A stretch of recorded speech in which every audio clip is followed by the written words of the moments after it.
is definitely going to be a long live. It's a story time. I listened to it, and I'm gonna listen to it again. So I'll be here, but I'll be in and out of the chat.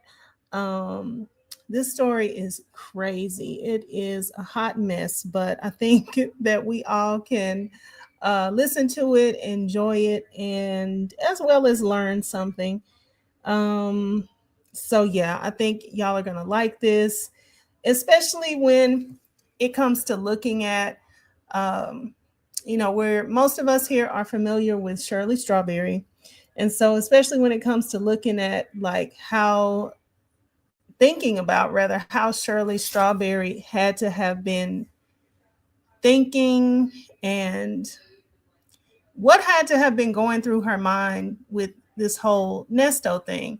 So this lady tells a really good story as far as story times go, and I think her story is true.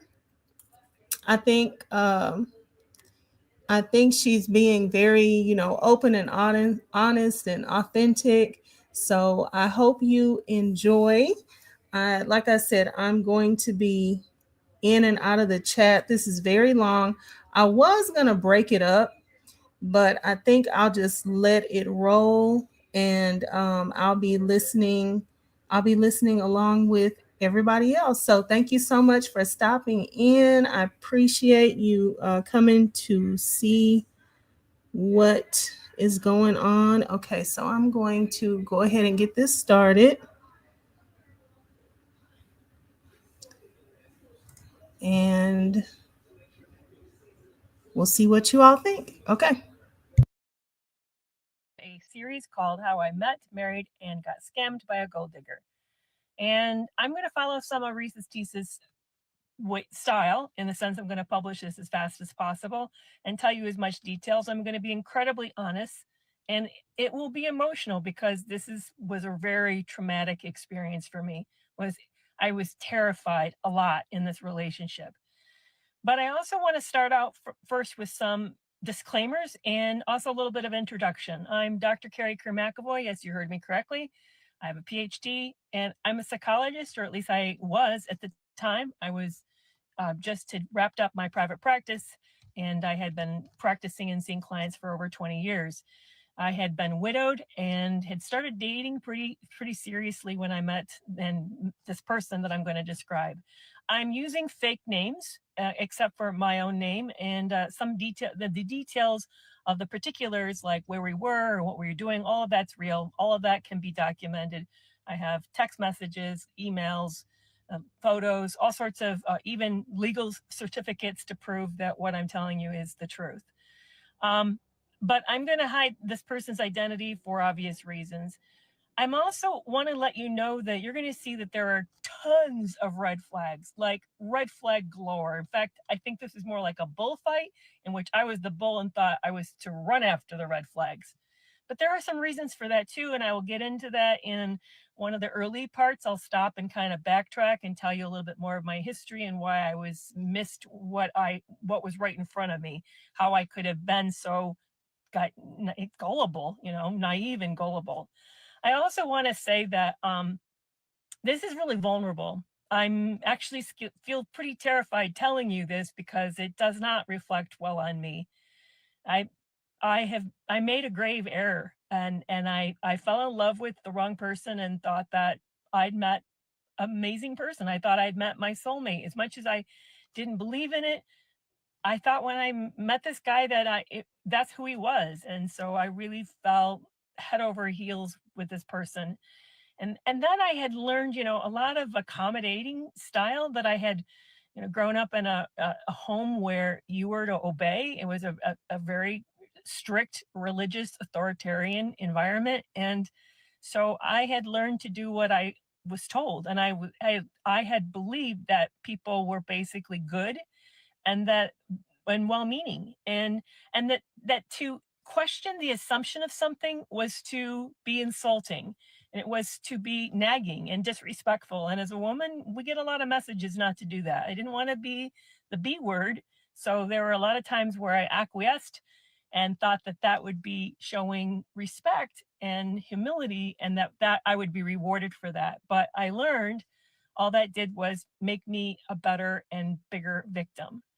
I also want to let you know that periodically I will stop and tell you more details about what was going on behind the scene, what was going on in my own head, what I was thinking about. I'm going to give you a psychological perspective because I think that's the fascinating part. A lot of what I know today, I didn't know at that time. I really took it as face value. But since then, I have done a super deep dive into narcissistic abuse, into narcissism, into psychopathy, and just predatory behavior as a whole.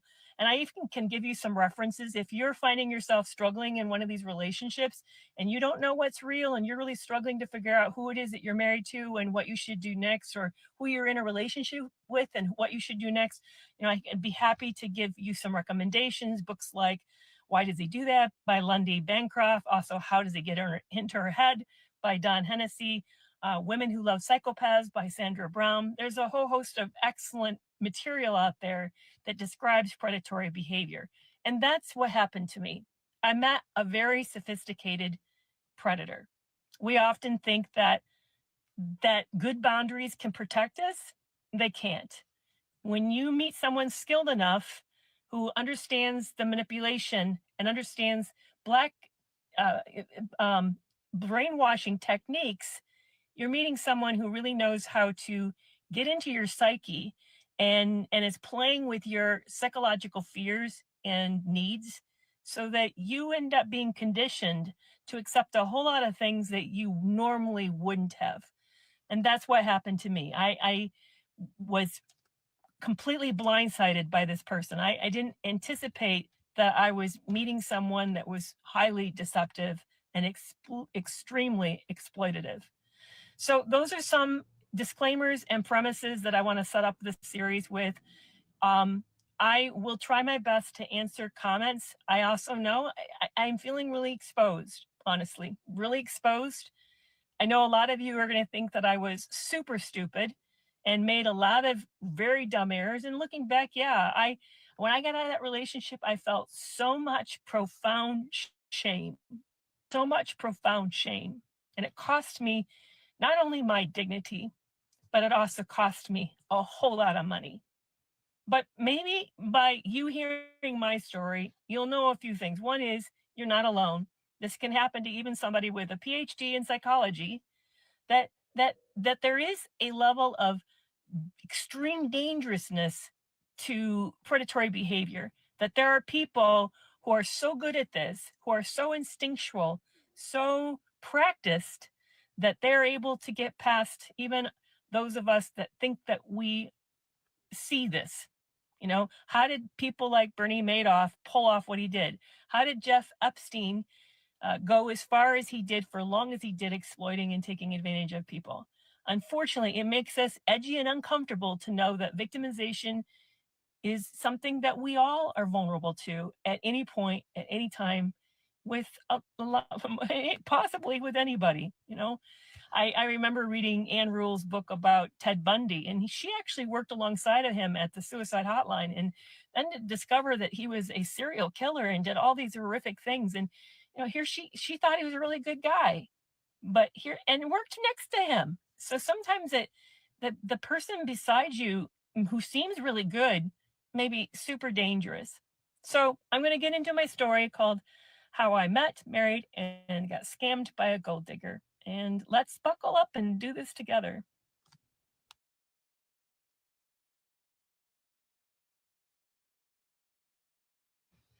So I met Caesar on a dating app called Elite Singles.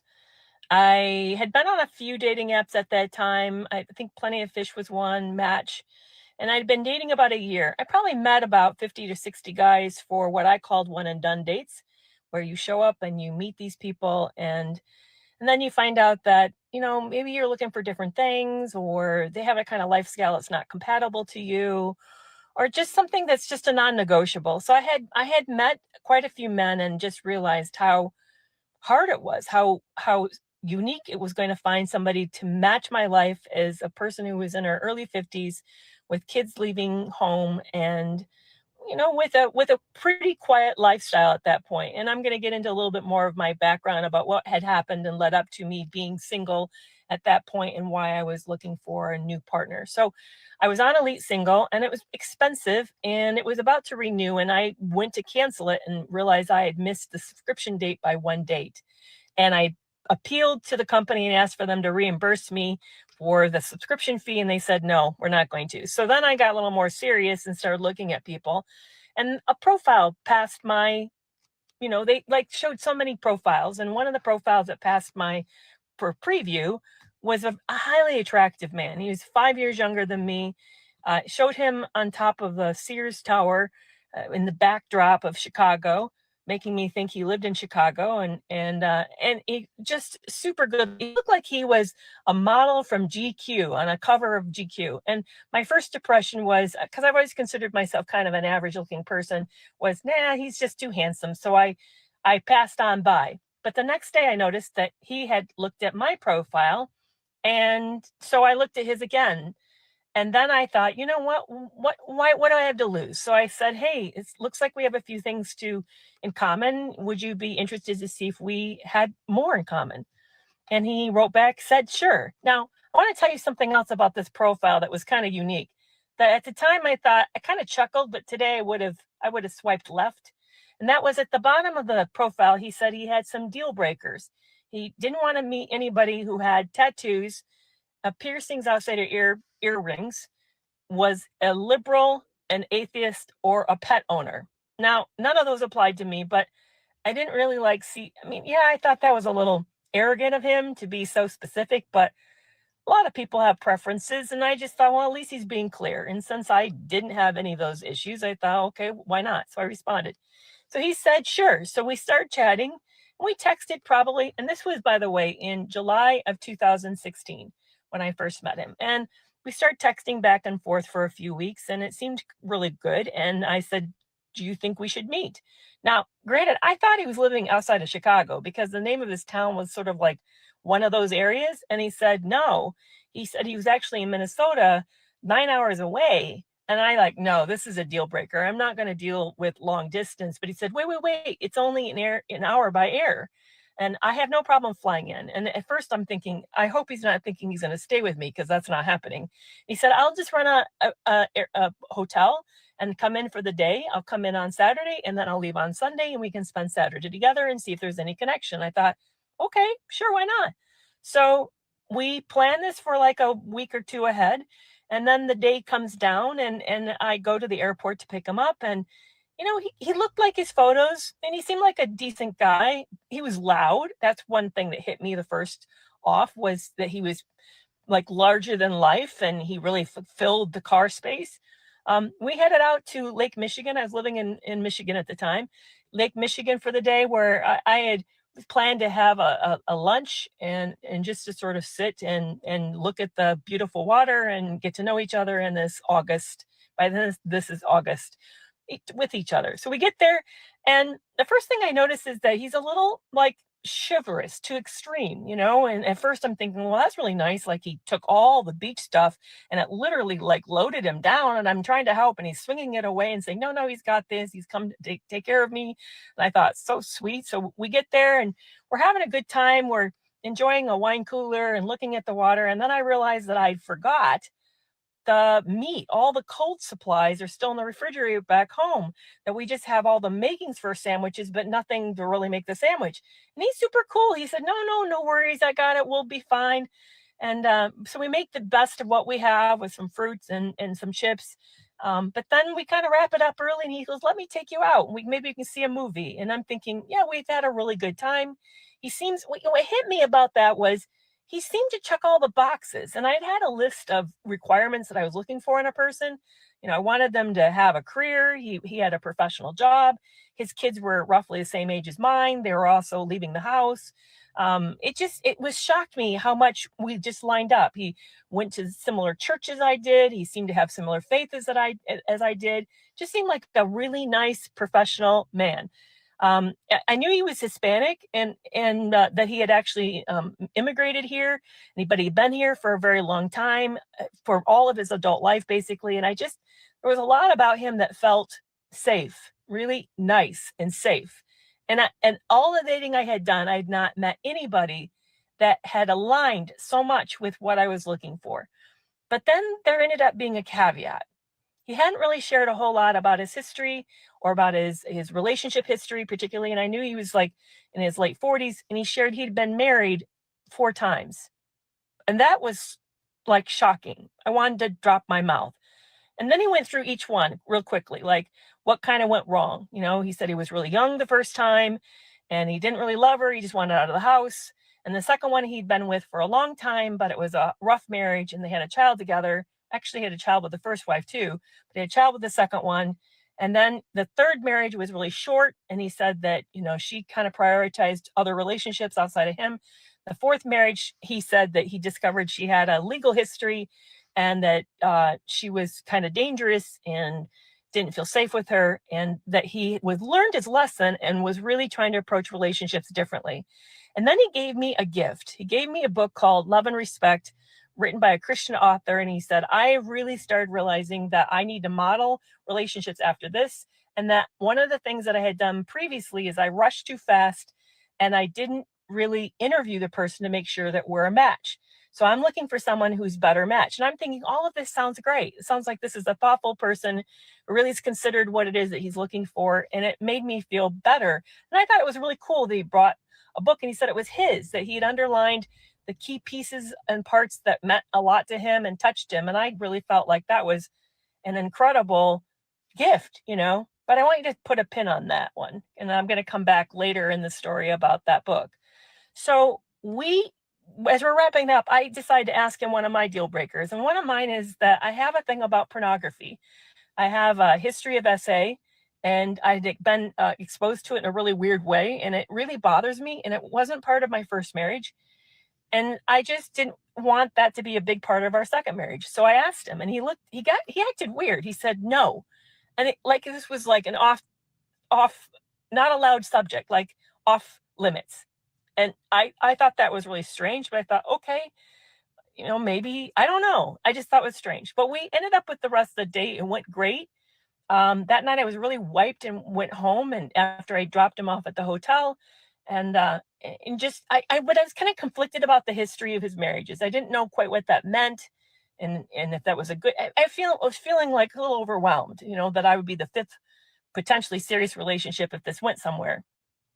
So the next morning I go back to the hotel to take him to the airport, and he invites me up into his room, which I didn't want to go. I felt really uncomfortable. We were supposed to go to church, but I didn't feel good enough to go to church.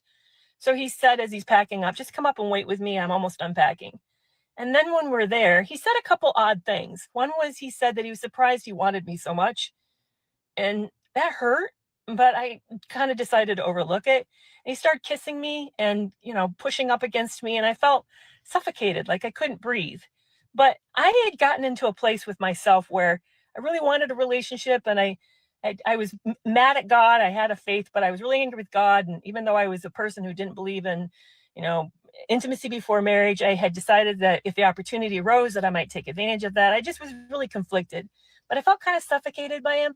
And he pushed me to be intimate with him really fast. And that was weird because he just, when it was over, he just got up and kind of packed and got ready to leave the room. But I felt sort of odd, funny, and uncomfortable about what happened. And the other really weird thing he said that I didn't know what it meant was that when we did this on the date on the beach, he said he'd been looking for widows. And I didn't really know what that meant. I thought maybe he saw that I was a widow and he'd started researching it. So again, I just didn't know what it meant of it. But that's the end of part one of how I met, married, and got scammed by a gold digger.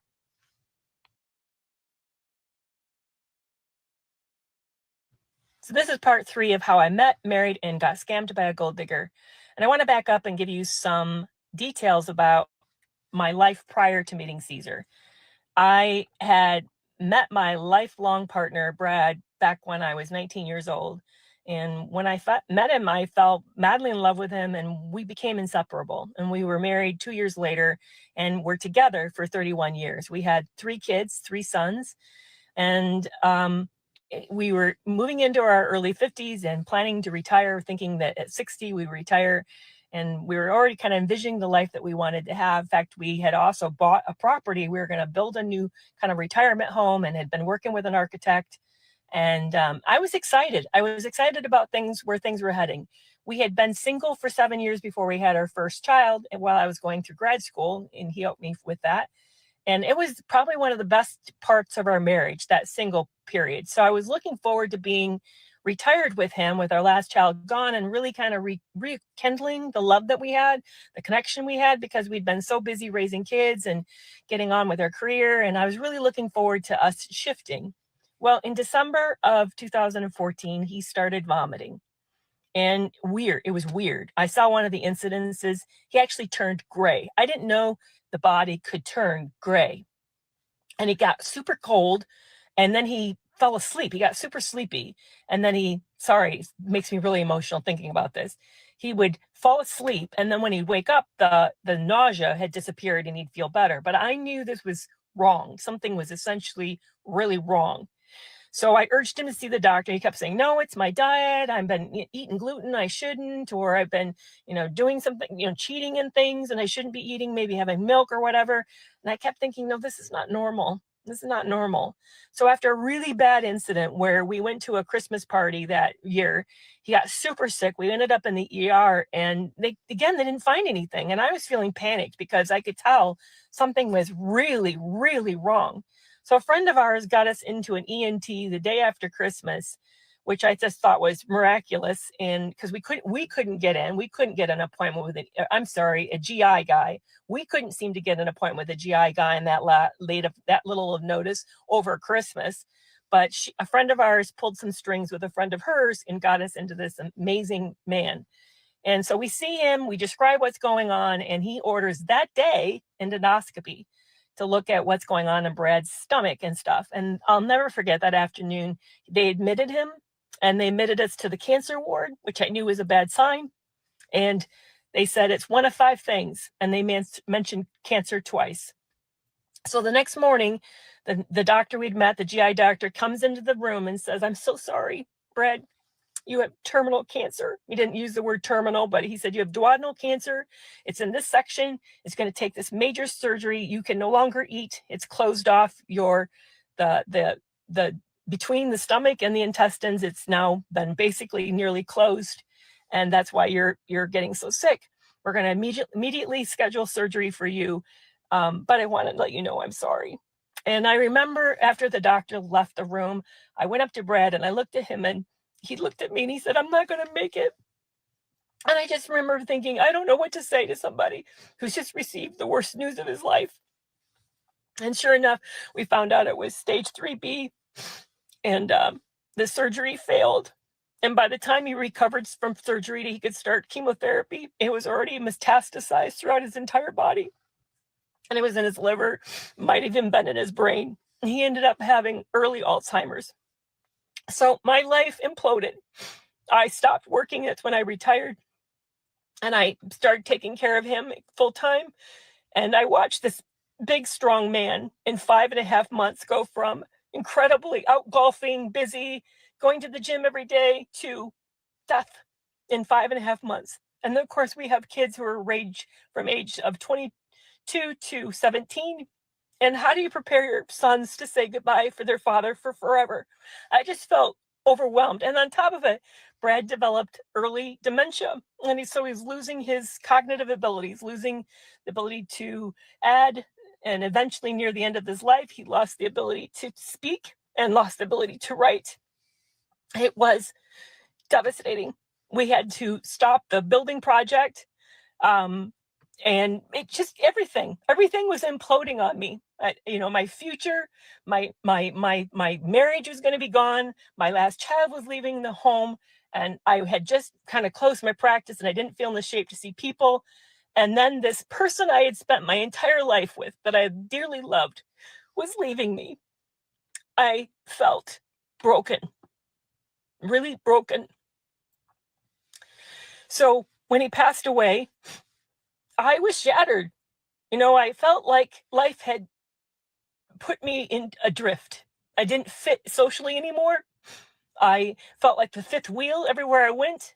I no longer could do things as a couple, you know.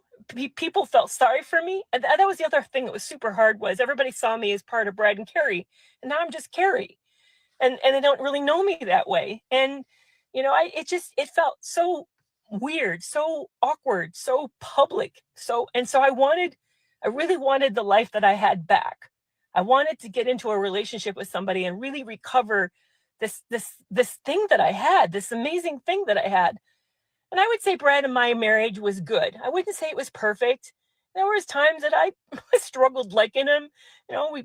Get, but we worked things through. And the thing about Brad is that he really had my back. And he was super, super loyal. He was the kind of guy that you could take his word to the bank.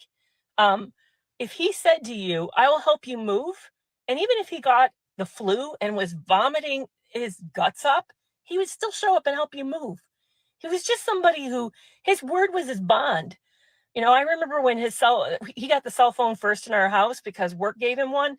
And I remember just never even feeling edgy about the cell phone, just feeling like I knew where he was and I knew what he was up to and I knew who he was with. He was just one of those people that what you saw was what you got.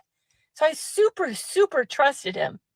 And he made me feel really safe. He and I shared everything. We dreamed our life together.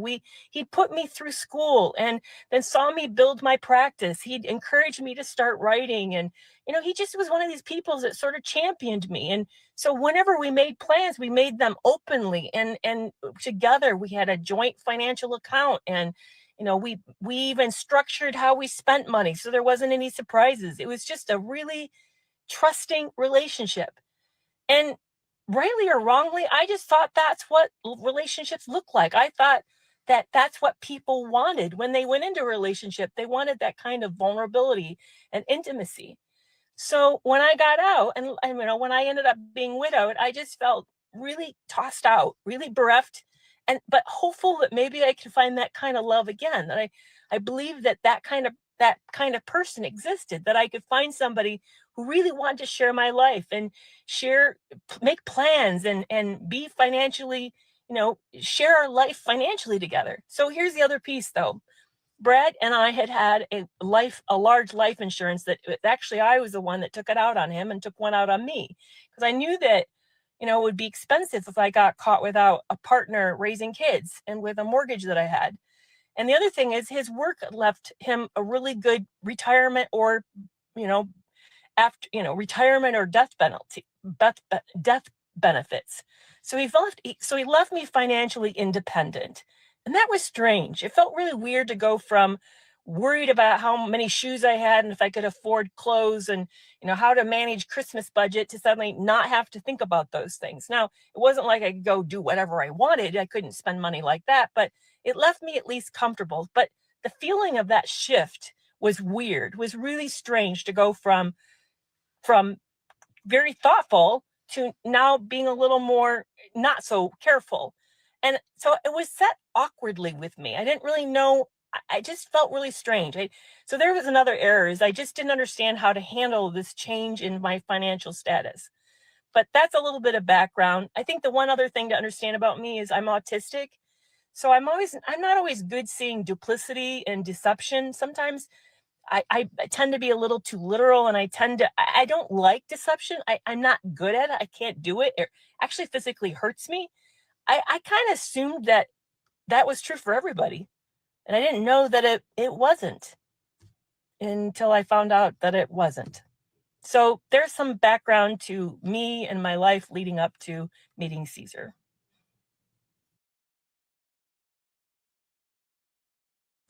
This is part 4 of how I met, married, and got scammed by a gold digger. As you know, I've already had my first date and I couldn't wait for my second. Everything about Caesar seemed amazing. He would send me good morning texts, wake me up, and then he'd be the last person to text me with sweet dreams.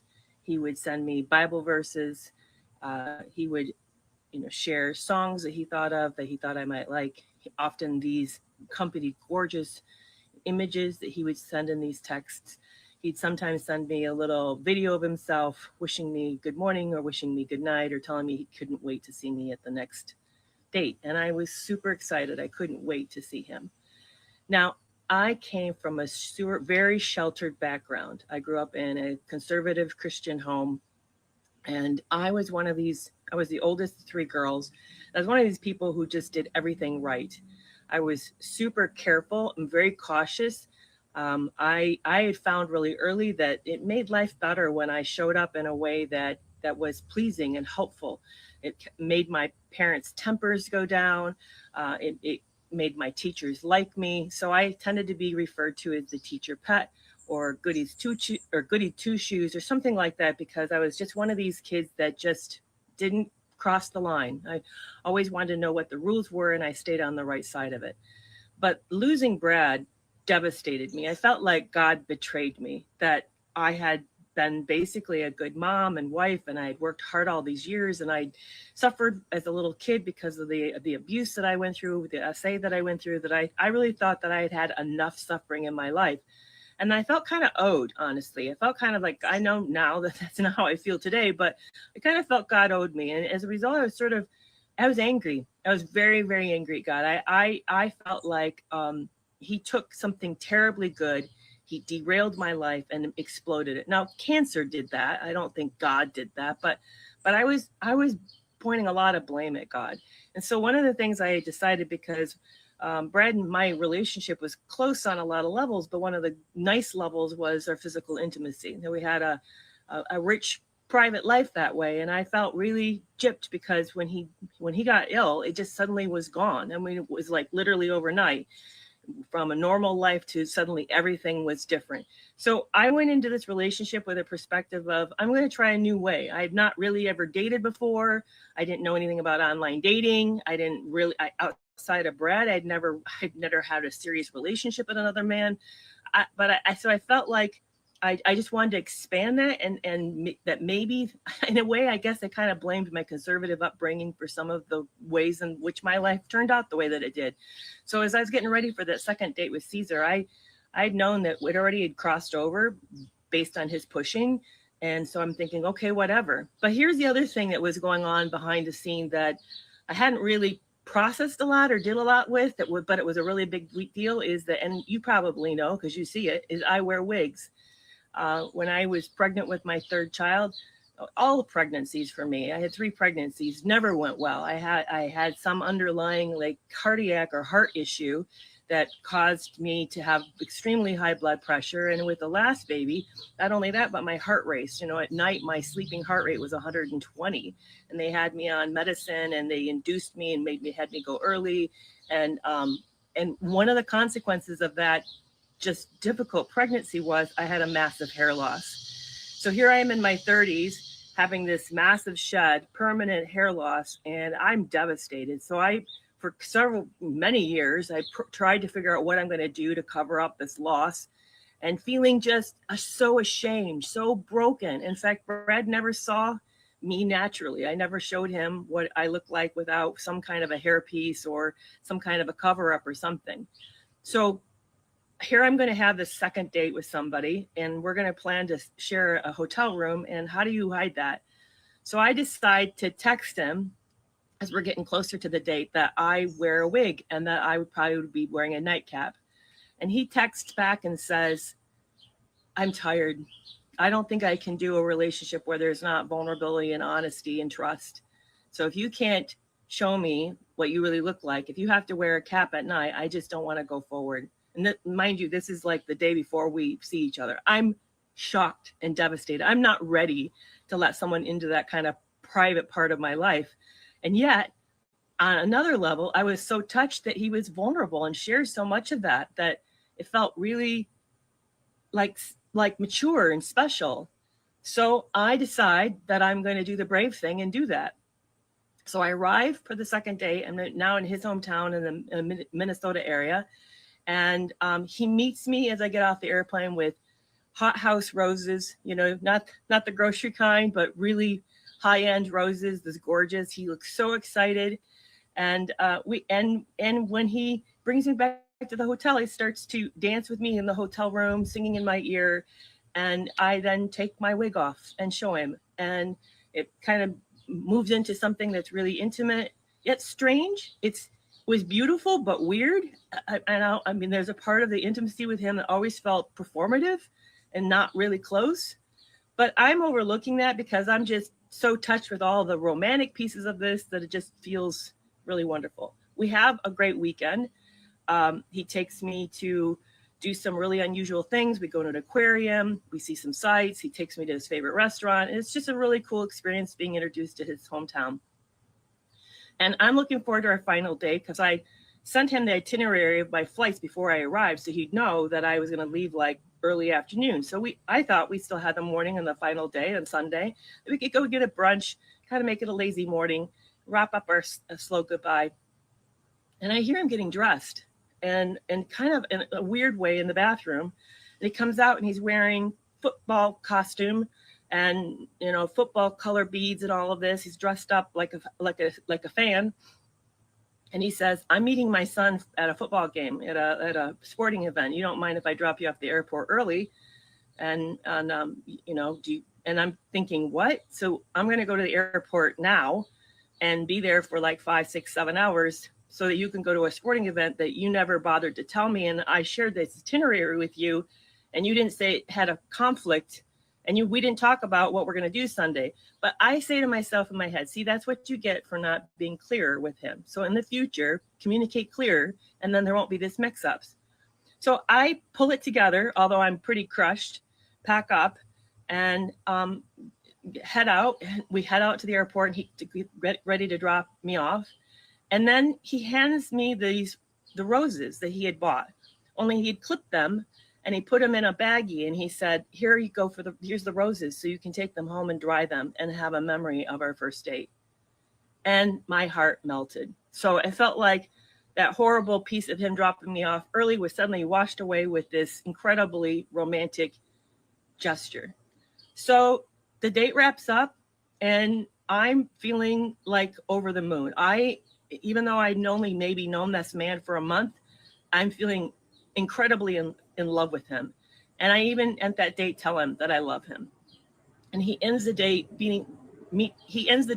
leaning forward near my ear, and he says he loves me too.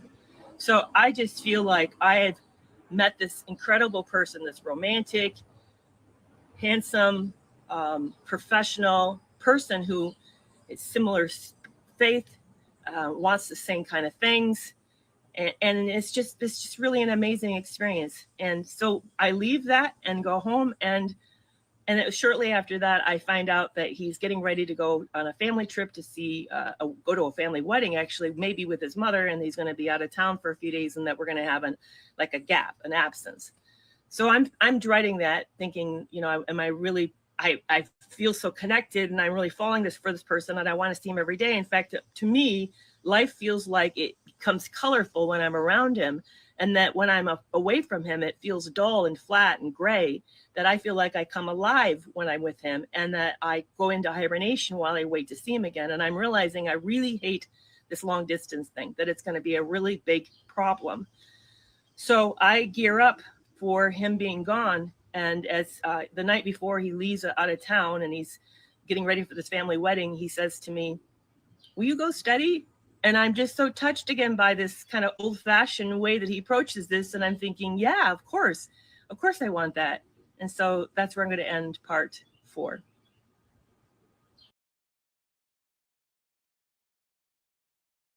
This is how I met, married, and got scammed by a gold digger, part 5. He goes on that trip, and he pretty much goes incommunicado. I don't hear from him, which is really strange. It's like nothing. It went dead. Okay, this is my first interruption. I had to run in here and so I could interject something right here. I think that's really, really bad. The part where she said that she was getting ready to leave that morning, and he, went and woke up and got himself all ready, and then and then she woke up to him saying, "Okay, I'm gonna drop you off at the airport early if that's okay with you." No, no, that's not okay with me. I think, I don't know, for me, people are different. So But for me, I mean, I guess this was, pretty recently. I think she could have said, no, I think I'm gonna go to a restaurant, get some breakfast, maybe, look around, see what's going on in the town, and then get an Uber. Like, no, I'm not gonna go to the airport hours and hours early. But anyway, I'm gonna rewind back so you can pick up. But that was yeah, to me that was really bad. And I just think a lot of times, like, people do things that are like truly bad, and I don't know, it's almost like you check out and you like give them way more grace than the situation should get. And yeah, that right there, that was pretty bad. So anyway, I'm gonna get back to playing her. Okay. This is how I met, married, and got scammed by a gold digger, part 5. He goes on that trip and he pretty much goes incommunicado. I don't hear from him, which is really strange. It's like nothing. It went dead, except that near the end of that trip, he sends me a couple photos of himself at the wedding, dressed up in a tux, and he's, one of them, he's holding up a drink and he has a party hat on, and his eyes are wild. It looks really like frantic or bizarre, kind of. I don't even know how to explain it. Just sort of manic almost. But I'm relieved when he gets home because communication starts back up. But it's weird. Texting with him was never good. It was always strange. It was always on his terms. I would literally keep my phone next to me in case a text came in, because if I texted him, it might take hours or maybe a day before he'd respond. And then there'd be a flurry of texts would come in, and I almost felt like I was trying to catch him and grab him and hold him on to him. And then next thing I know, he'd be back gone again. And it felt really, which made wanting to see him even more intense. So I was super looking forward to our next date, which we planned to have in Chicago. And I lived outside of Chicago. In fact, I went to college near there. And so I not knew the town, but it wasn't new to me. But I was super excited to go with him and make a really great experience out of it. In fact, it was my last big trip. Yeah, it was my second to my last. It was my last big trip with Brad before he got sick. It was the last that thing we did was in Chicago, and so there's a part of me that even wanted to make new memories that are happier, because that trip was kind of tense and we had an argument. It wasn't really great, and it was one of our, like I said, last trip before while he was healthy, while Brad was healthy. So I really wanted to make new memories with Caesar and do something different.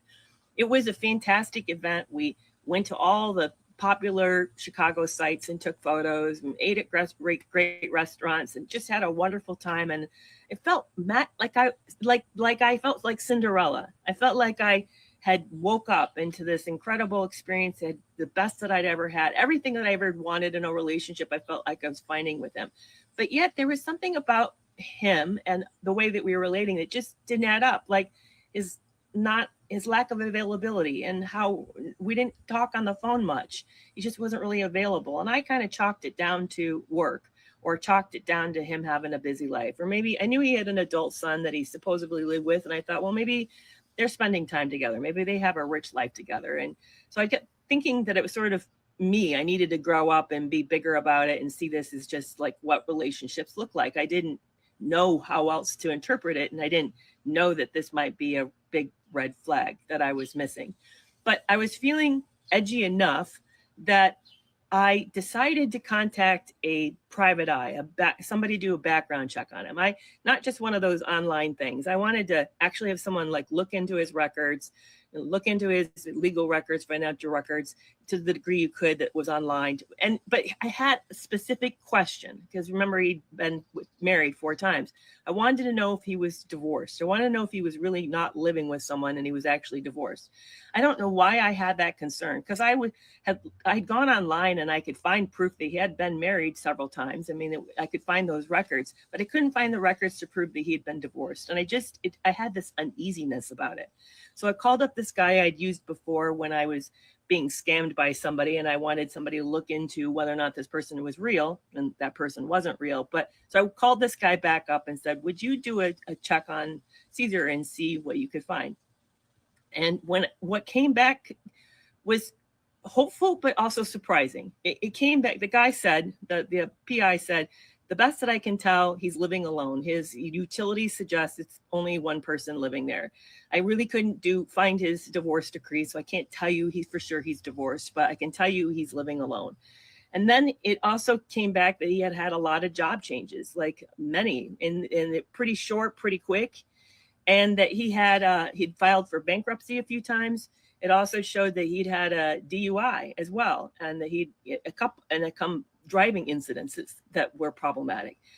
So here I'm sitting on this information. We're getting ready for another day after Chicago. He's going to come to my house, and I'm not for sure what to do with it. I feel like I betrayed him. I feel like if I had those concerns, I should have gone to him and asked him about it. But I didn't feel a freedom, and I don't know what made me feel so silent, so scared to speak up and ask more about his history, except that, I remember during that first date when I asked him about his use of pornography, he just said no. I mean, it was just a flat no. So I realized there was off limits with him, and now I'm dancing around some stuff, and this was my way of solving it, was to pull this background check. So he comes. Again, we have a good weekend. He has issues with his phone, and he asks if I can help it because I'm kind of techie. And I do end up figuring it out. I have to reload his phone and sort of do a reset, use my computer to back it up, reset it, and then it corrected the phone. And so I gave it to him, and I remember him looking at me really strange and saying, "So what did you have to do to fix this?" And I explained the process, and he just looked at me. And then he said, "Oh, okay, thank you." And I just thought that was weird. Like, you should be grateful I fixed your phone, that you don't have to go to a service center to get it fixed. But in the middle of all this, I feel this weight. I have to tell him that I did this background check because I really don't want secrets between us. This feels like a big thing. It feels like an act of distrust. And so I wait till, shortly before he's ready to leave and say, "Hey, I want you to let you know I did a background check." He goes absolutely still, just still. And then he says with low voice, it almost sounds menacing, "So what did you learn?" And I said, "Well, it showed that you lived in a lot of different places." And he goes, "No, I didn't. My identity had gotten stolen. I have proof of that. I have police records, and somebody else is using my social security card. I've never been in these other states." "Oh, okay. Well, it showed that you had some bankruptcy." He goes, "Yeah, I told you about that. Ran into some mental health issues, and during those periods of time, I lost employment, and I had some just bankruptcy." Okay, yeah, he had mentioned it in passing, but I didn't really check into that. And I said, "Well, it also showed that you changed jobs." He goes, "Yeah, I changed jobs." Okay. And I said, and that you've had a DUI. And he said, "Yep, I drove drunk and got in trouble, and that was really expensive, but I worked it through, and I have my license back." And he's absolutely still. Like, I can almost feel like fury is rolling off of him. And I now feel like I'm a 5-year-old, reporting my parents. Tears are dripping into my lap. And he gets up and he walks behind me, and I think it's over. I mean, he just feels like I did this ultimate betrayal. And he calls me over next to him on the couch, and he says, "Listen, next time you have concerns, talk to me. Don't do it like this." And I just start to cry. And he pulls me into his chest, and I can feel his heart beating and the warmth of his body. And he said, "Listen, it's going to be okay. Just next time, talk to me." And I just melt. I feel like he gets me. This is incredible. We have this big thing, and it was a hard thing, and I did something that was harmful and hurtful, and he's understands. He's made a way through this, and I just feel really, really great. And yet there's a part of me that still doesn't, because it feels like still I have questions, but I don't even know what the questions are that I should have. I just feel like something, I don't know, like not quite adding up, and it was leaving me uncomfortable. That was the fact that she wasn't talking to him and he wasn't really talking to her. And then, she did the background check, which, if you're going to do a background check, then don't tell the person that you did the background check. So I don't know. I guess I don't know what she could have done differently because of who she is and who she has described herself to be. I don't know I think if she could have just sat on that information and I don't know. This is just honesty to a fault. Like you can be honest without saying everything. And I feel like she said she's a psychologist for her job. She is a therapist. So I feel like she knew some of this stuff, but she didn't apply it when it came to herself because she hadn't really been in a relationship where everything was dishonest like this. But I think the reason I broke in was just to say she does not know him. And she already just told us that they were not talking. So you don't really know him. You haven't, you're getting these um, text messages sporadically. She said she didn't even really like to text with him because it would be so long before he would answer back. And then, like this is a whole grown up who's saying that he wants to be in a relationship with you. He doesn't have any small children. He's not supposed to be in another relationship. So why can't he talk to you? And why can't he, um, message back and forth? If he message or you message him and he says he's working, then that's one thing. But there shouldn't be these long stretches of time when they're getting into such a serious type of relationship where it's just radio, silent. It shouldn't be like that. And if it is, then that should be something that she would want to cut off, because if you're kind of like telling yourself the truth, then okay, he doesn't have any children, or small children anyway. He doesn't have another relationship that he's owned up to. So where is he? Like the man is somewhere doing something. Where is he? And if you're not talking to him in this early of the relationship, y'all are not communicating, then you don't know him. And these small little blocks of time that she was spending with him, I think he was just packing so much. Um, I don't know. I think they kind of packed a punch with the love bombing type, romantic type stuff. That he was trying to make her feel like, familiar, and I know you and we love each other, but really, you don't know him. She didn't know him. So that's why she's feeling like something is wrong and left out. And I don't know what's going on because, it was. Okay, I'm going to try to stop talking so much. But here was the other thing that was leaving me super uncomfortable was I hadn't shared with him the fact that I'd come into money and why I was not working and why I had all this downtime. And I could tell he found my lifestyle really odd. And he was kind of starting to make comments about, asking what I did with my day and what kind of things did I accomplish. And I didn't have anything to say. I mean, how do you share like what TV shows you watched or you hung out with a friend? I mean, how do you explain the fact that I don't have a work history to share with him? It's like, when are you counseling? Are you going to go back to practice? And like, no, and I'm writing. And I mean, I try to like make up a life that sounds like it's busy, but I can tell there's this weirdness. And yet I'm starting to feel this incredible trust with this person. And I had this, I'm feeling defensive. I had this, incredible, rich life with Brad that I had shared completely. So I'm feeling I want that again with Caesar. So on a phone call, I explained to him that I had come into money. And what's worse is that I told him the amount. And the phone goes absolutely silent. And when it did, I just felt this like wash of shame. Like I did something really bad, so bad that I know that it's not recoverable. But I'm going to end it here and tell you more in the next part.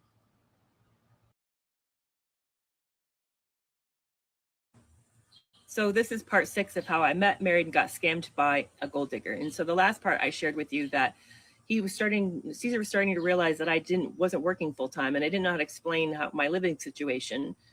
And I then told him that I had money, and not only that, I told him the exact amount. And when I did that on that phone call, I felt such intense shame that I knew I had blown it, that I had ruined this relationship, that I had done the worst thing possible, and there would be no takebacks. And I also knew that I now would never know why he was in this relationship with me, because I had added something that was like this very enticing carrot. And that the best thing, the most safest thing that I could do was to break up with him.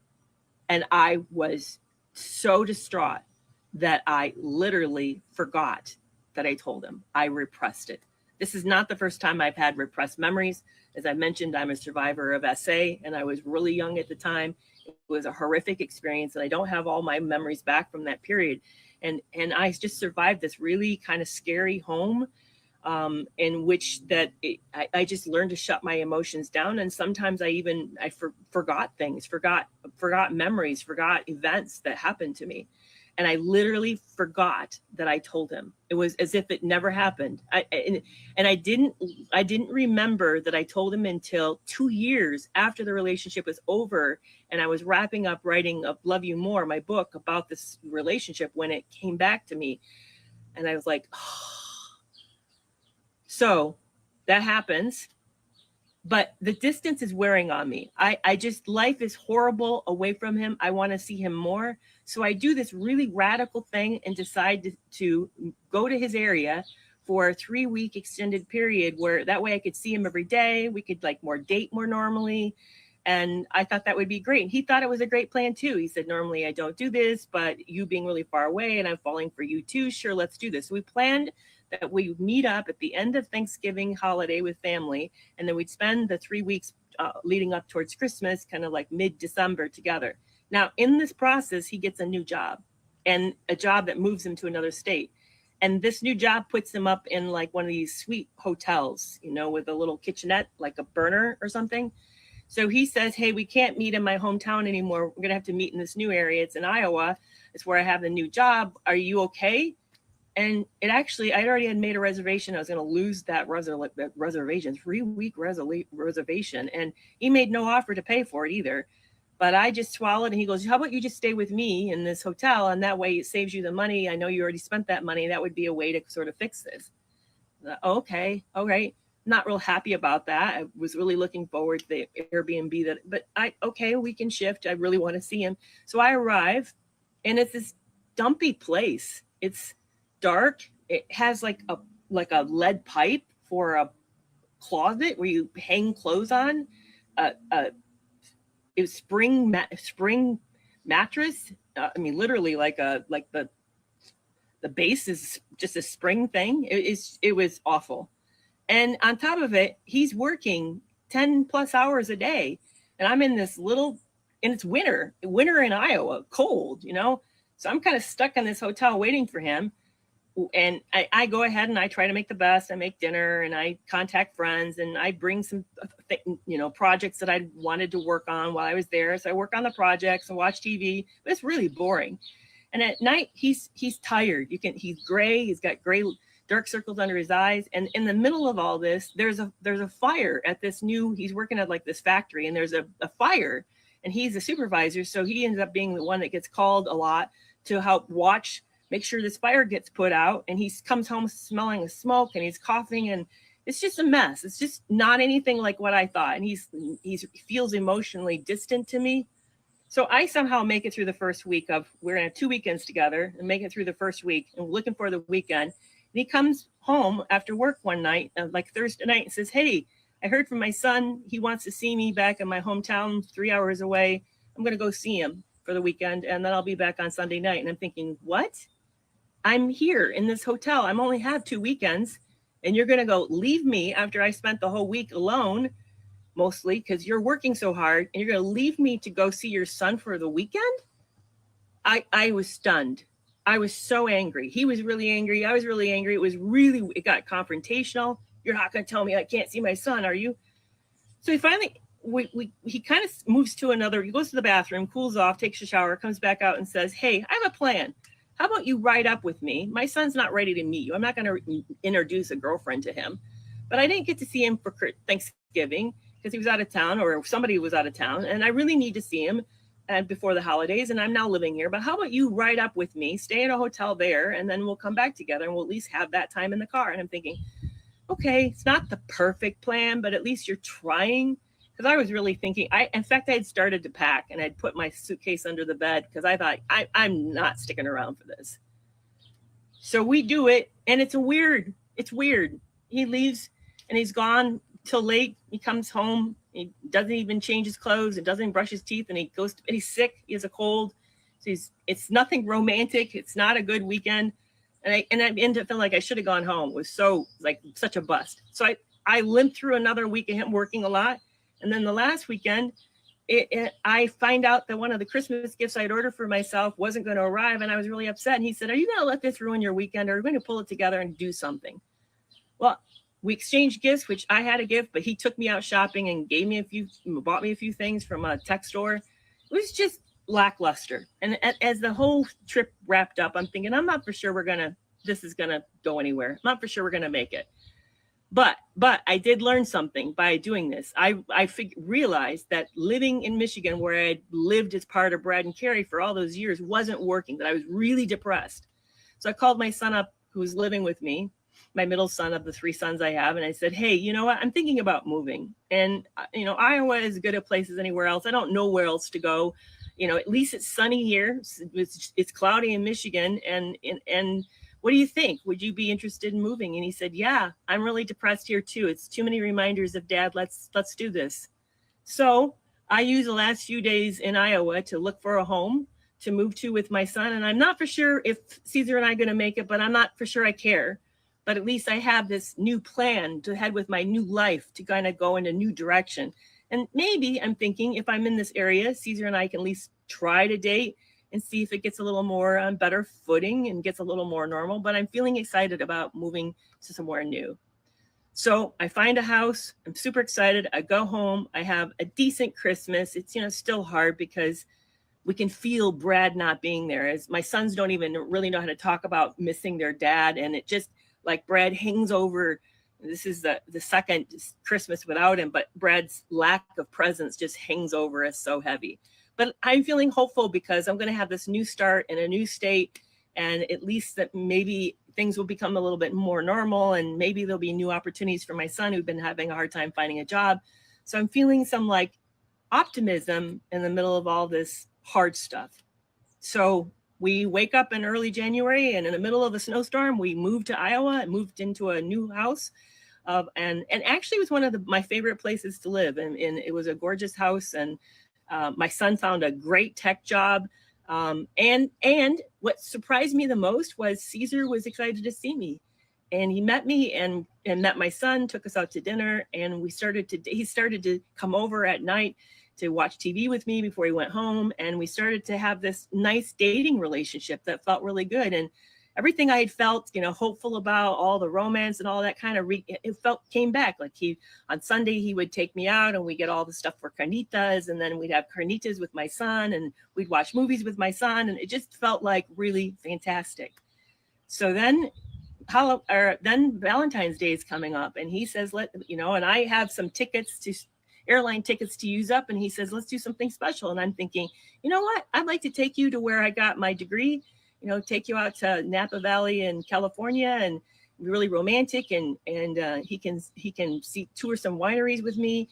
And I can tell he's up to something special. And I start to wonder if maybe he might ask me to marry him. And that will be where I end part 6.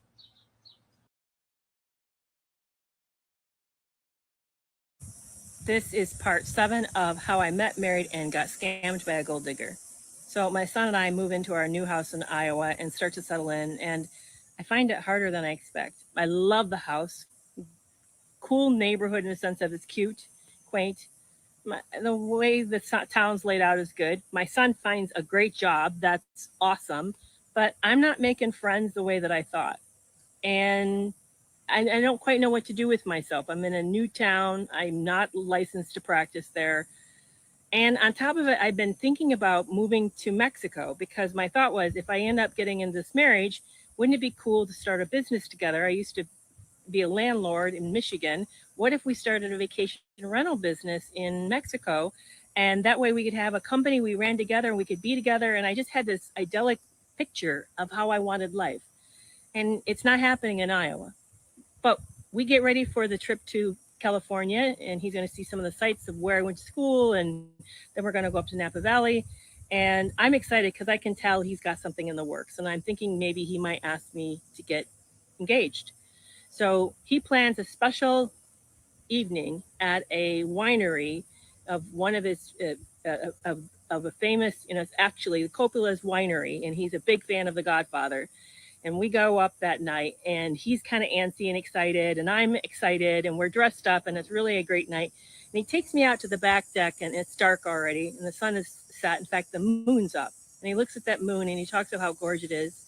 And then I turn around to find him on one knee with a box held out and says, "Carrie, will you marry me?" And I'm stunned.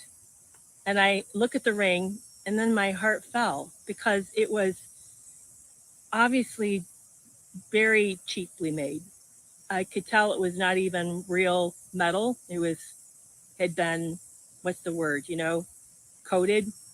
And but he's all excited, and I don't want to break the moment. It's been such a great evening. So we go in and we have dinner, and but I'm kind of feeling weird because I'm excited we're getting engaged. But why did he buy such a cheap ring? And I'm seriously, I mean, it looked like you got it out of the bubble gum machine or something. But he sees my face just before we go have dinner, and he sees how crestfallen it looks, and he leans close and whispers and says, "I know it's not much. It's all I had right now. I'll get you a much nicer one for one of our anniversaries." So I take that as a consolation prize. At least he knows, and he's trying to make the best of it. So we have a great romantic weekend, see some great wineries. We even do a mud bath and laugh and take some pictures while we're doing this kind of crazy experience. And then we head back to life again. And I keep seeing him. He invites me up to have lunch during his work days. He's working long. He's looking really tired. But I'm excited because now we have a wedding to plan and a honeymoon to plan and a future. We're talking about moving to Mexico. And I started thinking about, where, if I moved to Mexico, where would I want to live and what property might I want to buy. So we even fly down and look at something together. We're just kind of like making these big plans together, and I'm very excited about all of this. So in fact, we find a property in Playa del Carmen, and I go down and look at it with him, and we both really fall for it. We really like it a lot. And in that process, we also then fly over to his family that lives in near Mexico City, and we meet them. And they have this engagement party for us too, with the family, and celebrate our coming together. And it's really cool. In fact, on the way over, when we're flying there, he holds my hand and looks at me, and he says, "I've never taken anybody to see my family before. This is the first time. I'm so excited about doing this. I've never taken a woman before we got married to meet them for their kind of their permission. And how cool is this?" And I'm feeling so excited and so touched, and like everything's just coming together. So we end up putting a deposit down on the, well, actually I did, because though he was working a professional job, he didn't seem to have any savings, and he had some loans and some debt. So I'm the one that put down the deposit on the property, and I'm, moving forward with the attorney, starting to build, create a company that's going to own several properties to have a vacation rental business in Playa del Carmen. And so we're all excited about all these things moving and the wedding coming up. And we, plan this white, like with hydrangeas and a chocolate cake, and having just a few close friends and family come in and really making a special event. One of my friends from back in Michigan is going to come and officiate.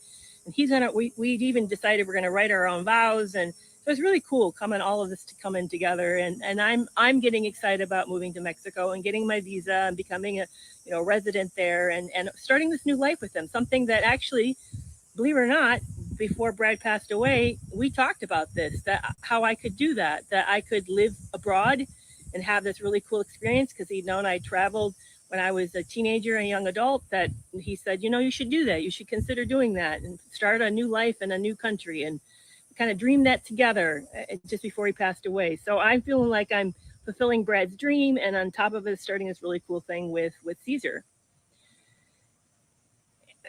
I'm wrapping up details, and he's wrapping details up. We're approaching the wedding. We realized because of the visa, we really need to get married sooner than we had planned with family. So we decided we're going to have a courthouse wedding, get legally married, and then marry again with our family. So we're coming up to that date in May, and I rush home back to Michigan to kind of wrap up some business there.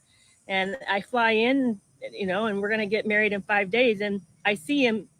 Caesar meets me at the airport, not my son. I planned to be meeting my son, but Caesar meets me, and he looks awful. He's rocking back and forth, and he's sweating, and he has roses in his hands. So I go up and I think, oh my goodness, which of my kids got hurt? I go up to him and said, what's wrong? And he says, I don't know how I didn't know this. I don't know how I forgot, but Carrie, I'm still married. I'm like, what? And he said, yeah, I that last marriage was so awful that I just walked out and I just literally forgot that I never bothered to get a divorce from her. I'm still married. And this weekend I rushed back to my hometown and I filed a divorce. And I'm able to do it because her and I don't have any property and no bank account, so I'm able to do a real quick one. But I'm technically married for another month. We can't get married in 5 days. And then he looks at me and he says, are you going to leave me? And he starts to cry. I'm sick. The very thing I had worried about that I'd asked the private investigator to check into was to find out if this guy married. And he has been. I've been sleeping with a married man.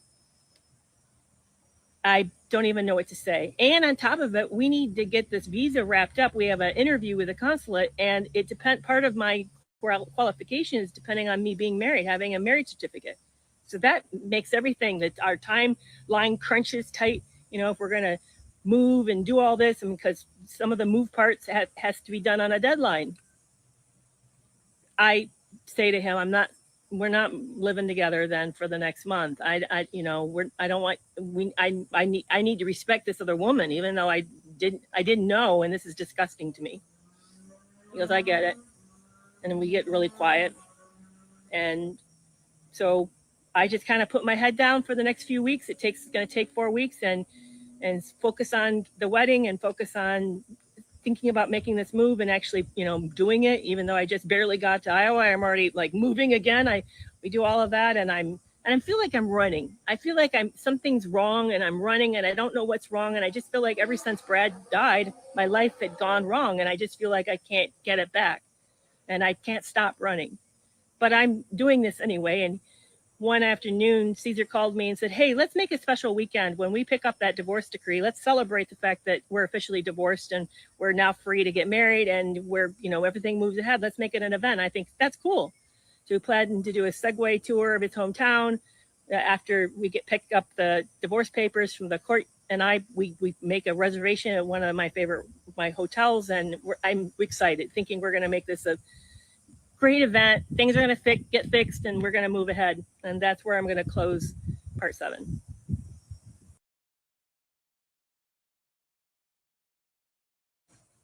This is part 8, how I met, married, and got scammed by a gold digger. So we're waiting for that month period to end so we can get a divorce, so he can get a divorce so that we can get married.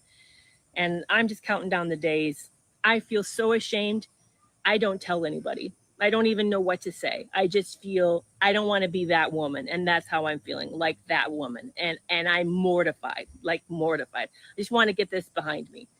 So the day finally arrives. We drive up to his hometown. We check into the hotel and we pick up the divorce decree. And he comes out of the courthouse with me after picking it up from the clerk and literally does a little dance at the courtyard with me. And so excited, like, we can finally get married. And I'm thinking, oh, great. And we're going to have a celebration and we're going to rekindle our relationship. And we're only now days away from getting married now. Again, we have a new court date with the courthouse at we're going to get married at clerks in a few days. And I'm so excited. And I think we're going to go out somewhere really cool. And as we're driving back to the hotel, he says to me, hey, my son got a hold of me and he wants to see me tonight after work, and he works really late. And I'm here in town, and I thought I hate to say no to him, so I've made plans. I'm gonna leave tonight, and I'll be back late. And I'm like staring at him. I don't even know what to say. Like, you haven't talked to me. And when did this phone call happen? I never saw the phone ring and you pick it up. When did you make these plans? So we get back to the hotel and he's, let's go see a movie and get something to eat. Like, that's going to be our special dinner, is we're going to eat at the movie theater. So we do. And I don't even know what to say. I'm beyond words, crushed. And he heads out at 10 p.m. that night. And I think, okay, we're going to do the Segway tour tomorrow morning. It's early. Like, we got to be there before 9. He's going to be back and we're going to, because we get early. And he doesn't. It's then 1 a.m. and then 2 a.m. And then I start to think, well, maybe he's in the hospital, So I start to wonder, which hospital should I start to call? Or do I call the police department first? And then it's 3 a.m. And it never occurs to me to call him because he just doesn't pick up the phone. He doesn't respond well if I communicate with him. So I'm kind of feeling like that's meaningless, but I go ahead and I try. So I ring his phone and nobody answers. It just goes to voicemail. So I do it again, thinking, well, that's really weird. And he picks up and I say, hey, it's really late. Are you okay? Nearly 3. I'm coming home in a half an hour. We're wrapping it up. My son and I are wrapping it up. I'll be there in just shortly. Like, okay. So I wait up for him and he comes in. He says, you won't believe it. He didn't tell me he had to work till 1 a.m. So I just sat there and I'm thinking, so from 10 to 1, you sat at a restaurant and didn't even bother to call me? I could have come and meet you. And I didn't think of that. It just was waiting for my son for us to connect. So finally, when he was free to connect, I wanted to make the most of it. I was floored, and I'm thinking, you couldn't text me. You sat there for 3 hours and you couldn't text me. You couldn't invite me and you couldn't text me. It was just strange. But we now are going to get ready for the Segway. We have a fun time. It goes well. We go back, and then we end up getting married at the courthouse. 5 days later, we go in and we see the clerk, and again, it's just weird. I'm dressed up, and one of my close friends from college comes and meets us, and my son acts as a witness, and she acts as a witness, but it's like it's just missing something. It's feeling kind of a little odd, but we're now officially married. So we fly down to Mexico on Caesar's suggestion for a honeymoon weekend, and if it could go wrong, it goes wrong. It rains a lot. Our Airbnb doesn't have internet. It's just it's hot because it's June. It and it but and it's not romantic. We don't really have much physical intimacy, and I'm thinking that's okay because we're going to get married with my family in a month, and we'll make special reservations for the hotel, and then we have a really big honeymoon plan in Jamaica in August, just before we move. And by the way, we're now settled. We had the consulate. I had the consulate interview. They've approved me. I've got to get into the country. The clock has started that I got to get in and finish the visa process. So now things have to really start moving. So I'm seeing all this getting laid out, and I'm starting to feel like the time is moving fast, and all this stuff has got to fall into place. But I just chalk it up that it's short weekend, not things go wrong, and that but we'll have a redo, the chance to do it over again. So we get back from Mexico and we're heading into 4th of July weekend, and he tells me he has to work. He has a business trip, and I'm thinking, what? You're leaving on a business trip over the 4th of July? What company sends somebody to do a job in another location, another plant on the 4th of July? But I'm shocked. But he heads out, and he heads out on Thursday, and he comes back on that Sunday, and doesn't say a whole lot about the trip. Doesn't, it's just weird. But I'm now focusing on the family's event coming in for our wedding, and then we're getting ready to move and having the house ready for sale, and all of that, like I said, is coming. So we're now into August of 2016, and we have the family event, and it goes great. But again, the night after is weird. We have a special hotel, and he acts like he doesn't care that we finally are married and we can feel this freedom to be together intimately. And he just acts like he turns me down. I had even had to bought a special negligee and everything, and it was just super weird. But again, I think he's working too hard. He looks really exhausted. We're getting ready to move. We got so much going. It's stress. This is just stress. So we start to get ready for the honeymoon, which is like a month away, and getting the house sold, which starts to being shown. So all that stress. And then he loses his job. He comes home after we get one night day, after the wedding and after my family's event. And he says, I don't have a job. They let me go today. And I'm thinking, what for? Why? And nothing makes sense. And I, by the way, never saw a pay stub either. I know he had a job because of that fire way back in December when I had stayed with him. And I got to, see that he was involved in all of that. And I picked him up at his work for lunches, and he was obviously working, but it just felt weird. But we get ready for the honeymoon, and the house is being shown, and we're going to have to move when we actually buy our tickets to leave the country officially. My son is finding another place to live. He's going to move out into his own apartment, and he's got this great job.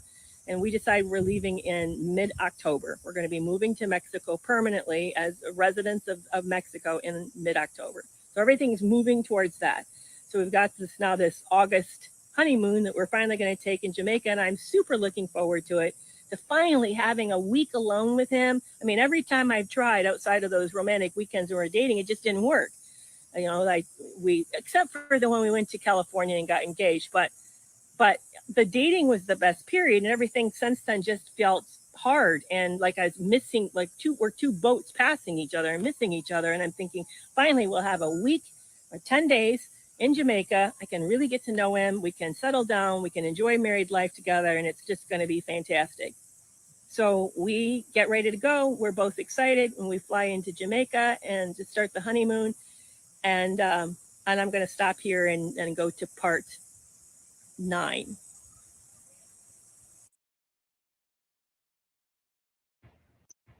So this is part 9 of how I met, married, and got scammed by a gold digger. So we get ready for Jamaica. We fly in, and I'm feeling so relieved. I feel like finally we're going to have some time to ourselves, time to focus on us, really slow down.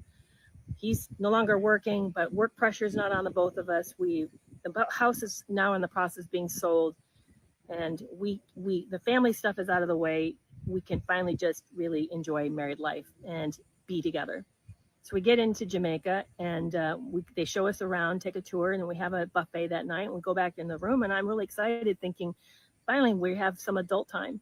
So he flops onto the bed while I go into the bathroom to change into something special that I bought for this occasion, and I hear the sound of the TV turn on, and I'm thinking, what? And my heart sinks, but I think this is recoverable. So I step out in my little negligee that I got for the occasion, and I pose in front of the TV, and he almost like cranes his neck to look around me. He says, "Do you mind just coming up and joining me? I really want to watch this." Like, okay, so I do, feeling now overexposed and underdressed and stupid and cold in the air conditioning, but I do. I climb up next to him and settle down, and then suddenly, next thing I know, I'm waking up. I'd fallen asleep. I dozed off. The TV's still on. I don't know how much time has passed, but I can tell that Caesar's on the phone. He's doing something on his phone. So without letting him know that I'm awake, I look over at him and look over to see what's on the screen. And at first I can't quite make out what I see. I see flesh tone, but I don't quite get what I'm seeing. Then it hits me. He's watching pornography. And I watch him watch it. And he's watching it. He's stopping, replaying stuff, and he'll even zoom in on a piece of the video. And I'm stunned. This is a person very well practiced. No embarrassment, no shame here. So while I'm watching this, a text message comes in. He flips over to the message screen, and I can see at the top that it's a woman. He texts her something. I can't see what he says. And then he goes, looks for a photo, and he sends her a photo of himself. And then a few seconds later, a photo of her drops in. I'm stunned. He flips back to the pornography again, and I can't stomach this. So I make sounds like I'm waking up. He goes, "Oh, sweetie, you're awake." And he starts to then touch me intimately. Not really engaged himself. It's not like he's kissing me and holding me. It's just touching me. This just feels cheap. It feels awful. And I'm starting to back away from him. And I said, "You know what? I'm tired. Let's just go to bed tonight." "Oh, okay. And I don't even know how to bring up what I just saw. So we fall asleep that night and wake up the next morning. I'm still thinking, how do I bring this up? What do I say? So we have brunch, and then we go to the pool, and we're enjoying some drinks and kind of hanging out. And I finally work up the courage, and I said, "Hey, I saw you watching pornography last night and texting a woman. You texting her to where you sent a photo of her yourself, and she sent one back of her. I'm not okay with this. I thought that you weren't into pornography. I'm not okay with this." He gets angry, gets cold, and he swims away. And an hour he comes back, and things are tense, and we start to go get dressed for dinner. And we go and we have this dinner where it's just hardly we're talking to each other. It's our second night of the honeymoon, and the tension's so thick. We get back to the room, and he stands in the doorway, and he goes, "I'm going to go see the musical. I know you're not interested, and I'll be back in a couple hours." And he turns around, he spins out, and he walks back out the door. I'm just staring at the door as it closes, shocked, crushed. and I hits me. I know what this is. He's punishing me for confronting him for what he did last night, for that first night. He comes back in 2 hours and he's changing in the bathroom, and I haven't said anything. I don't know what to say. I don't know how things are between us, trying to gauge his mood. And he calls out from the bathroom, "Hey, let's go to the pool. Are you open to that? I really want to do that." So I put on my wet swimsuit and we truck off into the dark, into the pool. And we get there and we look up and the moon's out. And he says, "See that? You remember when we got married? Remember that day? I'm sorry. You remember when we got engaged? You remember that day when we got engaged? Now the moon was out that time too. We shouldn't fight. I'm so sorry." And you know, you're right. I shouldn't be texting other women and sending them pictures of myself. That's married people don't do that. So how about we put our phones away for the rest of this trip and just focus on ourselves? And it feels like music to my ears. I start to cry. He tells me how much he loves me, and we then, it feels like things had moved better. So the next morning we wake up and we put our phones into the safe, and for the rest of the next few days, like the rest of that week, it's great. We have a good time. We do fun things together. We take a few tours. We meet another couple, and it's not like super like physically romantic, but it's sweet. It feels fun. And it feels like what I had hoped for. So we finally get down to the last day. We have a great dinner. We kind of walk back arm in arm and wrapping up this really wonderful week together. He says, "Let's pack in the morning. We have some time." Again, it's not like really physically intimate, but it's still really sweet. And so we fall asleep that night. And I wake up like about 4 a.m. the next morning and to need to use the restroom. And I can see that there's someone has messaged me. A stranger has left me a Facebook message. So I finally am able to see the bright screen and read what actually this person says. And she writes to me, "So the joke's not just on me. It's on you too. I've been dating Caesar for the last 3 months." And then she proceeds to describe my sunglass case that I leave in his car. She then says, "Hey, was that you the night?" And she describes the night in May when he and I went to the courthouse to pick up his divorce decree. "Was that you that called twice and he said he'd be home in a half an hour?" He had been with her. And I texted her for a couple seconds, verified a couple things, and suddenly it was like there was two realities. There was the reality of what I thought was happening and what I knew, and that this guy is going to work and he's coming home, and he's seeing his kids, and we're getting ready to move, and I haven't even talked about starting a Mexican company together. And then there was the reality of what actually happened, and I realized I didn't know that reality at all. I realized I had married a stranger, and it felt like those two snow globes, those two worlds, those two realities came together and crashed. And my reality, what I thought, who I thought I knew, who I thought I married, broke. And I realized I didn't know him. I'd married a stranger. And with that, my mind went blank, went like white, static, offline. I disappeared. Time stopped. And I don't know how long I was gone or checked out, but I heard the sound of my something chattering in the room, and I realized it was my teeth chattering. So I was shaking cold. I rushed to the bathroom and I just didn't vomit, but I just lost it in the other end, just lost it. And I don't know him. He's a stranger. So I go back and I wake him up. I see, "Caesar, somebody texted me. They said they know you." And he says, "Stop texting her. Stop texting her." And I hit me. He knows her. He knows what I'm talking about. So I slip on my sandals and I tear off to the beach. And I'm circling around on the sand. And I'm saying the Lord's Prayer. "The Lord is my shepherd. I shall not want. The Lord is my shepherd." I'm thinking, I need guidance. I don't know what to do. My house is sold. My car is being sold. My son is moving out. I'm moving to a new country. I don't even know the language. I have a visa that I have to finish. I don't know how to get off this. I don't know how to get off this train. I don't know how to get off this ride.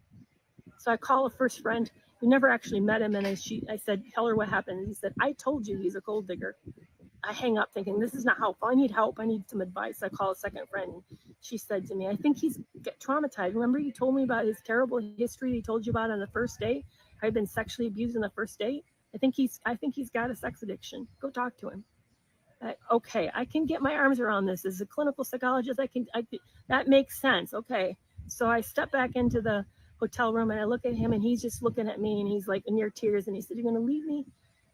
I wanted to know what it was like to have an affair. And I'm so, I know it was stupid. It was really stupid, and I'd not done that before, and I think I have a sex addiction. I've tried to share it with one of my other wives before, and they didn't believe me. I just looked at it like, we're running out of time, so I don't know quite for sure what to say. We pack, we meet the transfer, we head back to the back home. The ride's tense. I can already tell he's getting kind of cop in an attitude. And we get home and we get into the house. I can see the light to my son's under the son's door that it's on, and I know he's up, and I know I could talk to him. And I think, but if I do this, I'm going to drive a wedge between him and my new husband, and there's no going back. They'll become enemies. I can't talk to him about this. I can't think of who to talk to about this. So that's where I'm going to end part 9.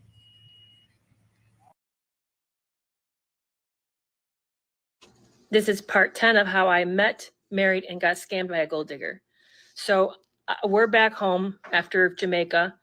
I'm devastated. I now know he's been cheating with this woman, and I don't know who to turn to. I'm feeling completely wiped out, very much ashamed. I feel like if I talk to my family, they're going to want me to make a decision and leave. I can't tell my sons. How could my sons even be in the room with him?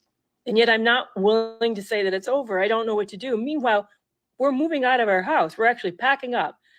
We've sold the house. The car is gone. So we end up moving into an Airbnb in Iowa for a month while we wait till we actually fly out of the country and move to Mexico. And that's still on. And I don't know what to do, because here's the part I forgot to explain, is that we had set up a company.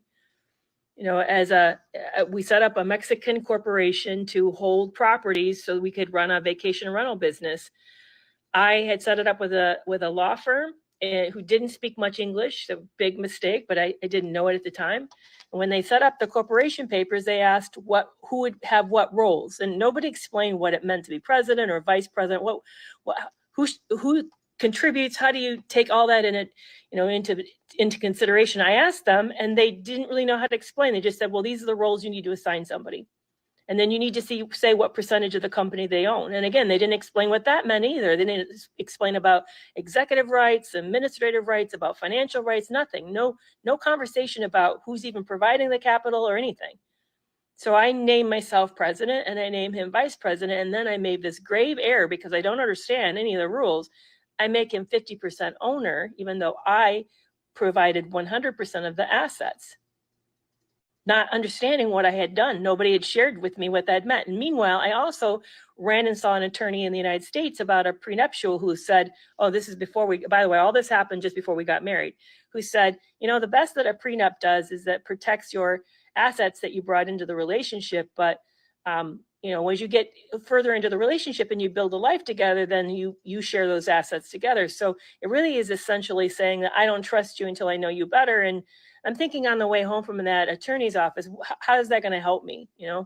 Should I do it, or I don't know. So I had these really mixed feelings. I just felt like this was one of those super naive moments. It just felt really cruel for me to make these financial decisions and not say I'm banking on us as a couple, as banking on us as a going to make it and build this together, that I want to show that I have faith and I have hope and I believe that this is going to go in good places. By the way, when we set up that Mexican corporation, one of the bylaws is that any other country's rules have no standing, that it is governed by the country of Mexico only. So having a prenup wouldn't have helped save me on any of the money they invested in this company, because it was now under the control and the rules of the country of Mexico. So, and a prenup also didn't make sense at that level either. So fast forward, we're moving into this country. We have this corporation set up. We have a property that we also bought already a second property and a third property that was under construction that we need to take ownership in a few months. And we're trying to set all this business up long distance. We need to get there and do it.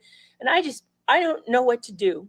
So I find a intensive program that treats sex addicts out in Western United States. And I fly out in desperation for a 3-day intensive, hoping that maybe they'll tell me what's going on. And I also schedule an appointment with a psychologist in the area who meets with us and gives him an assessment, who then says he needs residential long-term treatment. I'm thinking, what? as a psychologist, I knew exactly what she's meaning. She's meaning he needs to go into a program and stay there for months. His problem is so severe that it takes a lot of treatment. And by the way, there's no insurance for that. This is not a DSM diagnosis. Sex addiction is not in the DSM-5. There's no insurance that's going to pay for this. All of this is going to be out of pocket. And I can see this hundreds of tens of thousands to hundreds of thousands of dollars this is going to cost. So I fly out to this intensive program, which was not cheap, for 3 days, to find out the same thing, that he has a pretty significant issue. I see these other devastated couples trying to make it, trying to work through this. The guy meets me and asks me, what kind of woman am I? Do I know my own boundaries? Can I leave? And I'm thinking, you don't know what I'm in the middle of. And I'm in this big move to a country where I don't have a language, with a business that I'm relying on him. I have no property in the United States. I have nowhere to go. And you're asking me what kind of strong woman? I can feel like the doors, I was entering a prison and the doors were shutting behind me. And plus, I still loved him. I still at this point thought, okay, he slipped. I don't buy his reason. It's stupid. He wanted to see what an affair felt like. But, I had invested in this relationship and my heart was still very much in it. So we leave the intensive program, go back to Iowa, and then we get ready literally to fly out. He gets roaring sick the day before we move. I mean, like vomiting horrifically, because we go out to eat at a buffet and he eats something bad. But I pack us up and he somehow is able to pull it together enough and help me the next day load 10 suitcases.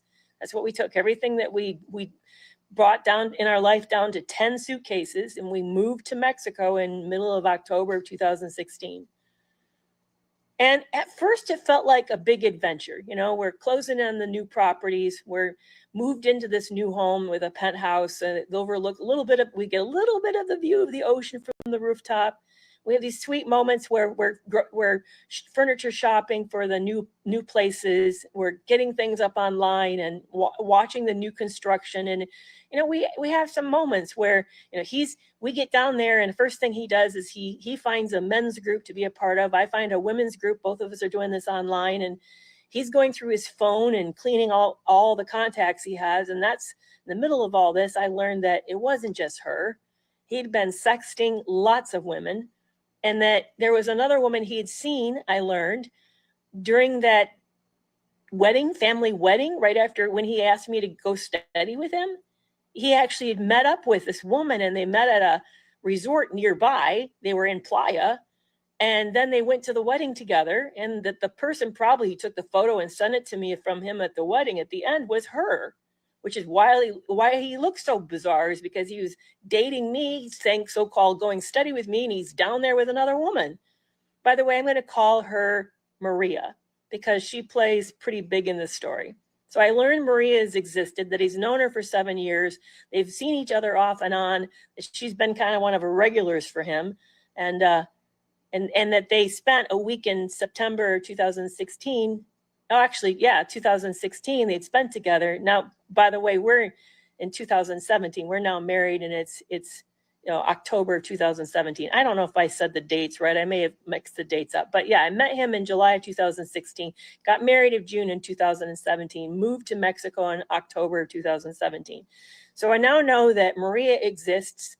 I don't know what their relationship is at that standpoint in October of 2017. We now are in the country of Mexico. My residency is being firmed up, and things feel good. We're like opening business, getting our feet underneath of us, and I feel like, okay, he's working a program. I'm working a program. He went and checked out AA. He's even found a sponsor. It just feels like I'm hopeful, but I'm also shocked, realizing that the intensive program had said to me, Carrie, you think you know what he's been doing. You don't. You only know the tip of the iceberg. There's so much more you don't know. But I feel like he's doing the right things and he's working the program, and I'm hopeful. I'm hopeful. So we are getting ready to open a new condo, and we're going to, setting them all up, and it feels exciting. And it feels like maybe we're on the right foot. And that's where I'm going to stop part 10.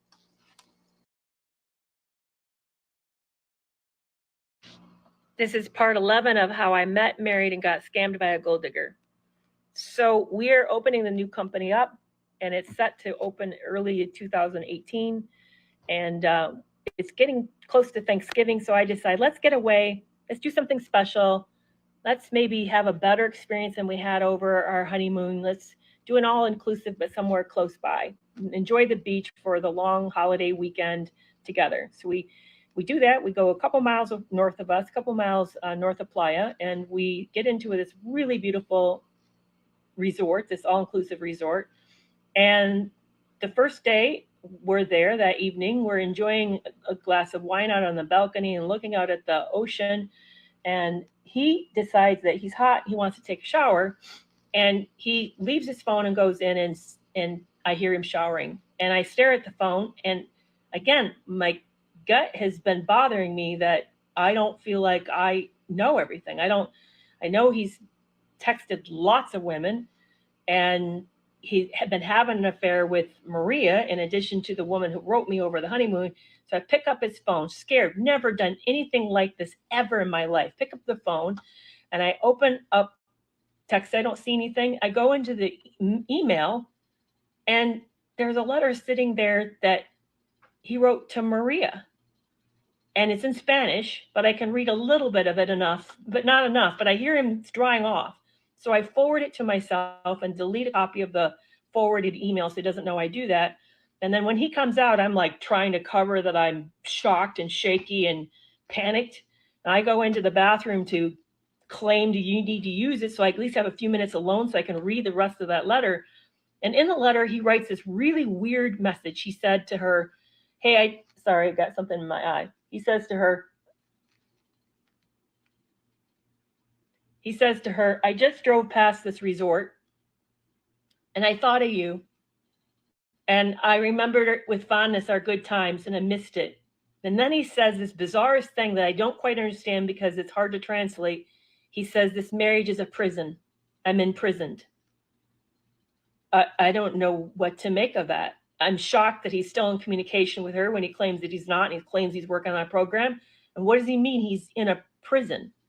And she writes back in some weird comment that doesn't line up, doesn't make any sense to me. So I forward it to the therapist that we had at the intensive and say, we need an emergency therapy session. I don't know what to do with this. And then I go out and I look at him and I say, you've been talking to Maria?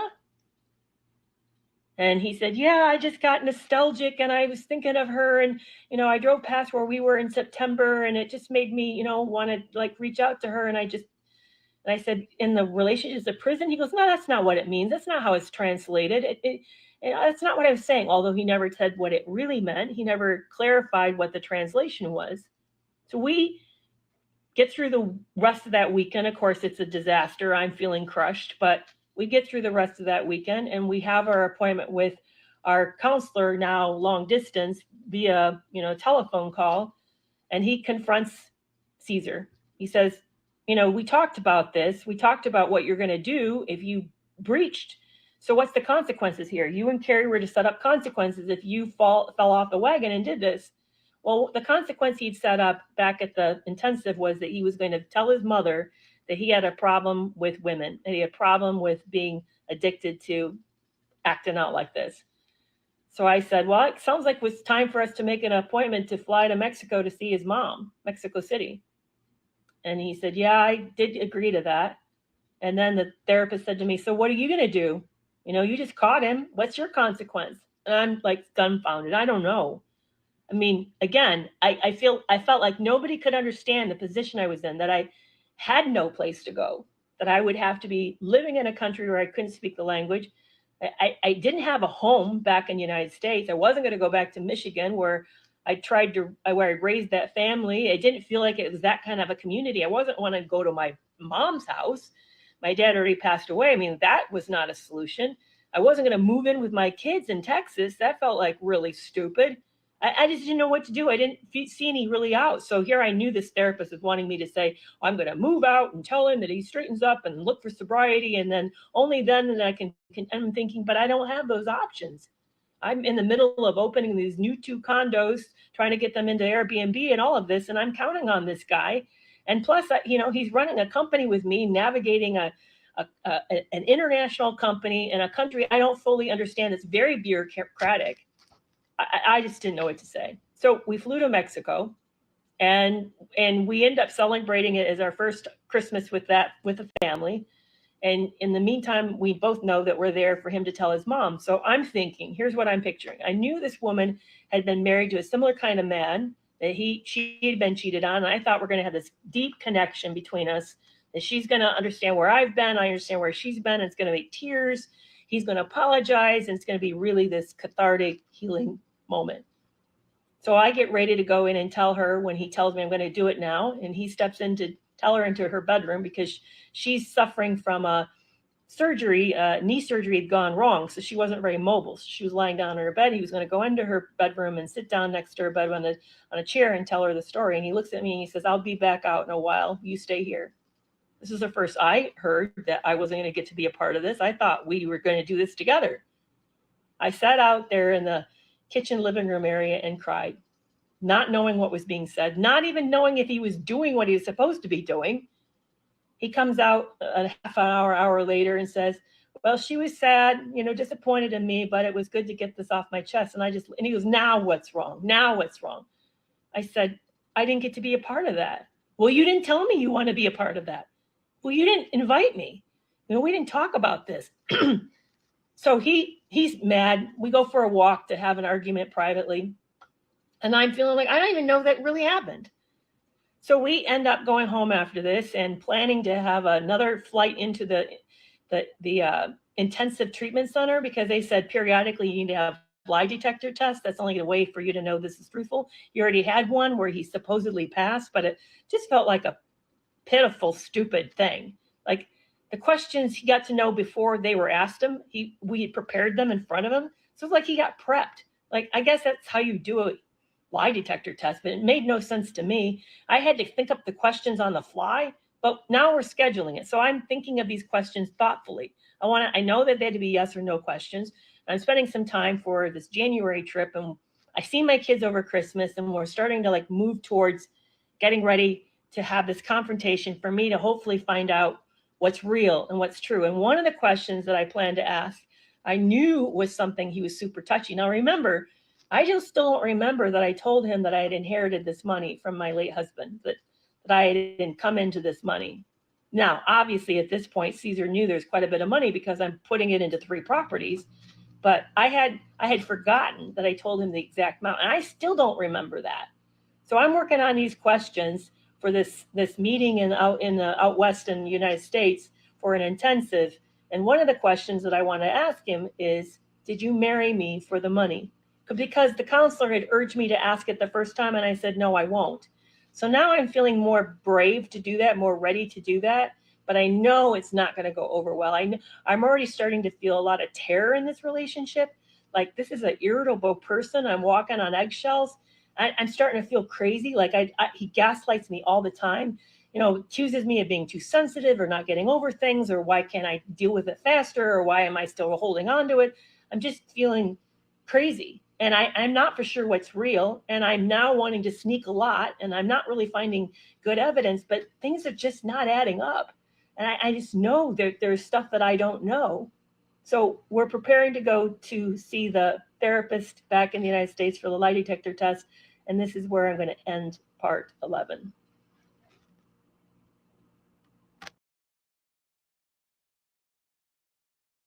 This is part 12 of how I met, married, and got scammed by a gold digger.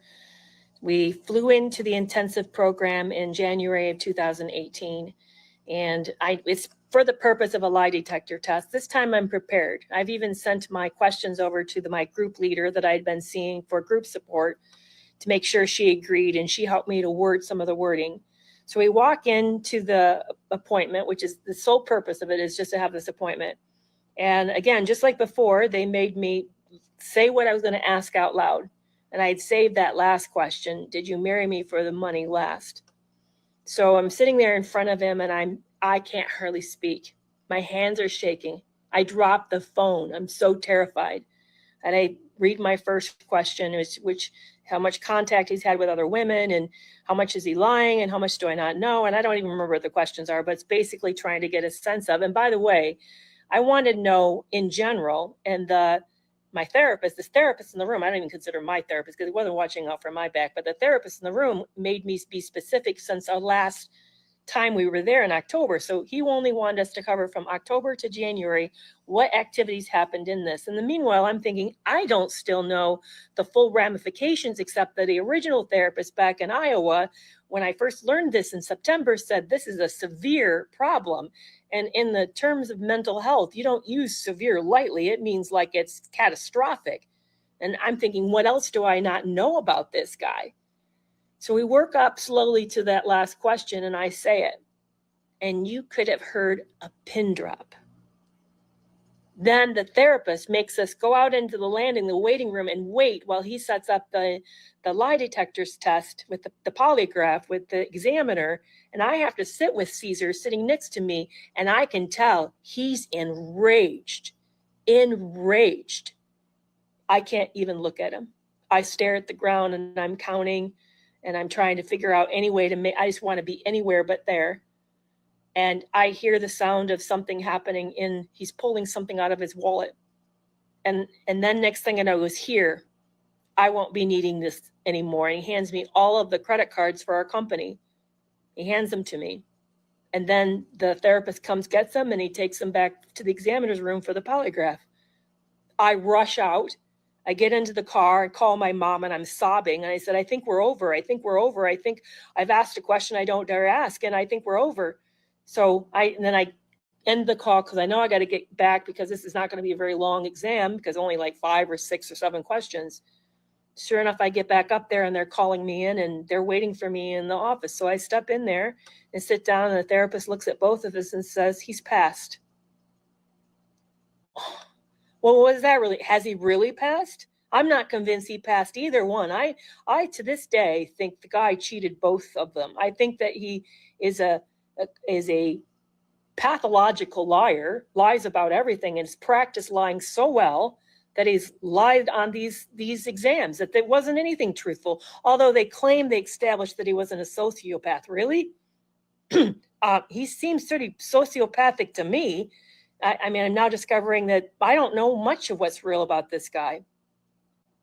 So we're now to drive back to the airport. I'm alone with them, and I'm feeling terrified because I know I've gone into that do not cross territory with him, and he's irate. So the ride is absolutely silent, and I'm terrified. And then finally he breaks the silence and says, you know what I just realized? And I said, what? He goes, this is how you've been feeling since you found out I cheated. And I broke into tears. I couldn't believe this empathic response. It so shocked me.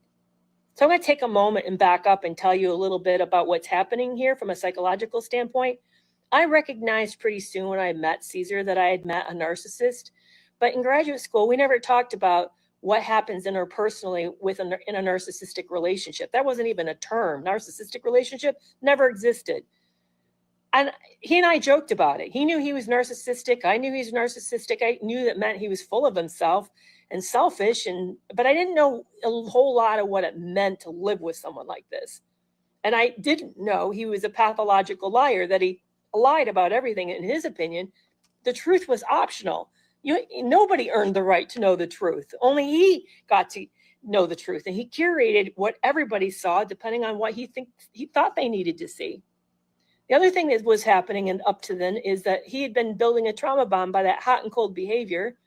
And I had quickly, like way back on that first date when he asked me to go without my wig, he had been conditioning me to be obedient and compliant, to recognize and think about the honeymoon when I confronted him and then he dropped me off that night and left me alone. He'd been conditioning me that if I upset him, he was going to abandon me psychologically or emotionally. And that if, as long as I tried to please him and stay on the right side of things would sort of kind of go better, but not great. And I didn't realize also that he was isolating me. I didn't give him privacy because I didn't trust him alone, but he didn't give me privacy either because he didn't trust me alone, that he had been supervising me and giving me no access to any, like having private conversations with friends, or if he was on our emails because it was a business email. So he tended to see what was coming into me. And if anything happened away from him, he wanted to know the details of what was said and who said what. And I just felt really surveyed. I felt like I was being monitored. So I didn't have a freedom, and he was starting to limit my access to people.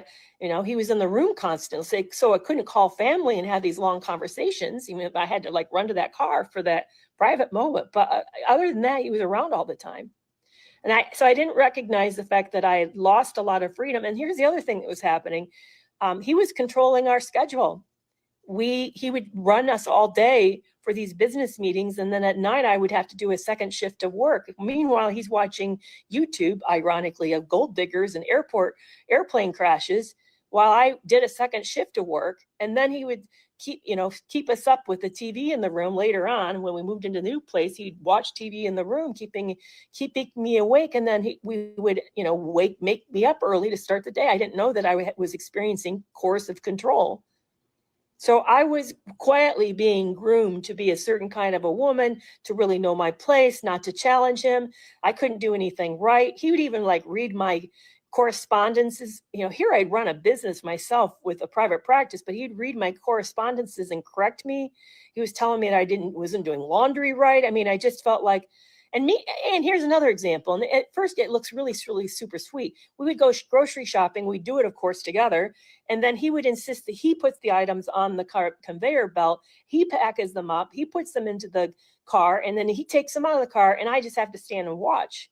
And I'm feeling stupid, like the third wheel. I don't understand why this is all happening. I didn't realize I was losing my autonomy, that he was literally stripping me of freedoms, freedom of privacy. Oh, and the other thing is he insisted we carry cash because he said it looked embarrassing to use the credit card that was essentially my bank account or the company's bank account. He wanted to have the right to withdraw money and carry cash. I had heard of that system before. I did it at a group home. I didn't think it was the worst thing in the world. But again, the naive me, remember I said this is like a bullfight. I'm a bull chasing the red flags. I didn't understand the fact that this allowed him to have financial freedom without my supervision, that allowed him to not, forget to put the receipts in or use money without receipts, and essentially hiding his activity. I had no idea that there was a purpose. I didn't know to question everything that he did. I didn't know remember, I had this marriage with Brad where loyalty and trust and a person's word was their bond, that what you saw was what you got. And I had assumed that was the case here. I had no idea that all of this was going on in the background and that nothing was what it seemed. So that's where I'm going to end part 12. This is part 13 of how I met, married, and got scammed by a gold digger. We end up back in Mexico, and the condos that we have been waiting on that have been being built are now ready to go. In the meantime, I see an article that comes out by the local law firm that the will situation in Mexico is really different, and that if you don't have a will, everything goes into probate, which then ends up basically consuming the value of the property endlessly in this court proceedings or court dealings. So he and I, Caesar and I, go and see the attorney to set up a will. And I'm seeing us as building this company together. And even though I've contributed 100% of all the capital, and he is 50-50 owner, he's been putting in time, making sure this new 2 projects come online. And it feels like we're doing this together, even though the marriage part is not. So I make him my heir of the company. And then in light of his death and the company, the proceeds would then go to my sons and a little bit to his family. So we signed the paperwork, making that official. And meanwhile, we are taking possession of the 2 new condos and furnishing them, getting artwork for the walls, getting all the silverware, plates, everything to set them up. And we decide that the one we're living in, we want to move out in, and we want to move into the bigger one in town so we can be in town. So we're also setting that one up and getting that ready to go. So super busy from the period of early 2018. So we get done with that and finally are moved in, and big sigh of relief. And we take another, a little getaway for the weekend, and I get really sick. We go to this, you ever heard of glamping? It's a tent kind of situation, like a glamour tent. So we go to this really cool glamping situation, but it's a rainy weekend and there's mold in the tent, and I'm really allergic to a lot of items. So I end up getting a cold with bronchitis from the allergens, and he ends up kind of getting sick, and we're sick together. And then I start to vomit and just get super sick. And I also have this weird bout, and please excuse me, but I'm going to be kind of graphic because it's important.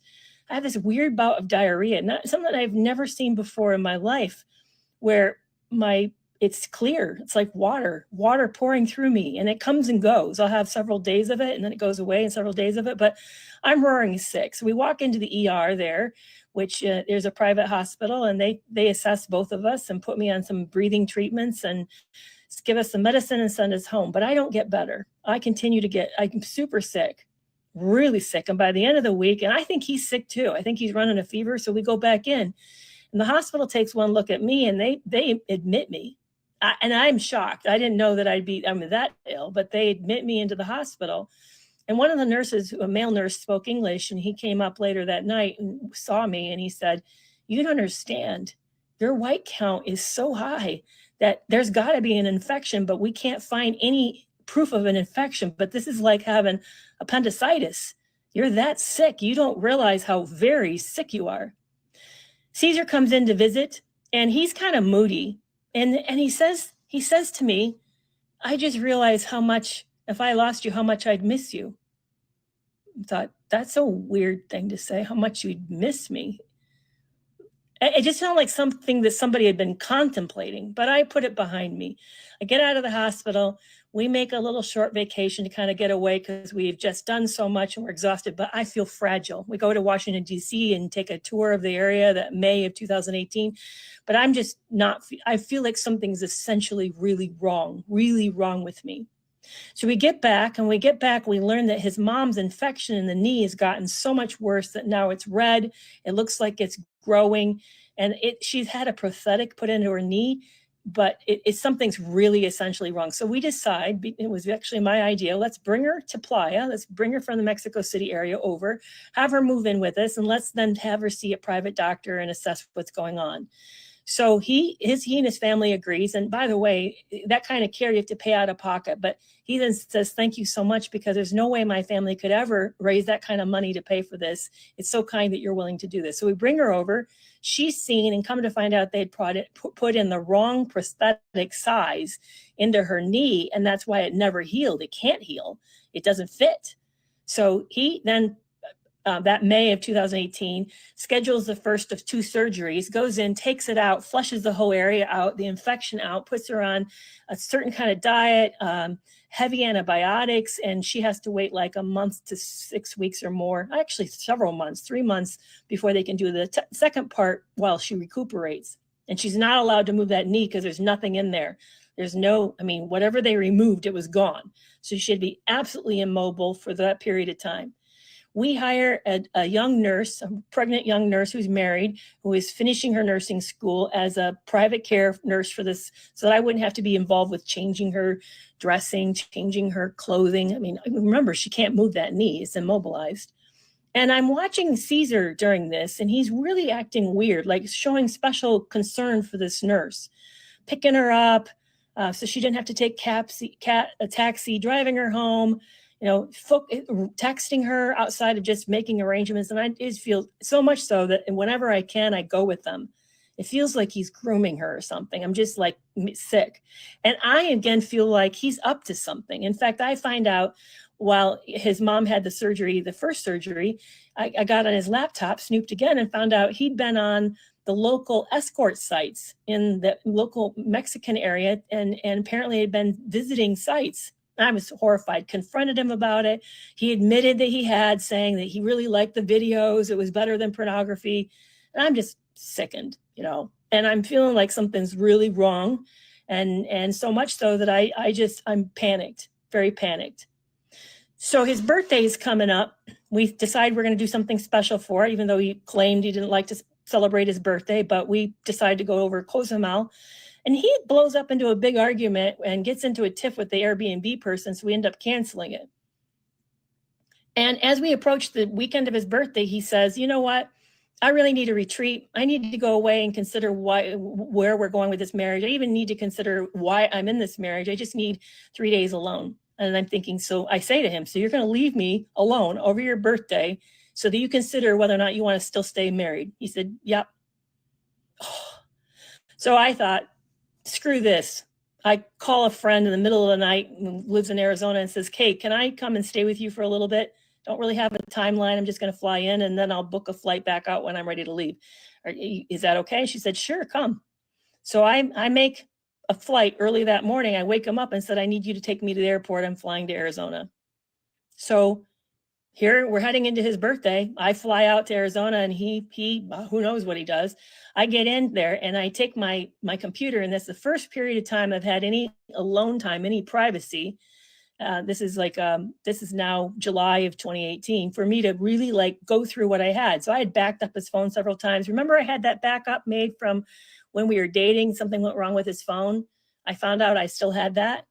And I discovered in those few days that I was away that he had been seeing 7 women while we were dating and engaged. 7 women he was actively, intimately involved with, that he had been texting loads of people, and that he had been texting, I mean, all sorts of stuff, that the behavior had never stopped. Meanwhile, I'm noticing he's going and withdrawing money from the bank account, which is essentially my bank account. And I realized that I left him in the country with the credit card, and I don't have any access and can't do anything long distance because that's not how it works. You can't do long distance stuff with Mexico online. It doesn't work that way. So I end my trip early, rushing back, realizing I got to close stuff down and protect myself. And that's where I'm going to end part 13. So this is part 14 of how I met, married, and got scammed by a gold digger. So I'm in Arizona seeing my friend staying at her house, and I'm realizing he has full access to our banks. It's in my bank where a lot of money is sitting, and he's drawing out and doing stuff. So I say I can't be here in Arizona, and I skedaddle back to Playa del Carmen to at least be on site, at least be able to kind of be a witness to what's happening. And I get back and I just let him know I'm flying into this time, and he says, okay, but I have plans later this day and I don't plan to be around, but I can pick you up. I'm like, okay. So he picks me up, drives me back to the condo, absolutely silent. We don't say anything. He's wearing a bracelet, and it's kind of bracelet that it looks like a promise, like a promise ring. And it just is weird. And I ask where he got that. And he goes, I bought it for myself, which I don't buy. It looks like something a woman would buy for you. So he drops me back at the condo. His mom is there. Remember, she's recovering she's had the first surgery. She's waiting for the second. It's going to happen later, like early fall. And he then says, I have other plans, and I'll be back later today. And I feel like I'm going crazy. I know something, by the way, it's plans on my money. So I hoof it across town on foot, because it's not a very big area. It's a walking distance. So I hoof it across town, see if I can find out where he's at and what he's up to, hoping that I somehow find the car. I don't know. I just felt like it was crazy. Meanwhile, I know that he had stayed at a special hotel in town. And so I stopped by. I actually walk in, and even though I don't have really good Spanish, I said, was this guy here? And was he with anyone? Well, I didn't know. I went to the wrong place. I actually found out later that he was across the street. It was the same chain, same, company owned it, but I'd gone, they're like, no, we don't really know what I'm talking about. And I'm like, was he, but I'm asking these really intrusive questions. Finally, so I get on the other side of town and I find the car. I find where he's parked the car. And not only that, I spot him down close to the beach, and he's drinking he loved green juice. He's drinking a green juice smoothie. So I sneak in behind him and see if I can catch him meeting somebody. And I try to find a place to hide that's not obvious. I'm feeling so stupid, and I feel utterly crazy. I don't recognize who I've turned into. So I turn around to see if I can see where he's at, and he's disappeared. And then I go on the phone, because up to that point, we've been sharing our location with each other through like a 360 app, and he's turned the location off. So I hoof it back to where I know he parked the car, and the car has been moved. It's not there anymore. So tail between my legs, I go back to the condo, and somehow I make it through the rest of the day that he's gone, waiting for him to come home. He comes in that evening and he said, "Did you follow me?" And I said, "Yeah, I followed you. I want to know what you're up to." And I feel like an idiot. I just feel like I was absolutely going crazy. And he didn't say any more. He just said, "I went up to this area and I went snorkeling by myself," which I didn't believe. I'm sure he saw somebody. And it's just feeling really, really awful. But we then somehow limped through another few days of this. Things are horribly tense. He's very easily irritable and upset with me. And I just utterly feel crazy. I'm starting to count, like, he uses ED medication, how many has been used. The numbers don't add up. By the way, our intimate life is completely dropped off to nearly nothing. He's always claims he have a bad back, or he doesn't feel good, or he worked too hard, and I mean, so he's avoiding me, and it's feeling super awful. So we go out one night, and he's talking about therapy and about how this therapist wondered if we'd go into couples therapy, and he's hesitant to do it. And I ask a few questions, and he takes it personal, and he makes it go in a weird way, like strange, like I'm attacking him, and I'm just asking follow-up questions. And I suddenly, in that moment, I just can't do this anymore. So I stand up in the restaurant and say to him, "You don't deserve this, and I don't deserve this. We're done." And I can't believe I'm doing it, because I'd been so terrified to doing this, because I knew once I do it would be over, because this isn't the guy who's going to like forgive me. He's not going to forgive and forget. But I stand up and I walk out, and I have an appointment. I walk to the appointment. Actually, it's a joint appointment. We're supposed to get a massage. And I walk to the appointment to have this, and he shows up. And I think it's an olive branch that we're going to be okay. And I hug him, and I feel like he's chased me or something. So we have the massage, and we get to the other side, and then he drops me off to where my car has been parked. And he lets me off, and I can clear now that no, we're not okay. That he just wanted a massage. That was all that was. So I go back to the apartment where we've been staying, and he then shows up later, and I said, "So what's up? Do you want a divorce?" And he goes, "Yeah, I do. I do want a divorce." And I'm stunned. So we don't say anything else. We just go to sleep, and we wake up the next day, and we have a couple of business appointments. And I say in the middle of it, "So what are you thinking?" And he goes, "I don't want to talk about it now. I'll talk about it with you later." So I wait till we get through these meetings, and we go back. And by the way, we're buying another condo in the middle of all this. And now we own 4 in this area. And and we're also selling one. So we just bought our 4th, but we're selling the 1st. And so he says, he walks into the new condo that we just bought. We just recently closed on, sits down at a little countertop, and he says, "So this is a Mexican corporation, and I'm vice president, and you're the president, and we're 50% owners." And then he starts to tally up all the properties we've owned, all 4 properties, and their market value. And he writes each one slowly, the value of that property. And then he draws a line at the bottom, and he tallies up the columns, and he writes that final figure. He says, "That's what the amount of property that is now in this country, and I'm co-owner. I have earned the right to half." I look at him horrified.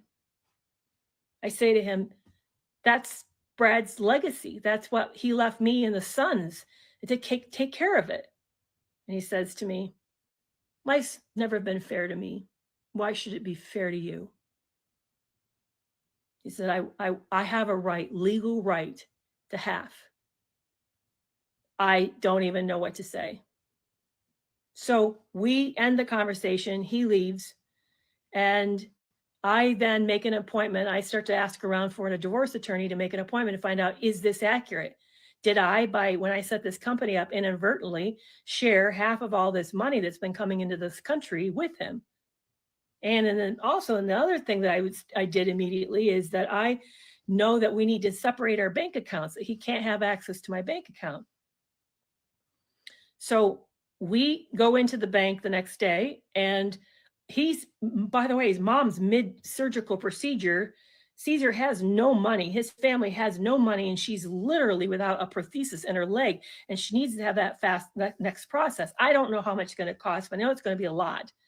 So I give him a chunk of money and said, this should cover part 2 of the surgery, maybe give you guys a little bit of live on. And he says, can we stay where we're at? Because she can't move. Like, yeah, okay, I can see that. She can't move. Yes, you can stay where you're at. I'll move into the new condo. You stay in the condo we've been living in until we sort this out. So I move in a chunk of money.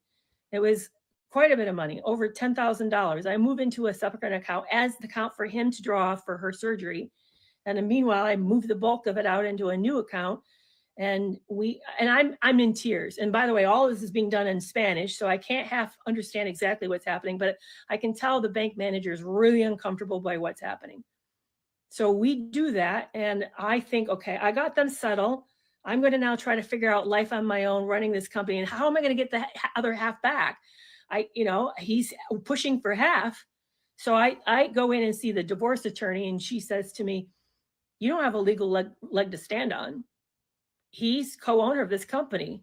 So technically he gets 50% of the assets. Unless you can prove he's broken the law, he gets 50%. Even though I brought in by a stack of papers, all proving that it was all my assets that had funneled into this company. She said, I don't know what to tell you unless you can prove you broke the law. And that's where I'm going to end part 14.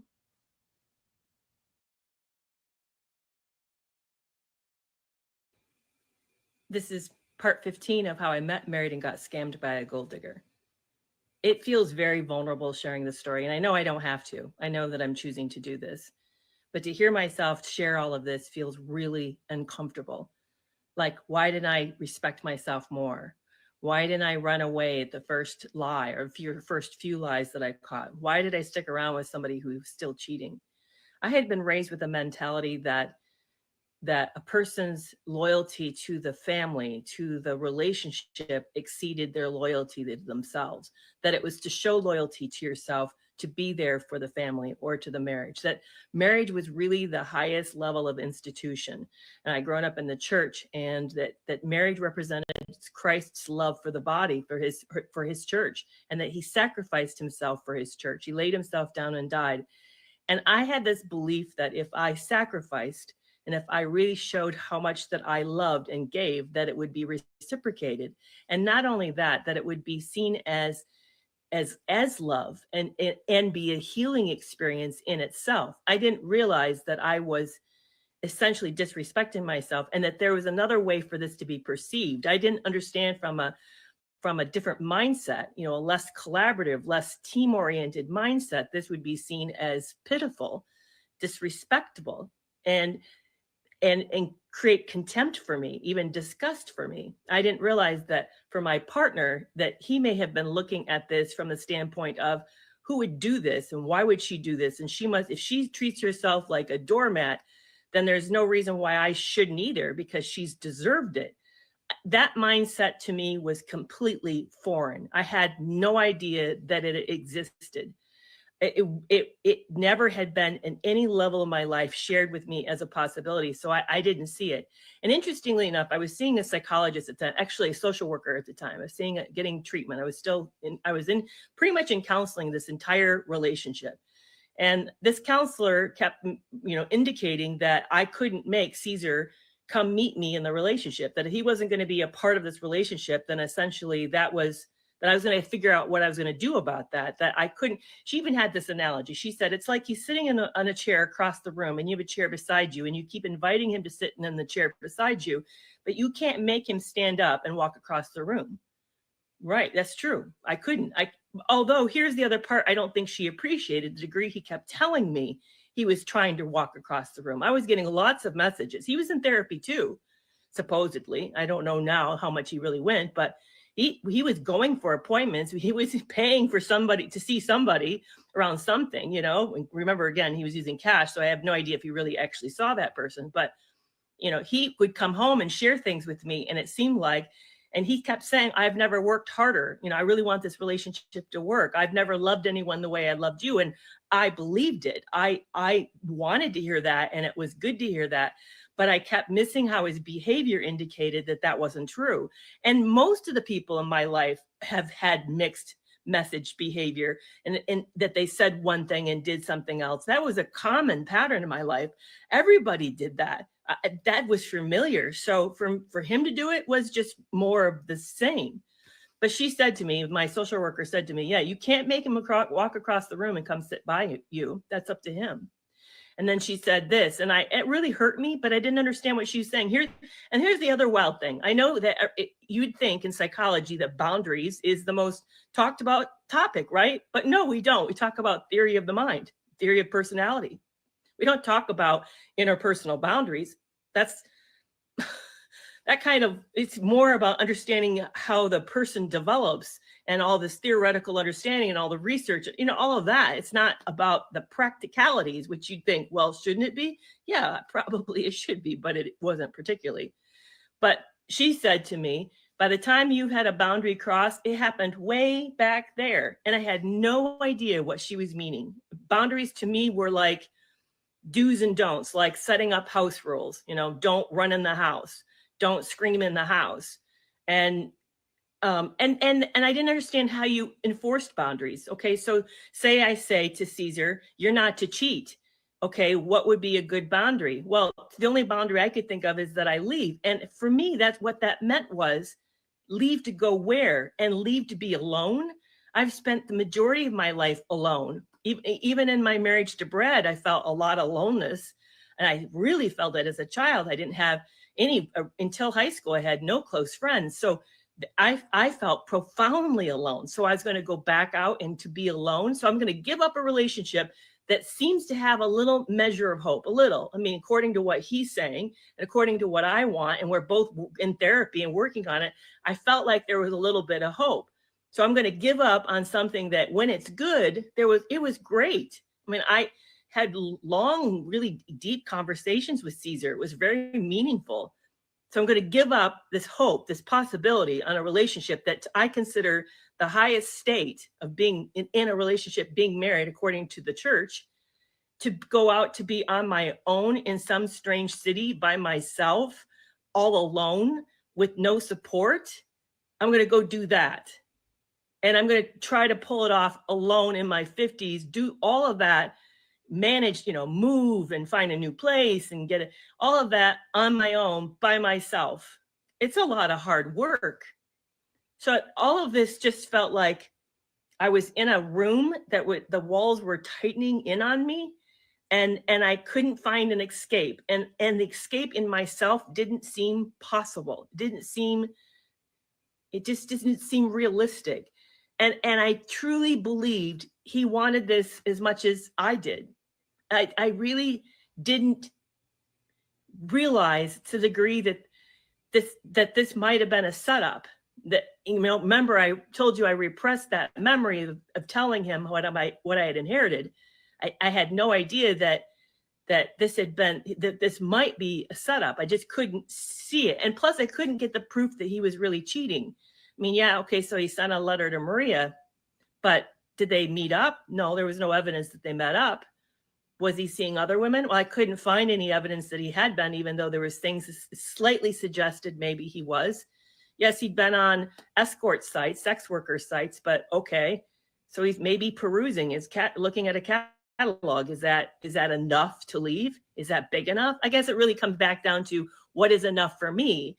And as a person who valued relationships and everyone in my world, that's the other thing, is I was immersed in a world, in a culture, in a Christian culture that really elevated marriage. And in their perspective, I should work as hard as I could. In fact, we had a saying that a woman's godliness helped bring her husband closer to God. That there was a lot of responsibility put on women to lead their husbands, be good examples for their husbands. So I just was in a culture that really urged me to stay. I had been raised to see this as I should stay. And then I hadn't gotten to the place with myself to feel like I had any more options. So that's a little bit of an interlude to give you some background of my mindset. And here's the other thing. I really loved Caesar. I really, really loved him. I mean, really loved him. Loved him the kind of way that I loved Brad, and saw Brad all the way to his death, which was horribly hard on me, horribly obviously hard on him. He was dying, but it cost me a lot. And I saw that as an honorable thing to sacrifice my time and my effort and my energy and my love for this person who's having a horrific thing. So am I going here? Caesar supposedly has something wrong too. He's a sex addict and he's trying to break this horrible addiction. I'm going to walk out on him too. I didn't walk out on Brad with cancer. I'm going to walk out on Caesar because it's a mental health issue, because it hits me a little more personally. So all these factors were weighing in and really making it complicated for me, really hard for me to see the truth and to see a way through it, see a way out of it. So this is where I'm going to end on part 15, but part 16, I'm going to pick the story back up and tell you what happens next.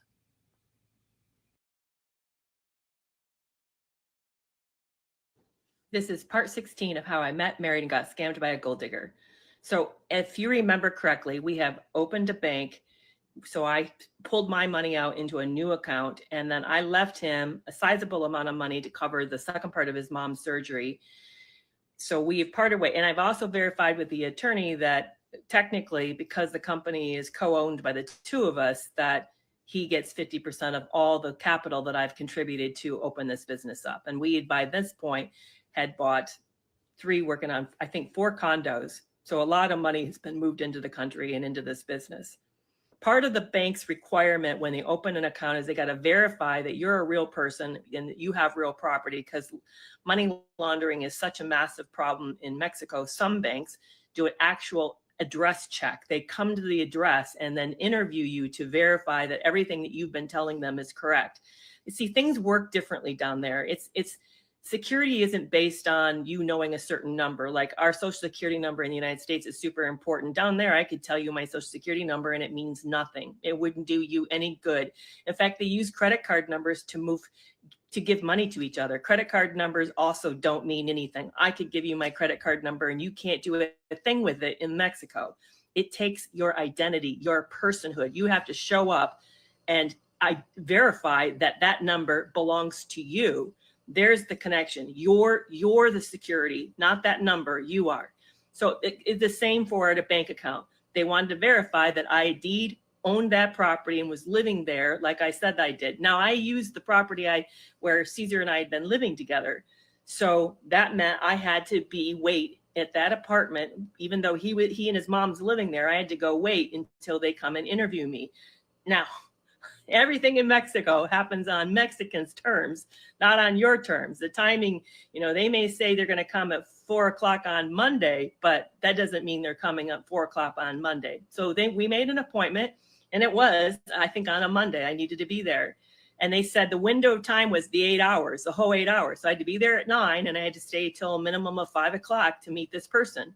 So and Caesar hears this requirement and he gives his approval. He says, okay, that's fine. She can wait at the condo where he agreed I could wait at the condo where he was living with his mom to meet the bank verifier. So I'm there on Monday. It's awkward. He's not there. I don't know what he's up to. I can tell. And by the way, I wait in the bedroom because his mom is in there and she's in her bedroom. And I just don't want to be in the living room. It feels really strange. I don't want to run into her. I just don't know what to say. So I wait in our marital bedroom, and I can tell he's not been there. He's not been sleeping there. The bed's completely made. There's stuff on top of it, like paperwork, his satchel. There's also clothes hangers. He's obviously not sleeping in the bed. So I wait for 8 hours and try to find something to do, and they don't show up. So I go back on Tuesday, and I let them know they didn't show up. I got to be here on Tuesday. So do again on Tuesday. And again, they don't show up. So I do it again on Wednesday because I have to do this. And I'm waiting. And while I'm waiting and I'm getting bored and starting to really kind of like look around. And I'm also at this point, realizing I need to use this time wisely. I have access to things that I normally wouldn't have access to. So I start to make copies of the deeds, because they're stored there at the condo. And I know if he saw me lugging out a whole bunch of paperwork, he would get, or they just went missing, he'd get really suspicious and want to know, what am I up to? But I want proof that I own these properties. So I start copying the deeds and start figuring out what else could I do strategically that would advance my cause and help protect me a little bit better, which is super stressful because I'm listening for his mom, wondering if she's going to go check on me, because I know that whatever she sees me doing, she's going to tell him. So I have no privacy with her, that her loyalties is with him, not with me. And while I'm there, I've noticed that the gift I'd given him of an iPad sitting on the bed. So I pick it up and I open it, and there on the text messages is this whole slew of messages that he has been soliciting and seeing sex workers. There's conversations, negotiations, photos they're sending back and forth with each other, disgusting photos of stuff, not necessarily nudes, but plans and what's being paid for. And I also noticed that day he's down at a park with one of them having a date experience, going through a park, and whereas supposedly he's working or having I don't know what he's doing, but he's down there and there's active photos coming in of the two of them at these different points, these camera ready points, outlook points of him, and so he's with somebody spending money, my money, the money in the bank for his mom's surgery, on this excursion with this sex worker. I'm shocked. I'm stunned. He had always said that wasn't something he would do, that he found that was distasteful to him. But I'm absolutely stunned. And I feel so disgusted, so betrayed. So I continue to try to do what I can and get some business done while I'm there. But I'm also just beyond shocked. I mean, it's not as bad as that first message from that woman on the honeymoon. I don't feel as rattled by that, but I still feel completely just sick, really sick. So I happened to run into him that night. He crossed paths with me and asked how my day was, and then proceeded to tell me a lie about how his day was. And I just sure, sounds, well, that's really interesting, knowing now that I know the truth. Oh, and the other thing I saw in those messages was that Maria had been in town, that the first weekend that we split, she came in, spend the weekend with them. And not only did she spend the weekend with him, and they took photos of him and her going to our favorite restaurant, and him and her going to the beach where we often went to the beach, is that his mother was a part of it. Caesar's mother also was a part of these. They went on a boating excursion together, the three of them, and were taking photos as a family. So now I know that she knows this woman. And remember how he told me that I was the first woman he had introduced and he was going to marry and introduced them to the family? No, apparently not, because Maria knew his mother and Maria was being invited as part of the family. It was a lot. It was a lot to take in. And the bank still hadn't showed up. By Thursday, I had to do it again. Sit there again in that mess with an unslept in bed, knowing all the stuff that he was up to. And then finally Friday came and they still hadn't showed up. That time I called the bank and said, listen, I've waited all week for you to meet. I cannot wait here anymore. I don't know what to do. You have to verify this address, but I cannot wait longer than 40 hours for you, somebody from your office, to come show up.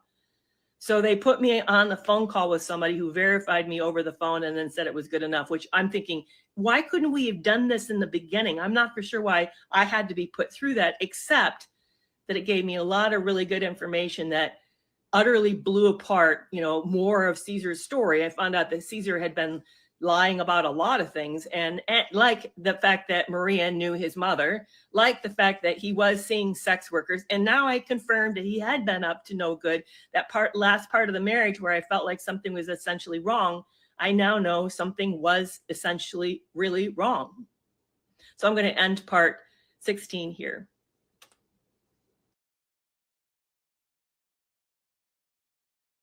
This is part 17 of how I met, married, and got scammed by a gold digger. I now know that he has been cheating. I now have proof. He's actively cheating during this break. He's acting like we're divorced.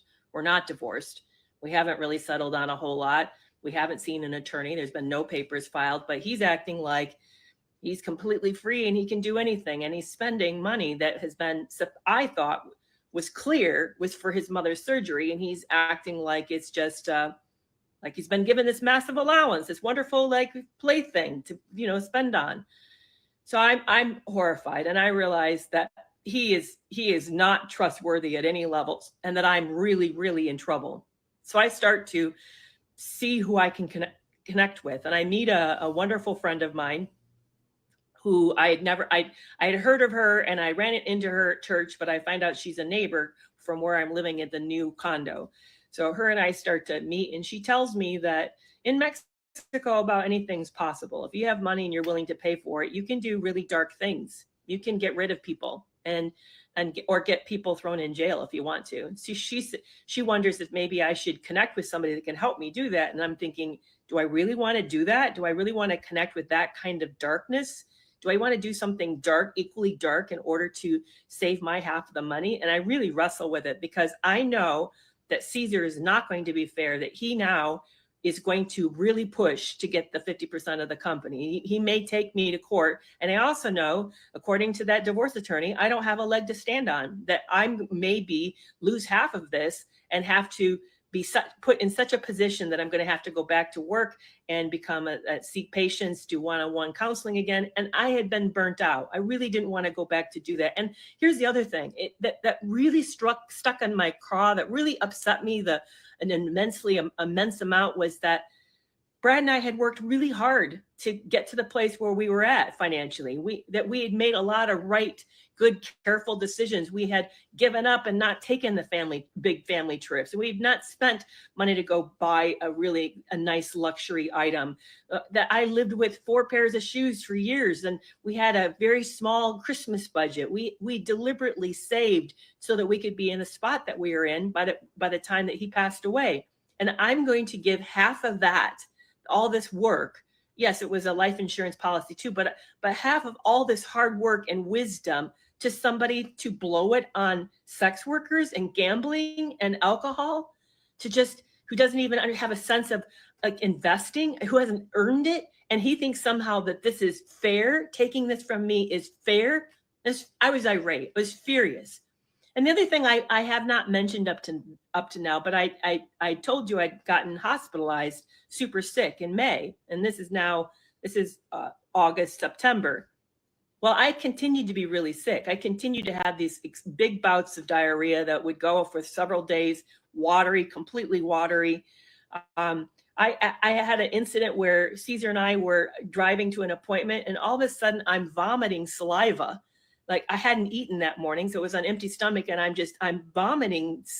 And he calmly hands me a grocery bag to vomit into, and then he disposes of it and never makes a comment to me about it. In fact, neither of us make a comment about it. It's as if it just didn't happen.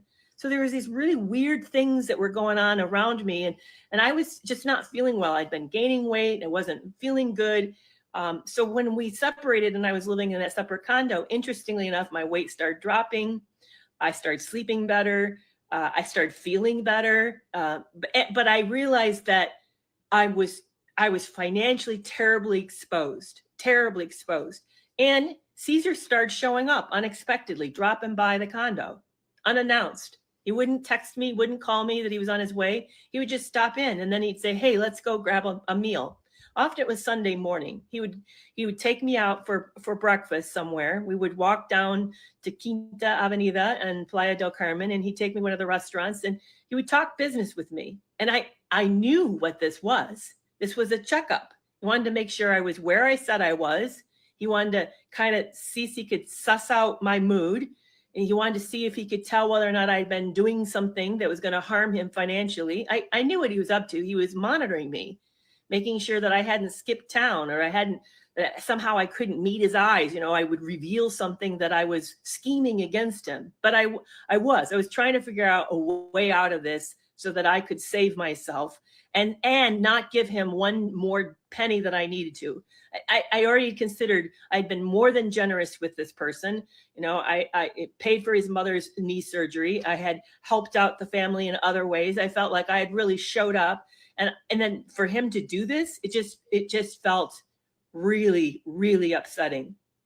So I was trying to figure out a way, talking to a couple friends, trying to figure out some strategy, trying not to do something really massively illegal to sort of get myself in deeper. I knew that was a possibility that I could do it, but I didn't want to do it. I didn't want to be that kind of person. So I'm trying to figure out a way out of this. And he one day stops by again and he says, "Hey, I've been thinking a lot about you." And I'm thinking, really? Because I had also intercepted an email that he and Maria had been house shopping, and they had actually found a place that they really liked, and they put a deposit down, you know, a several $1,000 deposit down, again, of the money supposedly earmarked for his mom's knee surgery. He's put down a deposit on a house with Maria. So he's saying, "I've been thinking a lot about you." And I'm thinking, oh, sure. I'm sure when you walked through that home tour, you were thinking all about me in that home tour with Maria. And he said, I really miss you. Would you be open to taking a trip back to Minnesota? I want to see my son and I want to go to an NFL game. And then I wondered if you would accompany me. Meanwhile, he's moving closer to me, like he's trying to seduce me or something. And I'm like, I'm resisting, want to back off this guy. I mean, ugh, you know, that's how I'm feeling. I just look at him and like, oh, how sweet. I think, no, you should go and enjoy your son. I think it's a really great opportunity for you two to be together. And I'm sure you don't need me in the middle of it. That's what I said. Oh, well, oh, sweetie, that's disappointing to hear. But if you change your mind, let me know. I'd really love to have you come. I'm thinking, what is up? This is a strategy. What is he? There's something going on here that is not what it seems. This is not about missing me. So he leaves, and I now know that he's heading up to Minnesota for a visit. And I'm really trying to figure out what his game plan is. And meanwhile, I've been praying a whole lot. I have never felt more emotionally, psychologically, spiritually trapped, oppressed, desperate. And I'm just praying for God I kept saying, God, you know the truth. You know what's really going on here. And you also are invested in my well-being and you love me dearly. Please, please help me to see the truth. And please tell me a way out of this. I don't see a way out of this. I feel trapped. And could I survive losing half? Yeah, I could, but I don't want to. It doesn't feel right. It doesn't feel fair. It feels horrible. Like I'm rewarding this terrible person for doing this terrible thing. So as the trip's wrapping up and I'm realizing he's about ready to come back, I feel God say to me, get ready. A big moment's coming. You need to get ready. You're going to have a chance to get the company back. You need to be ready to take that opportunity. And about that time, he texts and says, I'm in a layover. I'm on the way back. I've been doing a lot of thinking. I'm a mess. I need to see you. Can I see you the minute I get back into town? And I knew there was the opening, that I had a chance to do something different. And this is where we're going to end part 17.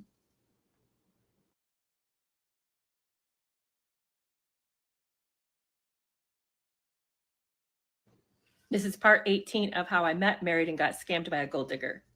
So he texts and says, I'm on my way back and I want to see you the minute I get back to Playa. I've had I'm a mess. I need saving. I need help. And I really been thinking a lot about you.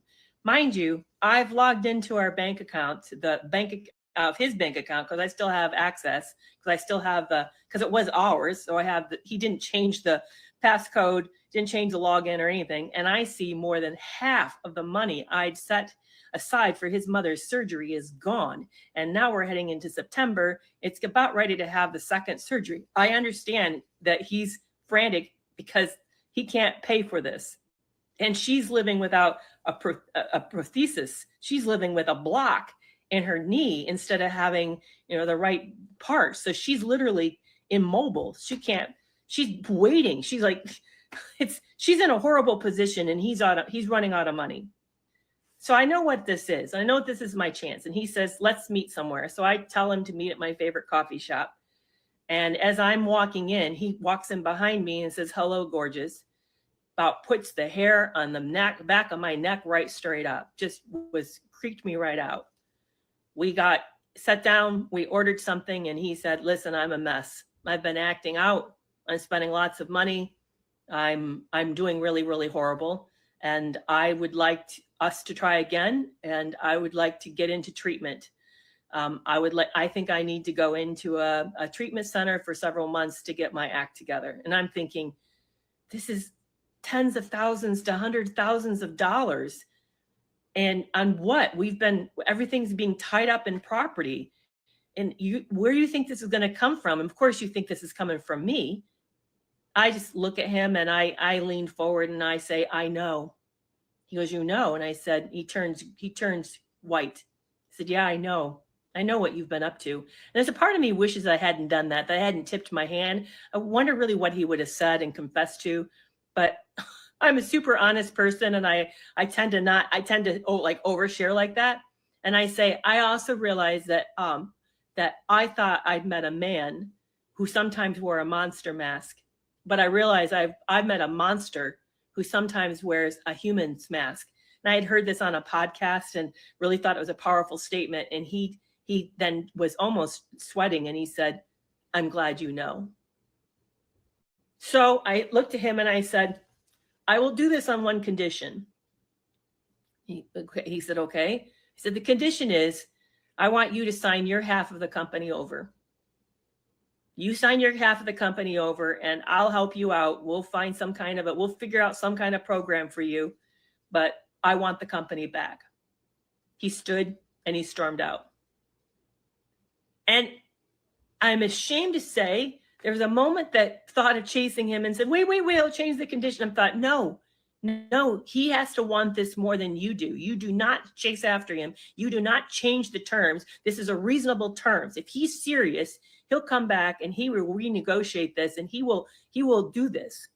Well, sure enough, less than 30 seconds, he's back knocking on the door, or he comes back and he says, okay, I agree to those terms. Now, I'm not good at this. I don't play. Life to me is not a chess game. And I don't think this part through. So we immediately start making plans of how we're going to get back together again, I don't want to go back to where we'd been living. I can't. I need someplace new. So we decide we're going to make that a vacation rental. We're going to move into a new house, someplace where his mom can finish her last part of her recovery. And by the way, she's now seeing a surgeon and it's being set up and they need the big deposit for this next piece. It's more money than I thought it was going to be. And there is no money. And of course, he's looking to me that I'm going to move money out of my account and pay for this. I mean, it's just being assumed. Dumb me feels like I can't leave her like this. So I do. So I begin to do all of this. Meanwhile, we haven't made it into the office of the attorneys to sign the corporate paperwork to make me full owner of the company. That never has happened. It's almost like it's been forgotten. And I didn't realize that I should do this first, that I should see the attorney, make everything else on a stipulation that first occur. Never occurs to me. And of course, in hindsight, it's just like, duh, of course you should have done that. This is a person you cannot trust. This is an opportunist who is going to take every single advantage possible in order to get ahead. So things are moving forward. We find a new place to move into. Her last surgery's been scheduled and the date's coming up. It's been paid for. And no mention of him going to the attorney's office to sign the company back over to me. And I'm feeling utterly stupid. Meanwhile, the treatment program, he calls several of them back in the United States, find out how expensive they are, and kind of acts like he doesn't know what to do. I don't know if he'd hoped that would happen. He hoped that they would all be out of range that he couldn't do. I could never see what his angle was on that, why he wanted that. Did he think that he was going to fly up and then actually fly somewhere else and do something? I don't know. I just felt like that. maybe he thought it wouldn't work, and he wanted to toss that out as as a hopeful kind of like symbol, and he knew that it would fall apart. It wasn't possible. I just didn't. I don't know. But we decided what we would do is that he would restart his treatment with the person he'd been seeing before, and that actually with somebody new, that the person he's seeing before wasn't good enough, so you're going to see a new psychologist, and that we were going to see a psychologist together. And I actually, vetted that person, found out they had a really intensive couple therapy experience, that they had a special type of training. So we found somebody who was English speaker, who had been trained under the certain system called emotionally focused therapy. It's EFT. I'm not for sure if I'm saying the words right, but it's really this work on helping couples learn how to have new communication skills, really work through the tough spots they have in these relationships. So we found her, and we found another clinician for him that would be more helpful with the addiction piece of it. And so all of that got started. And he was supposed to also start like a health program and work with a trainer. And although we paid for it, he never showed up, and that never happened. So we moved, and the surgery happened, and all of that was starting to happen.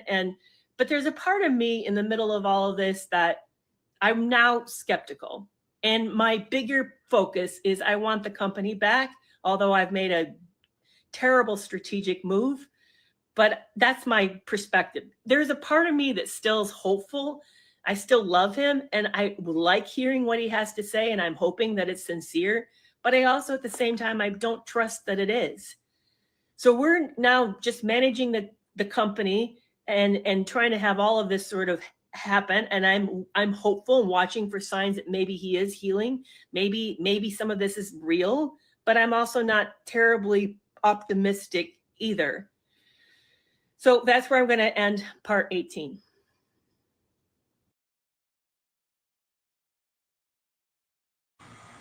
This is part 19 of how I met, married, and got scammed by a gold digger. So our marriage picks back up. His mom has surgery successful and is healing, but things have changed. His mom's now not treating me so nicely. And he's coming to me and telling me that she thinks I don't like her. Well, I don't feel great the fact that she's went and did things with Maria when Maria was into town. And obviously, this woman does not have my back. But on the other hand, I haven't done anything different with her than I had before. I look at him and say, listen, your mom's having problems with me because it's problems she's having with me because of what you've done, not because of anything I've done. You made a mess here. You treated me disrespectfully. Now she's treating me disrespectfully. So if there's any issue there, you have an issue with her. I don't have an issue with her. Nothing's changed on my end. He just looks at me. We're going to therapy, and we're trying to run the business, and I'm burning out because up to this point, I essentially have had two jobs. He and I run around and have business meetings and take care of things during the daytime.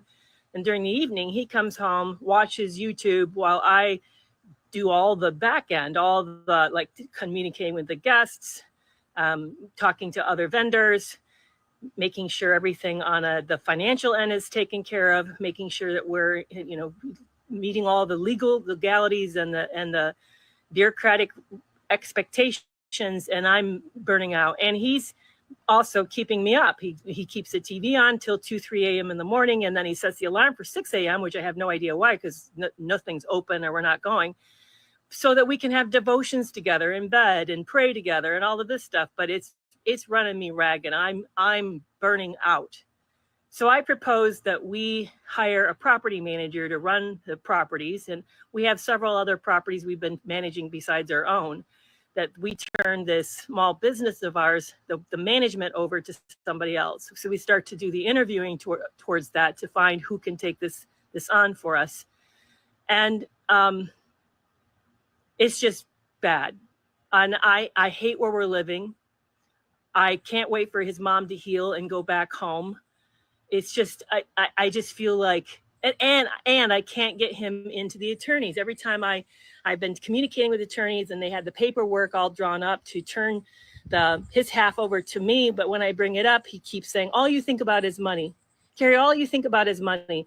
Can you ever let anything go so it becomes this hot topic that can't be talked about? And of course, I'm thinking, stupid me, this makes perfect sense, because why would he not do this? This makes perfect strategy. I have leverage when he needed something from me.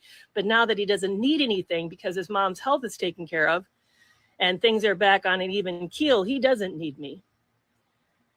So I know that I'm screwed, that I have put myself back into a terribly vulnerable position, very exposed, and I don't have any leverage. And so I began to pray about that. I began to ask for some situation to come up in which gives me a way to push to get this back.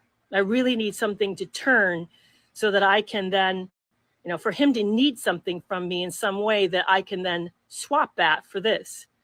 So I'm just now waiting for that opportunity. And I'm continuing to get sick. I feel even worse. And now when my urine has turned to the color of tea, and it's frothing like a latte, like it's got this foam on top, which I know what that means. I know that I'm spilling protein, which I don't know why I'm spilling protein. And a toenail or two on my feet is getting loose, and one has fallen off. Now, because I don't have a lot of hair, I can't tell that my hair quality has changed. It was never great, very, very little of it. But on my fingernails, there's white lines crossing all my fingernails. And you know how when you hit your fingernail with a hammer or something, you get like a little like white line there? But I have white lines across all of them. And I haven't been using any kind of construction tools. I've not been using a hammer. So I don't know why I'm having all of these symptoms. And I'm still struggling with diarrhea. But so I'm feeling really like something's wrong and I can't put my finger on it. And I also know that I've lost my leverage and I feel I'm back to being trapped. How do I get out of this situation? And again, yeah, at this point, I already proved that I could move out on my own and manage living in a foreign country without him for a month. But if I do that, I lose half of the company because he's going to go for it. Of course, he's going to go for it. So so I no longer am so afraid about starting over because I've actually had to do it for a month and it went really well. But I want to do it in a way that I walk out with in the best position. I don't want to lose this to this man. So I'm just feeling really completely stuck and not for sure what to do. And I also feel like people who saw me go back to him, I kind of burned what social support I had. That, how do you explain all of this to other people? I looked pathetic, and I knew that I did. I knew that I had weakened my position socially, and I also knew that I had accidentally weakened my position financially and legally. And now I'm back into this relationship that it feels no different. I mean, it feels like it's right back to where the worst spot it was before. I feel like that's where we're at. It's not healthy. It's not good. But I'm just hoping for some thing that will happen that will shift. But I don't know when that will come or what that will be. So we then, one night, while we were after a long day of work and we're trying to switch everything over, I happen to fall asleep again beside him, and I wake up and I see that he's texting somebody, and he's doing it really weird. He's hiding the phone under his leg and pulling it out and then texting and then putting it back under his leg. So again, I did the same as I did on the honeymoon. I pretended to be asleep and just kind of watched him, and I can see it's a woman. So I watch him continue to text, and I finally I say to myself, by the way, I struggled with mutism a lot. I just sometimes couldn't speak. And that was one of those moments. I felt completely frozen. I couldn't speak it, but I'm watching him do this. And I kept saying inside of me, speak, say something, just say something. I kept screaming at myself inside. So I finally find the energy and I say, who are you texting? Oh, I'm texting my mom. I said, no, you're not. I saw the photo. That doesn't look like your mom. In fact, it looks like Maria. No, it's my sister. I'm texting my sister. I said, then you won't mind me seeing your phone. And by this point, I'm completely amazed by my courage. And I actually put my hand out. I put my hand out in front of him and said, then you wouldn't mind handing me your phone. He jumps up, rushes to the bathroom, and then he calls from the bathroom and says, I've deleted the texts. I said, so, well, based on what you and I have decided in the intensive treatment program, that means I'm going to have to decide what I'm going to do, because you're essentially lying and you've breached our contract again. So I'm going to have to figure out what my next step is. So we go to bed. We go to sleep and say nothing. He wakes up the next morning and he says, okay, if I tell you who I was really texting, do you promise not to get angry? Like, okay, I said. He said, yeah, it was Maria. I was texting Maria. I said, so what are you texting her about?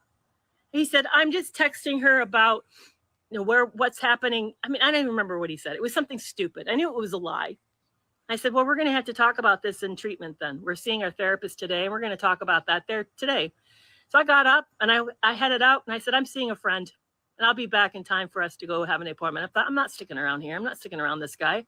He's betrayed me again. I'm going to go talk to a friend, get some support, and we're going to see what the therapist does with this. And that's where I'm going to end part 19.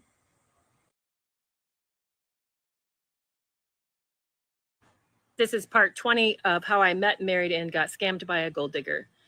So I'm in town seeing a friend, trying to gear up and get ready to see the therapist and confront him again with the therapist, hoping that I'll get some help, hoping that the therapist will actually put him on the spot. Maybe we'll get some answers, maybe we'll get some clarity, and finally some accountability. I'm talking to the friend.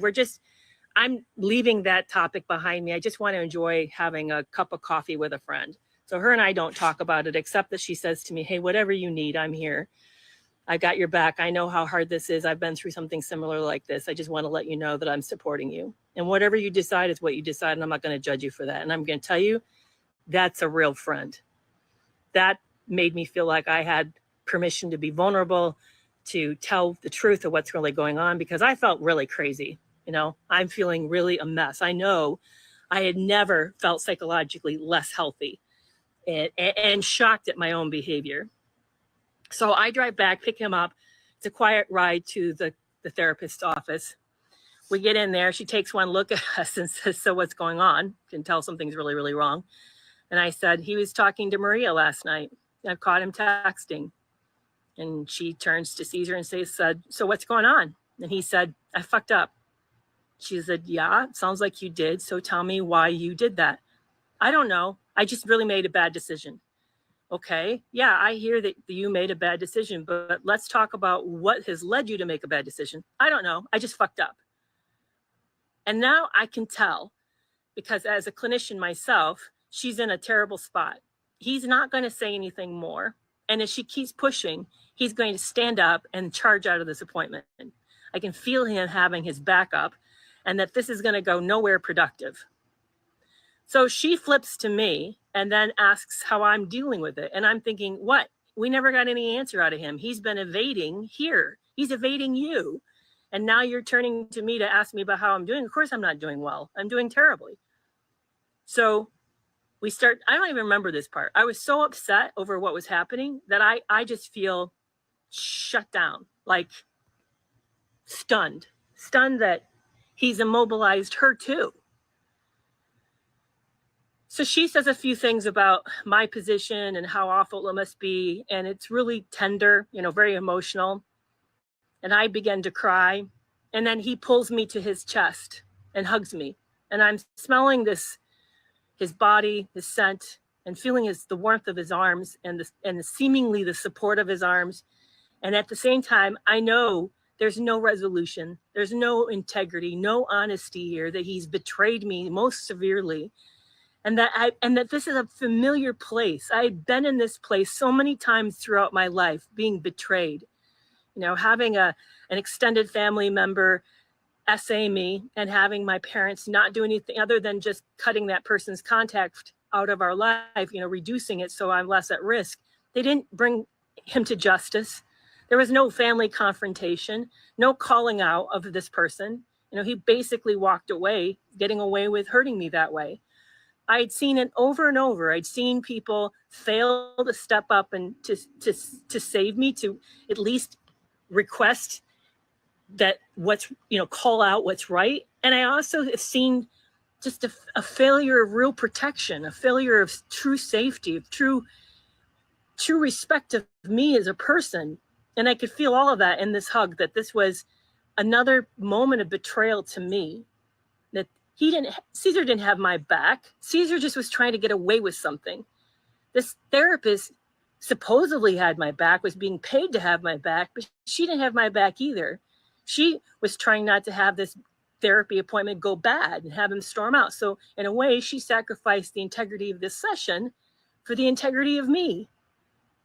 And I just sat there feeling really alone and so aware of how often this has happened in my life, and so angry and so hurt by it. We leave the session, and he even pauses outside of her window and gives me a big hug and a kiss. And I knew it was all for show. Oh, and I missed the best part. She ended the session by saying that she wanted us to plan a sex date. I'm thinking, where is this coming from? That's the last thing I want with this person, is to be intimate and vulnerable with him. But she sends us directions on how to do this, and how to be set it up, and it's non-intimate touch and then intimate touch, and there's this whole process. It takes several days to lead up to do this, and I'm just feeling like this is like when you know that what you have in your medicine bag isn't going to work. So you do something sort of last minute strategy that you think might be, at least is something, looks like something, probably isn't really anything. It's just, but it looks like you're doing something when you're really not. That's what I knew that's what this was. It was just last ditch effort for a crappy situation where she felt completely helpless and wanted to look like she was showing up when she really actually wasn't showing up. So he gets out to the car afterwards and he says, "So do you feel better? Was that a really helpful session?" Like, no. I said, no, I don't feel better. Well, I'm disappointed because I thought that exercise she gave us was really, of course you did, because it got you off the hook. It's distracting us from the bigger point, which is you're still massively betraying me. There's nothing about this relationship is safe or good. And you, by the way, you've not been into the attorney's office to sign your half over. So all of this has just been lip service. There's nothing authentic here. This is just you trying to distract so that you can be as manipulative and exploitative as possible. We drive home. He asks to go see shoes, try some shoes on the way home. I'm quiet. I'm just miffed and hurt and feel like one more chance he had someone to call him to it, and they didn't. And you know what? I also know that I hadn't either. I was letting him get away with this crap too. I wasn't really calling him to it either. So it was maddening. It was maddening to feel like how everything was conspiring against me. And I was conspiring against myself too. So I was still looking for that opening, trying to figure out a way out. But a part of me was still hoping. Part of me was still, despite the fear, how much fear I felt for him and how much at times he disgusted me and hurt me. I still wished that the relationship worked. I still believed. This is the problem. I still believed the person I met when we were dating existed. I didn't realize that person never existed. It had been a figment of my imagination. So I was still in love with that initial person. I didn't like who I was living with. Who I was living with was a horrible man. But I was still hopeful that somehow we could draw out that original person, and maybe then everything would be better and could be saved. I hadn't given up hope on that person, that wounded person who just wanted to find real love, not knowing I'd been sold a story. So that's where I'm going to end part 20.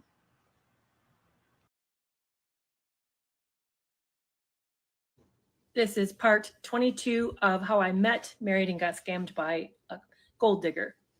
So we come home from that appointment, and I'm feeling like things have got to change.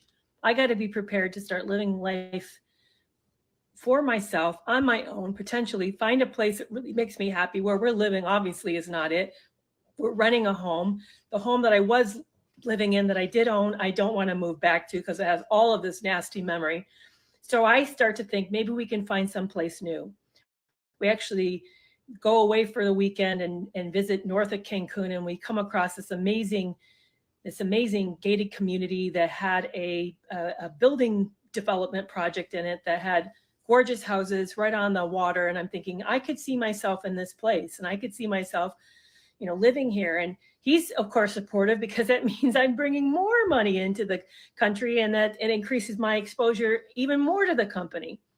But I'm just looking for to start over, a fresh start, but maybe even a start for myself. Although I'm still, believe it or not, naively hoping that we can make this work. But as I'm doing this, as I'm moving into this deal with this new developer, I'm feeling prompted. I'm hearing something say, don't do this. I'm still quite sick. And I'm hearing something say, if you do this, you're cutting yourself off from the community that knows you in Playa del Carmen. You're going to be out there alone, and no one will know if something happens to you. Don't do this. It's an isolated community. It's isolated from even Cancun. You will be alone, and this is not smart. Don't do this. In the meantime, we're preparing to take a trip away. Our second anniversary is coming up.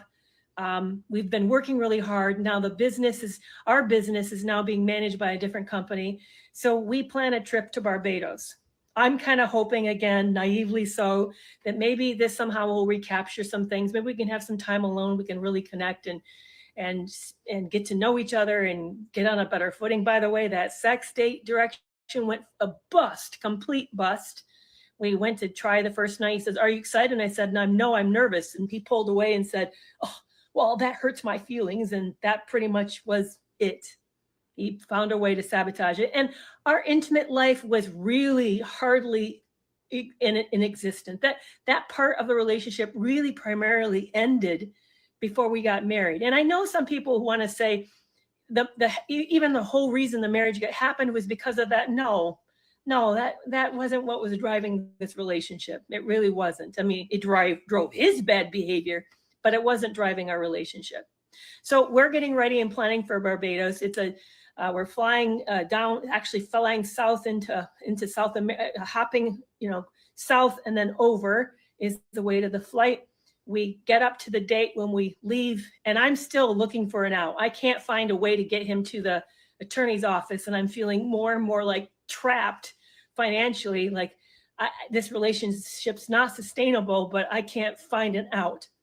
So we on the flight on the way down, we actually have a layover in Panama, and it's a huge layover. It would land at night, and we don't leave until the next morning. I wanted to find a hotel to stay in to get out of the airport, and he said no. He thought it made more sense to stay there because of security, how much time security would take, and not wanting to fight because it always went miserable. He stonewalled me a lot. I just said, okay, thinking, I don't know how I'm going to do this, but okay, we're going to spend the night on the floor. So we try the business lounge, and they kick us out because they're cleaning. We end up on the carpet, and I'm allergic to dust, but we're on the carpet. Finally, we get up and we get going, and I'm feeling funny, like I can't breathe. It feels like I landed in Mexico City, not landed in Panama. Like I'm at 5,000 feet or whatever footage, it's almost a mile up there versus sea level. Panama City is sea level, but I can't breathe. Like it's high. My chest is hurting. And I say to him, "Are you sure we're not in altitude? Because it sure feels like that to me." He goes, no, we're at sea level. So we have breakfast, we get on the plane, and the plane starts to climb and gain altitude, gain altitude. And I'm feeling increasingly worse, edgy, like I want out of my body, like something is incredibly wrong. And I look at him, and I'm looking around, and I'm frantic. He's grabbing the emetis bag in case I need to vomit. And I'm feeling terrible. And all of a sudden I pass out. And I wake up on the floor across the passenger aisleway, looking up at the next group of people in the other seats up into their faces as they're peering over top of the seat at me. I can tell I've wet myself. I've lost bladder control. And then I must have really been out. There were people over top of me. There was a man and a woman. And the woman identified herself real quickly as a nurse. And the man said that he was a doctor who happened to be on board. And they started to say, "What did you have for breakfast? How are you feeling?" And I can also hear them talking. They're taking my pulse, talking to each other, taking my blood pressure. And he said to the nurse, the doctor said, "Her pulse is fast and thready." I don't quite know what that means, but I know that's not a good thing. And then he looks at me and says, "What did you have for breakfast?" And I can see the picture of eggs in my head, and I can't speak. I literally, I try to, and garbage comes out of my mouth. Nothing comes out of my mouth. And they give me something to sip. I can tell it's like orange juice or something. I can tell. I know. I'm still thinking. I'm thinking they think that I have low blood sugar or high blood sugar. Yeah, low blood sugar, which is why I passed out. That's why they're giving me, this high fructose drink, thinking somehow that's going to help me. But I also knew that I was not diabetic. This had nothing to do with my blood sugar. And he again asks me another question. And again, I can see the pictures of the images in my head. I know what I want to say. And I try to speak, and it comes out gibberish. And as a psychologist, I know this is bad. That means that my Broca area of my brain has been affected, and I'm aphasic. That is two parts. There's Wernicke has to do with comprehension. I'm understanding everything. I'm comprehending just fine, but I can't speak. The words are not coming. So I somehow starts to like dissipate and go away. And they get me to my feet, and then, which I'm mortified because I was wearing a dress and the backside's all wet. And they move me up into the first class along with Caesar. And then they move the doctor next to me to monitor me for the rest of the flight. And they're asking, "Do you want us to land? Where we could land in Bogota, Colombia. Do you want us to land?" I'm thinking, and I said, like, "How far away is Barbados?" They said, "It's 2 more hours." I'm thinking, I don't want to be in Colombia. Let's just go to Barbados. At least I don't know anything about Colombia. That just to me feels like more vulnerability. I just don't want that. So I'm watching the doctor sit next to me, and he's writing his notes. He's turning in an incident report to the airline, and I see him write, "She's either suffered a stroke or she's had a mild heart attack." I just know I feel bad, that something's essentially wrong. And they're still monitoring my oxygen level, which is running low. So it's running almost upper 80s. And he keeps saying, "You can't fall asleep. You got to stay awake. You can't fall asleep." So we arrive in Barbados. They exit the whole plane, make me get off last. The emergency service is there. And they come on and they do my blood pressure, take my blood pressure, and they say, "It's normal now. So we don't see what the emergency is. She looks okay. She's talking. So we're going to release her with the direction that she needs to see a doctor." So meanwhile, Caesar's mad because I didn't get good care and putting up a storm. But we exit the airport and we go to our first Airbnb because we arrived early. Because the way flights worked on Barbados, it wasn't like easy in, easy out. And that becomes important in a little bit.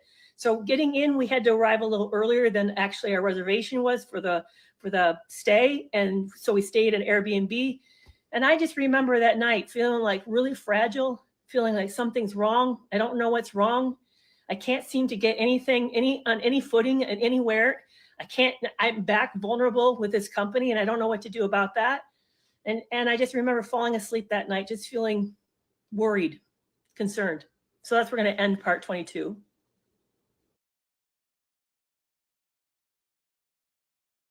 This is part 23 of how I met, married, and got scammed by a gold digger. So we're in Barbados now. We've checked out of the Airbnb and go over to the resort where we plan to stay for the bulk of our trip. And it's just not the same. Even though it was owned by the similar company that we had with the honeymoon, and it even looked kind of similar in the way the layout and everything, it just doesn't feel the same. And he's tense and surly. I don't feel good. I feel, again, stretched like I did after I collapsed, or actually after I was hospitalized in May of 2018. This is now, we're talking May going into June of 2019. I'm just feeling really fragile, like something's wrong, essentially wrong. And he's just picks fights. It just is stressful. It's not any fun. And finally, we wrap the trip up and we head over to the last stay before we leave, because again, flights were not easy to get in and out. And we're staying in this little Airbnb that I thought was cute. It was right near the water. We're right across from a hotel that came with a pool, and it was very rustic. That's the best way. It was like a 1-room cottage with a second loft as a floor, like where the bedroom was. But it basically kind of opened up to the front because of the warm weather. So it wasn't really completely enclosed. And it didn't have it wasn't like no oven. There was a microwave and a partial set of silverware. and it was just tiny. Like, I bet you the whole place was maybe 600 square feet, something like that. It was really rustic. I thought, frankly, it was cute. It was done up sort of like grandma's cottage. It had that sort of feel, yellow and white, cute, trimmed out. But he's not happy. We struggle to find it with the taxi. We get there and he's not impressed that he has to climb up the thin stairs to get up to the loft where the bathroom or bedroom and bathroom is. It's just, he's not happy.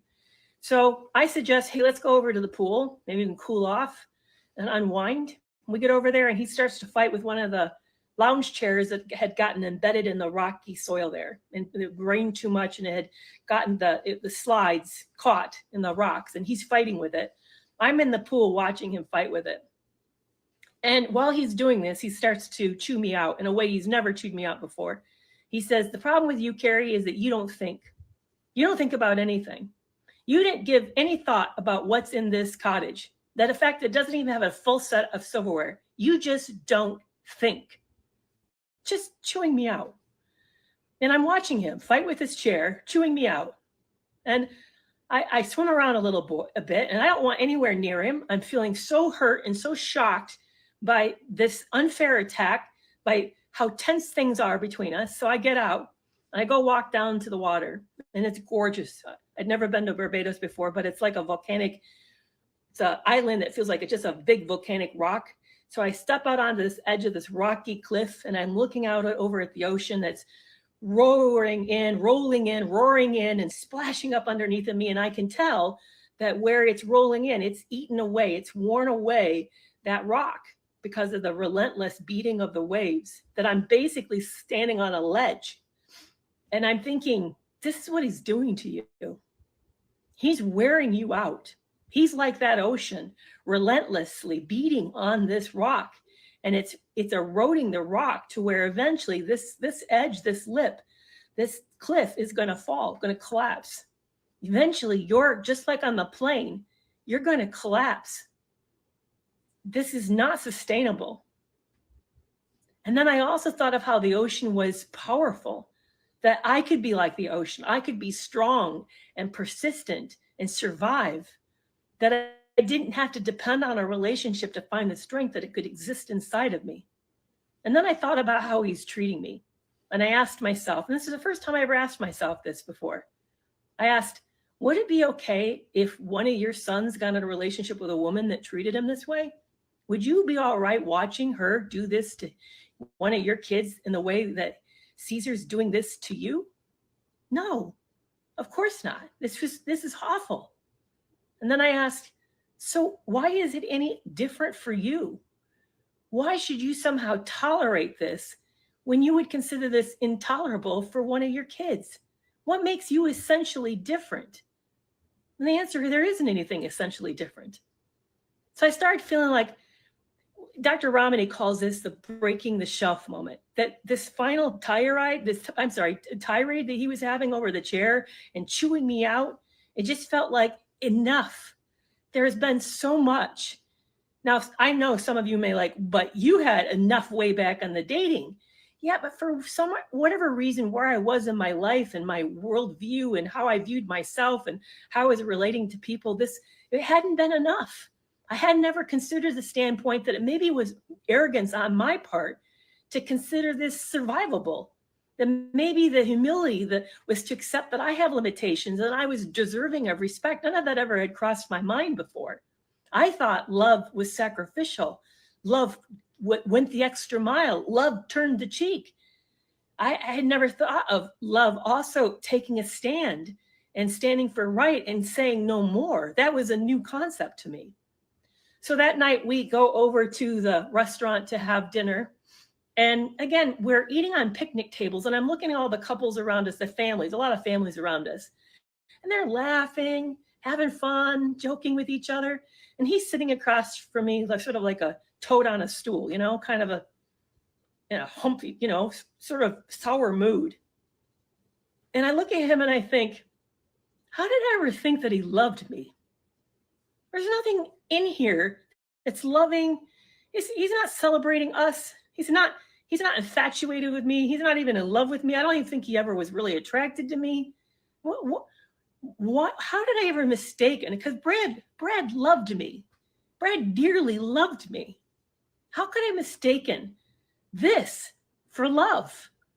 This was nothing more than fool's gold that looked sort of like love, but you get close to it, you find out it's a cheap imitation. It just sparkles in the right condition, but there's nothing enduring or precious or beautiful about what we had. This wasn't love. And I realized that I had been mistaken. The entire relationship I'd mistaken essentially something that I had been rushing so bad to fix my life, to fix all that was broken from being widowed and losing everything. I wanted it all back. And I was so in the mindset of wanting to pursue that I failed to see that you can't just slide anybody in. That's not possible. You don't replace people like that. Brad was not replaceable. I had been wrong to try to replace Brad and try to replace this life that I had lost. And just then, I get a text message from my youngest son, who hasn't really been speaking to me much since Brad died. So I know it's bad, or at least big. There's something big happening. So I look up at Caesar and I said, I got to take this. It's my youngest. This must be serious. I'll be back. So I walk out to the front of the hotel where I'm alone to call him to see what's up. And that's where we're going to end this part.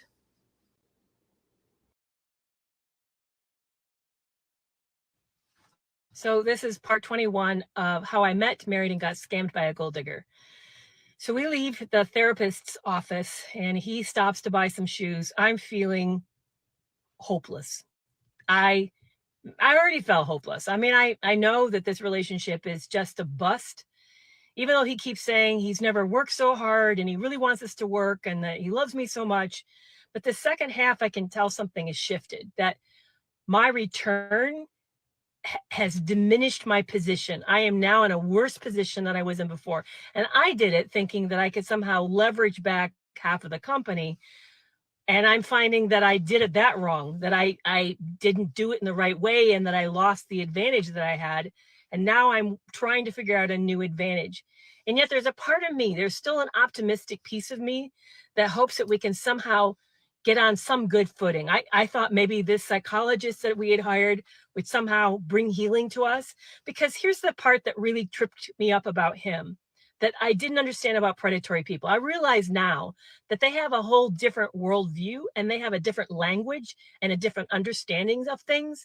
They don't see things the way that people who are agreeable and conscientious and collaborative see things. They see it from a standpoint of competitiveness, like win lose, like zero sum gain, that if I win, he loses, or if he wins, I lose. He sees it that way. Like, not that we can walk away as two winners. I didn't understand that that's how he saw the world. I kept thinking we could walk away both winners. And here's what he shared about himself that really like held me captive and made me feel so sorry for him. So when I first met him on that first day, he shared he'd been sexually assaulted by a woman, that he'd been groomed as a young boy to please this older woman. And he continued to kind of uncover this story. Now, I don't know how much of it is real. I never verified it with his mom, but he talked about it actively around her.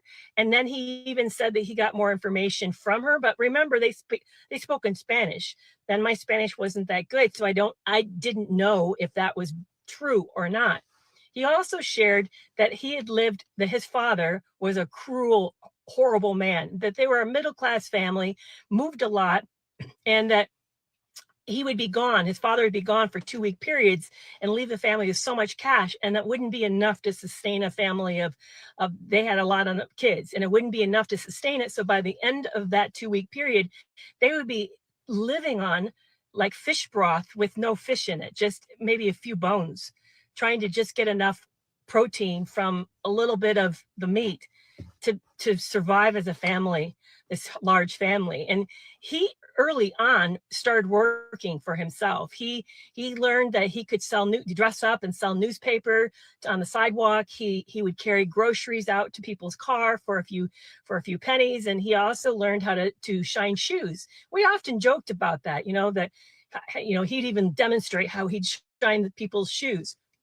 And his father didn't want him working. That was to the father's horror. So he did this secretly, earning enough money for him to be able to buy things like get a haircut or buy some clothes or whatever he needed for school or whatnot. But his mom then blackmailed him and said that if he didn't share that money with the family, that she would tell on him, which meant in that family that he would be abused. His father was a violent alcoholic. So when he was home, the family, apparently, according to my ex, the family lived in terror of this man, trying not to upset him. And to the point his father had so much control over their family that he would even count the number of toilet paper sheets. They'd count the sheets. They were allowed to have no more than 2 to use. And in Mexico, you don't throw your toilet paper away and flush it, so it'd be in the trash. So the father could tell if someone was overusing the toilet paper because there would be a wad of it instead of just a couple sheets of it. So that's the kind of house that he grew up in, where it was horrific. Now, I got to live with his mom for 8 months, and and again, she didn't speak any English, but what little I learned from her was that she agreed she was not a good mom, she'd found God late in life and become a different person, but she herself characterized herself as not very motherly, not very kind to her children, and she was pretty rough. And he said that you can't trust her. His dad had passed away, and when my ex was living in the United States, but he still was in touch with his mom. But he said you can't trust her. She watches out for herself. But that was a really different world than I had grown up with. That as much as my world wasn't particularly safe, at least people kept their word, and we didn't really practice a lot of deception. So that was really unfamiliar to me. But I felt sorry for him. There were times that I could see the vulnerable little boy who dearly just wanted to be loved and held and trusted, and he wanted life good. I didn't understand that. I don't know how much that was real, honestly, I know it compelled me and made me feel very sorry for him, and it made me characterize him as a person in need. See, so where like my first husband Brad was dying of cancer and he was in need and he needed me to stick by him and make these sacrifices. In my head, I saw Caesar as in need. I saw him as controlled by his appetites, his addictions, um, struggling against a terrible past, wanting to be a different person but not knowing how. And it made me feel really bad for him. It made me feel like I wanted to be the person that could help him and rescue him. And it also made me feel responsible that who walks away from somebody in need. So you think about it this way. If you had a child who is a really rough child, young, rebellious, hurtful, hateful, are you a good parent who walks away? No, love is sacrificial. Love sees this stuff through. It doesn't say, I'm out of here. And the same with somebody who's having a terminal cancer. I had a friend whose husband had brain cancer. He was abusive. He became worse and worse as the disease overtook him. Now, is it okay for her to have said, no, I don't want this. I'm out of here. I'm done? No, we would have judged her for that. So where's the line? If this is a person who's struggling with a real addiction, and if he had really truly a traumatic past, and as well as I did, is it hurtful of me to say, this is just a little too much, I'm out of here? I couldn't see where those lines were. I was really struggling to identify when it's appropriately an exercise of commitment versus when I was actually being taken advantage of. That was a super fuzzy line, extremely hard for me. And I had grown up with an identity of for the good of all, not for the good of me. To put myself first it would have felt immoral. I mean, that's how deeply entrenched this was in me, is that I really had a perspective that God saw this love of mine and championed it, not saw it as that if I didn't do this, that I was actually in violation, a moral violation. So I was not going to just lose this relationship, this marriage, but I was going to lose the integrity I had had with my bigger commitment level. So all of it came together and made this super hard for me to see the truth, to see what was really happening, and the fact that this person was being highly deceptive. Let me say it again, being highly deceptive, had incredible ulterior motives, and that there was nothing safe or good about this for me at all. So that's where I'm going to end part 21.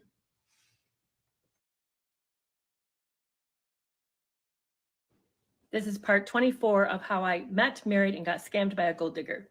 So I left the last part where my youngest son had texted me during dinner, and he doesn't text me. He doesn't communicate much with me since Brad died.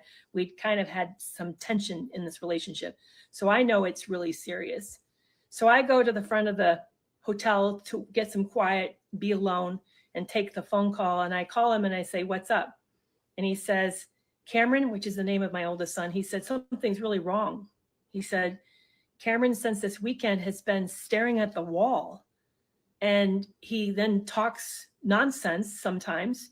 And he'll sometimes seem okay, but then he'll get to staring at the wall and he's losing time. And I said, "Does he know what day it is and where he's at?" He goes, "Sometimes, not always." And I said, "How long has this been going on?" He goes, "It was really bad Saturday. So I thought he was dehydrated. I went out and got him a whole bunch of Gatorade and he drank a lot of that. And he seemed a little bit better Saturday night. And then today is Sunday and something's wrong. He's acting weird again." And I heard this and I knew neurologically that he wasn't oriented to time, space, and place, that meant there was something significant occurring. This was a medical emergency. So I say to my youngest, "You need to take him to the ER. Don't go to the med center," which I knew my youngest would prefer to do that. "You need to go to the ER. Something's terribly wrong here." And I said, "Please call me the minute you do this and you get in." And he said, "Can't this wait till tomorrow?" I said, "No, this can't wait till tomorrow. This is not going to get better. You have to do this tonight. Please tell me you're going to do this tonight." And my heart was in my throat. I was panicked. And I knew that I couldn't even get off this place easily. I knew that, I wanted to be there, and I knew something was really, really wrong. He said, okay. So I go back to Caesar and I said, "Something's terribly wrong with Cameron." And that was my youngest. And we need to leave. This is a medical emergency. Something's really wrong. We need to find a way off this island. So we leave, wrap up dinner and go back, and I start searching for flights to get home and find out it's going to take me all day. I can't even use the airline that I flew in on, or I don't even remember. Maybe I did or maybe I didn't, but it was going to really take some finagling to get off. We were supposed to be leaving Tuesday, but now we needed to leave on Monday. So somehow I got it set up to where we could get in around midnight Monday night, really actually technically into Tuesday, but it was going to take us all day to get back to Texas. So as we're flying, I hear very limited from Kellen other than he's been admitted. And I did get the word that they did make it and they got admitted. And then midday, my youngest texted me and said, "They're using the word cancer now." And I know that is never tossed around loosely, that this is a catastrophic situation, and that my son has cancer. Not only did his father die of cancer, but now my son has cancer. I don't know what type. I just know that he's disoriented and that this is a medical emergency. So we get in and we get into the hospital and we go right up that night. And I can't even focus on how to get to his room. I'm just so lost, so disoriented and so shook up. And I can tell they're waiting for us, that they've been watching for us. And they sent us up to, I believe it was ICU. And there's only supposed to be 2 people in there, but they're letting us in. They say, "It's the mom. Mom is here. Mom's here." So I go in and I see Cameron looks all white and really fragile. And then in the corner, Kellen stands up, my youngest stands up. And he comes towards me and he says, "Mom, it's leukemia." And then he grabs me and hugs me. And we just start to cry. And I go over to Cameron and I take his hand. And he comes slightly to, he's not really conscious. And I said, "I'm here. I'm here." And he says, "Mom, don't leave me. Don't leave me." And I said, "I'm not going anywhere. I'm here. I'm not going anywhere." And then he falls back to sleep. I'm aware that Caesar's behind me and he's hearing this. And I'm hoping he's hearing this because I've now made a declaration that I'm going to be here to see this through, that I know what is ahead. It's going to be really, really hard, and that my son's going to need me. So we go back to my son's apartment, and that night we sleep in his bed because it's empty. And the next day we go in and we meet the staff and talk to the staff, and we meet his staff that's going to be assigned to his case. And they tell us it's between two different types of leukemia. He either has the certain, I can't even remember the differences, but one is acute myeloid leukemia and the other one is some other type. The other type is usually more deadly in the beginning, but it's treatable.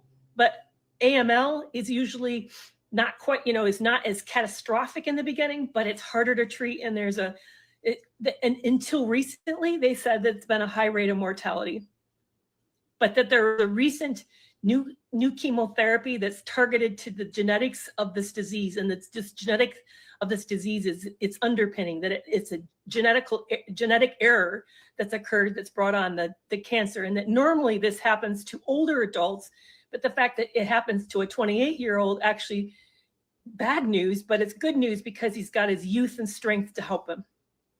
So all of this is a lot to take in. It's hard. And then they finish it with this. They said, Mom, this is up to a year-long worth of treatment, and he's going to need you here because this is going to change his life. And we need you to be a part of this care team with him. And I already I'm in. Count on me. I'm in. I'm seeing this through. And I also feel like heaven and earth is moving again, that this is going to be a new way for me to get out, because now I'm back on the United States. I'm having to make a home in Texas. I'm going to have to figure stuff out. And there's no way that Caesar's going to be able to say no to that, because that just doesn't look good. With a family-oriented culture, he's going to have to be okay with this for him to save face in his community. So I can feel that suddenly a new door is opening that's going to change things for me. So that first 2 weeks, Cameron is inpatient and he's receiving his first round of chemotherapy, which is really a scary situation. They come in with gowns and, big gloves, and the stuff practically glows. I'm serious. It's like this toxic yellow greenish tint stuff. And I also wonder, what's going to be the ramifications? Is it going to damage his heart?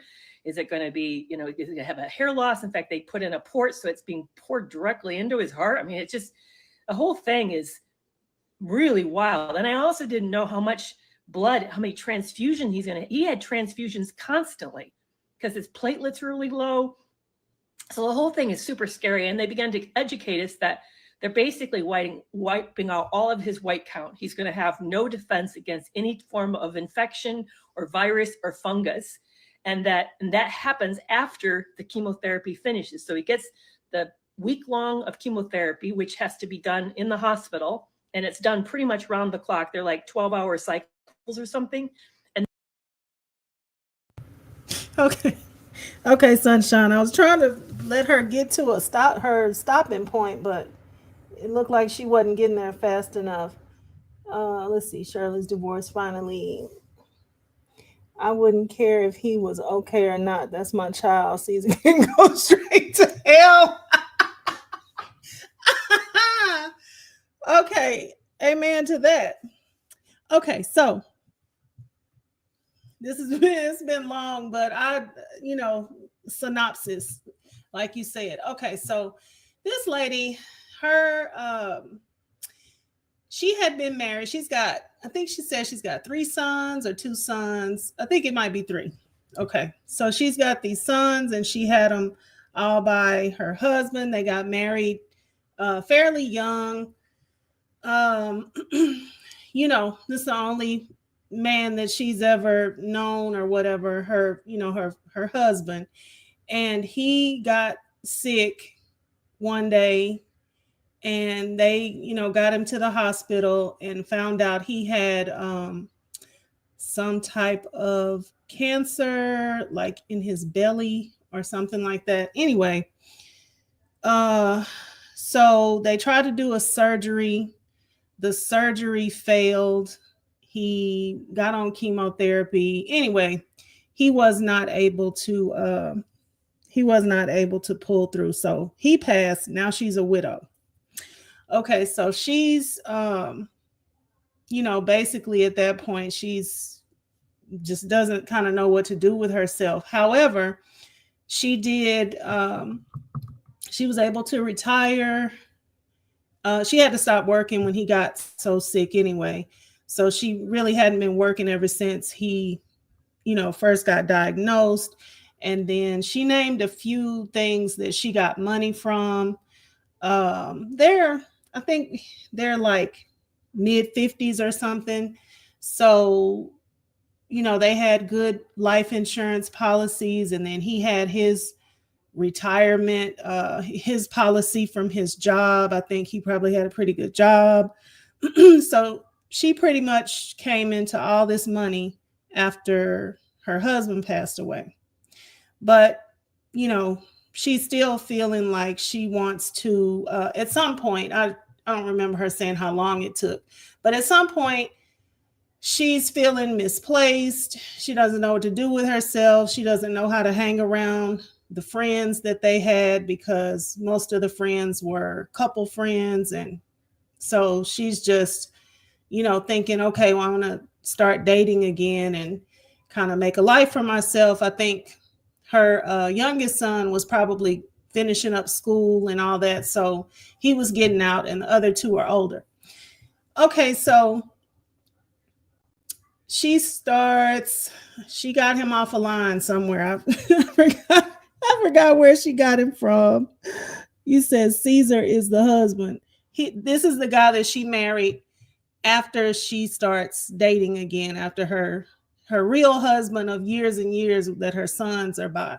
So Caesar is this new guy. And I remember her saying wherever she found him at, on a dating app or whatever, he said he's really handsome. He's Mexican. We know that now because the story, a big part of the story is that they moved to Mexico and started these Airbnb type vacation home things. Let me see. Say, oh God. Yes, absolutely. She definitely got her Ernesto. And yes, that's the same thing I was thinking. He wasn't as proficient as Nesto, but yeah, pretty much same type of dude. So yeah, so they meet. She's surprised that he seems into her and everything because he's supposedly so handsome. I wish she would ever showed a picture of him. But I don't even think she's using his right name. So pretty sure she didn't show a picture of him. Anyway, so they start, talking and everything. And one of the things that I noticed about, she called it out as a red flag too, but she didn't do anything about it at the time. They weren't really talking. And, I think for me, like that's huge. I know we're in the era of texting, but you cannot meet somebody and think that you're going to get to know them through texting. It's just like, that's just such a big problem these days. You don't know the person. So she was getting a lot of love, bombing from him and stuff when they were together, but he would still do weird things like leave the date and say he had to go be with his son, his adult son. And she went to visit him. He lived out of town. One of these dates that they had early on. She went to wherever he lives, and he ended the whole thing early.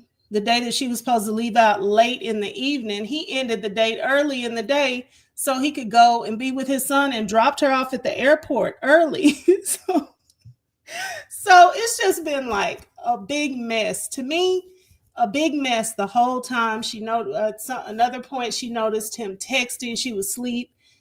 She woke up and noticed him texting, and she got a little look at his phone, and it was him sending pictures back and forth to some woman. And she just never would like be like, okay, this, I don't care what's going right, this is not. And it would be different if she was just dating him, just like kind of like not seriously, but they got serious pretty quick because, of course, he's trying to get serious with her pretty quick. And she also naively, very naively, let him know that she had money. Like a lot of, she told him exactly how much money she had after her husband passed. So, and she says she did that because she doesn't like being dishonest. It's a lot of it's so many conversations within this thing, because women, us in particularly, like we can just be honest to a fault because we feel bad. Or some, let's say some women feel bad if they don't tell the man everything that they have, everything they ever been through, because they feel like, oh, I don't want him to, feel like I'm holding things back. Meanwhile, they're not telling us a damn thing. Like not real things. Let me see what y'all are saying. Shirley's divorce finally said, let me get this phone up close to where I can see it. Okay. Okay, baby, I said the same thing. Nesto did this to Shirley, but Shirley got out. Yeah, and you know what? We got her out. Like it was same way she's getting ready to use the situation with her son. Not use it, but the situation with her son came up and it helped her. This is going to help her like a great deal to get away from him. And like if Nesto hadn't made his thing become public, and all the people who helped it, really get it off the ground and get it on YouTube and stuff early on, then Shirley would still be in a lot of darkness. And I don't really know if she would be out. Let's see. So we can all pat ourselves on the back, starting with who started this? I think Storm. Is it Storm Monroe? I think Storm started it, or him, maybe he didn't start it, but everybody that was reporting on this from like early on, I really do think it was Storm, because he put out when he saw when Nesto went to court, and when they were first in court, and he didn't want the court to say Shirley's name, and that judge blurted it out and was saying Sheridan Strawberry. Sheridan. And Shirley Sheridan. So somebody picked up on it from there, and somehow it got to Storm Monroe. I think he might have been the first one. Let's see. Sunshine said FaceTime is free. All you need is Wi-Fi. True.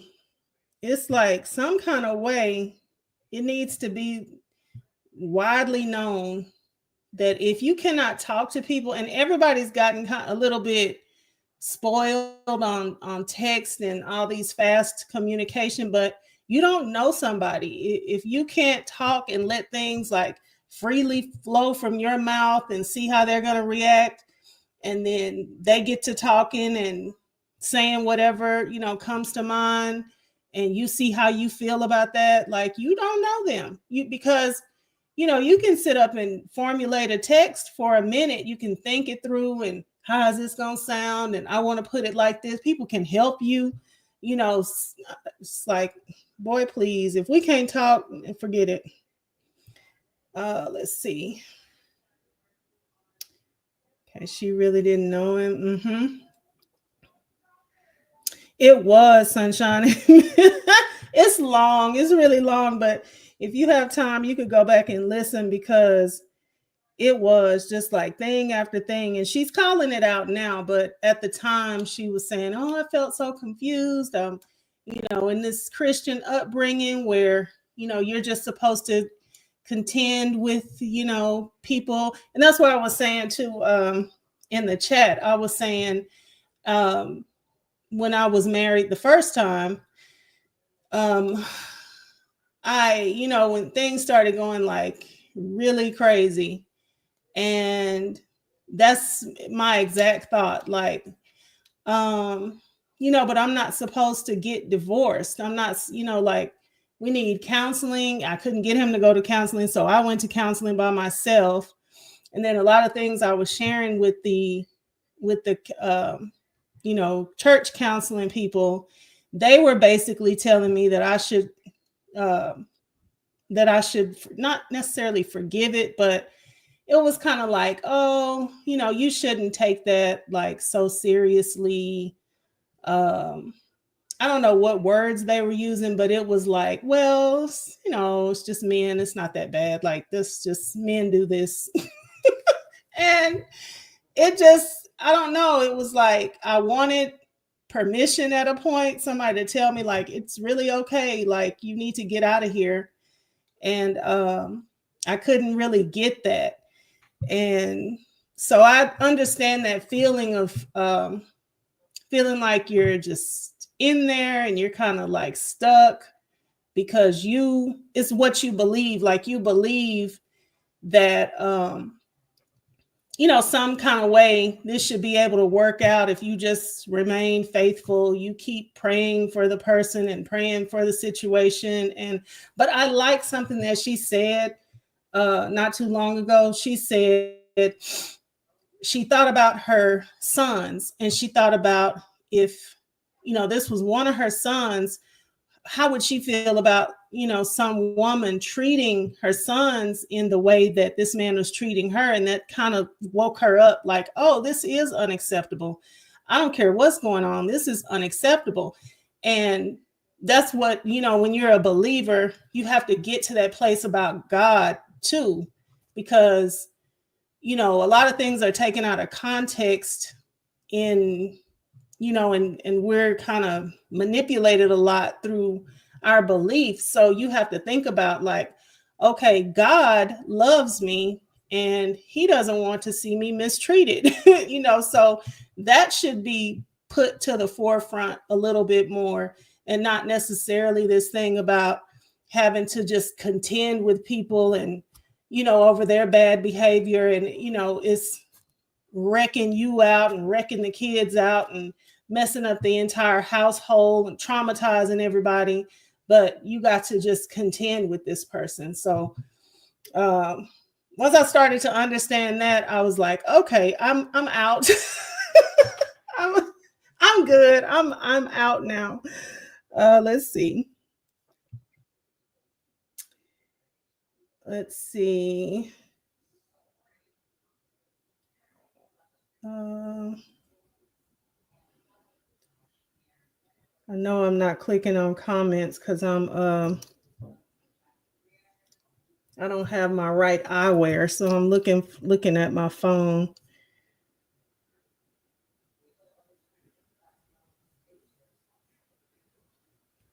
Yeah, YouTube did help Shirley big time. It really did. She might not know it, but I think it did. And I like the fact that she didn't even condemn YouTube. That one time she was talking to Nesto and she was like, well, they're just doing their job. So, and she understands that because she does it. That's what she does for work. Part of her job is the segments where they talk about celebrities. Yes, shout out to Storm and Fran.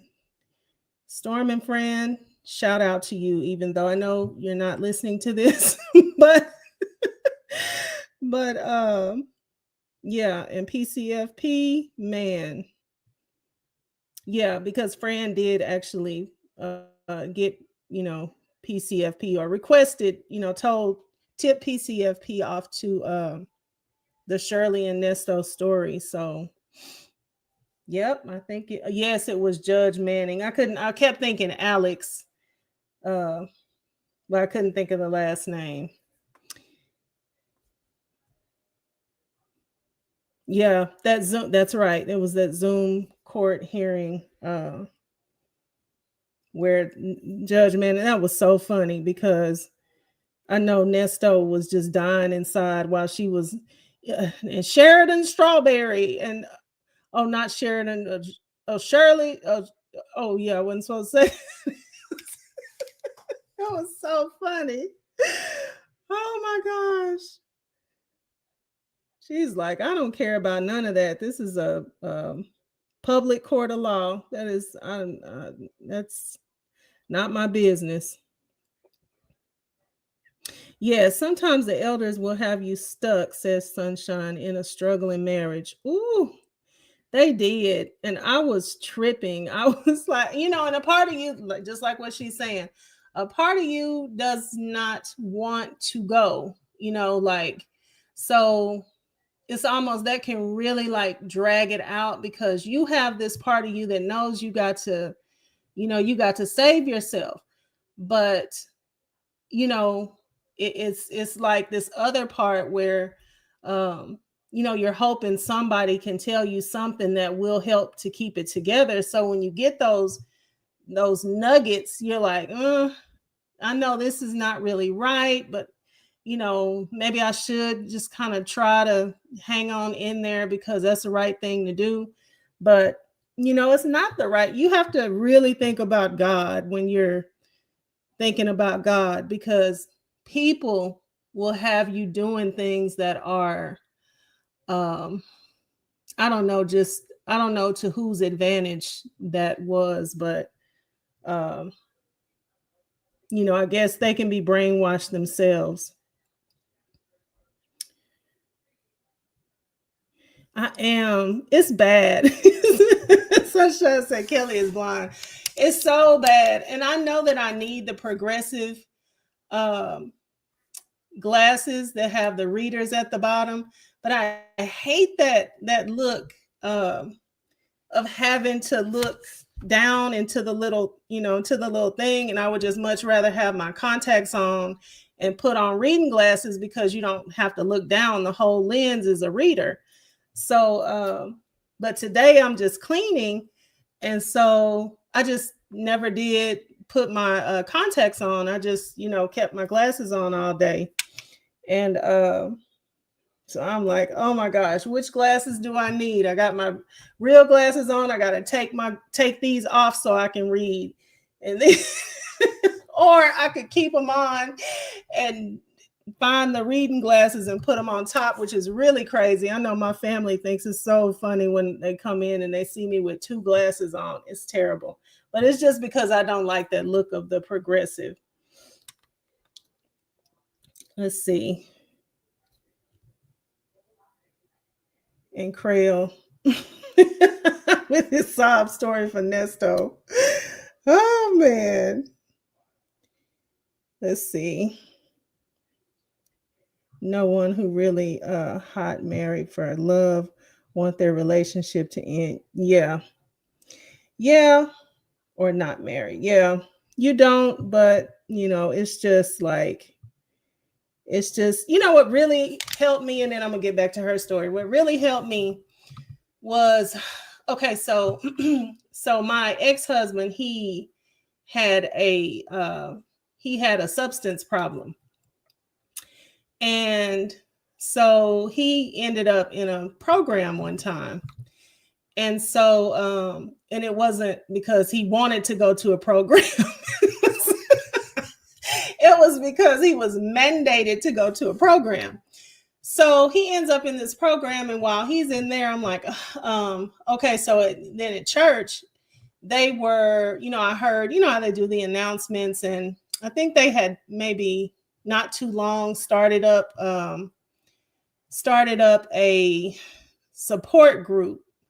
So it was basically a support group for the wives. I guess you could be a husband, but of course, it's not like a whole lot of husbands that's on that side of support for the person with the substance problem. So basically, it's like this wives, group. And so I started going to the group after I heard about it. So I'm going to the group, and the really good thing about the group, and I still am friends with the elder that was over the group and his wife today. So it was that he was not like what I said. I went to counseling, and these Christian counselors, they, basically told me that it wasn't that bad and all that. So he was not like that at all. He had actually he had been the substance abuser in the past. And so he felt like, it just wasn't anything like what I thought it was going to be. I thought it was going to be support for staying, but really it was kind of like um, everything that he was taught, everything he would teach, it would be like almost like wake up. You got to wake up and realize that all these things that are going on are not healthy for you. And you have to, like save yourself at some point. And he gave this analogy that I'll never forget about being on a roller coaster. So he was like, a lot of times being with somebody that's abusing substances is like they're on this roller coaster ride, or they want to get on it. And you're going along, waking up in the morning, making breakfast, about to go to work. And all of a sudden they go, hey, come on, let's get on this roller coaster ride. And they grab you by the arm and yank you. And everything that you were doing, just forget about that. We're going on a ride. So it's like, that is so true because of them either doing it or wanting to do it.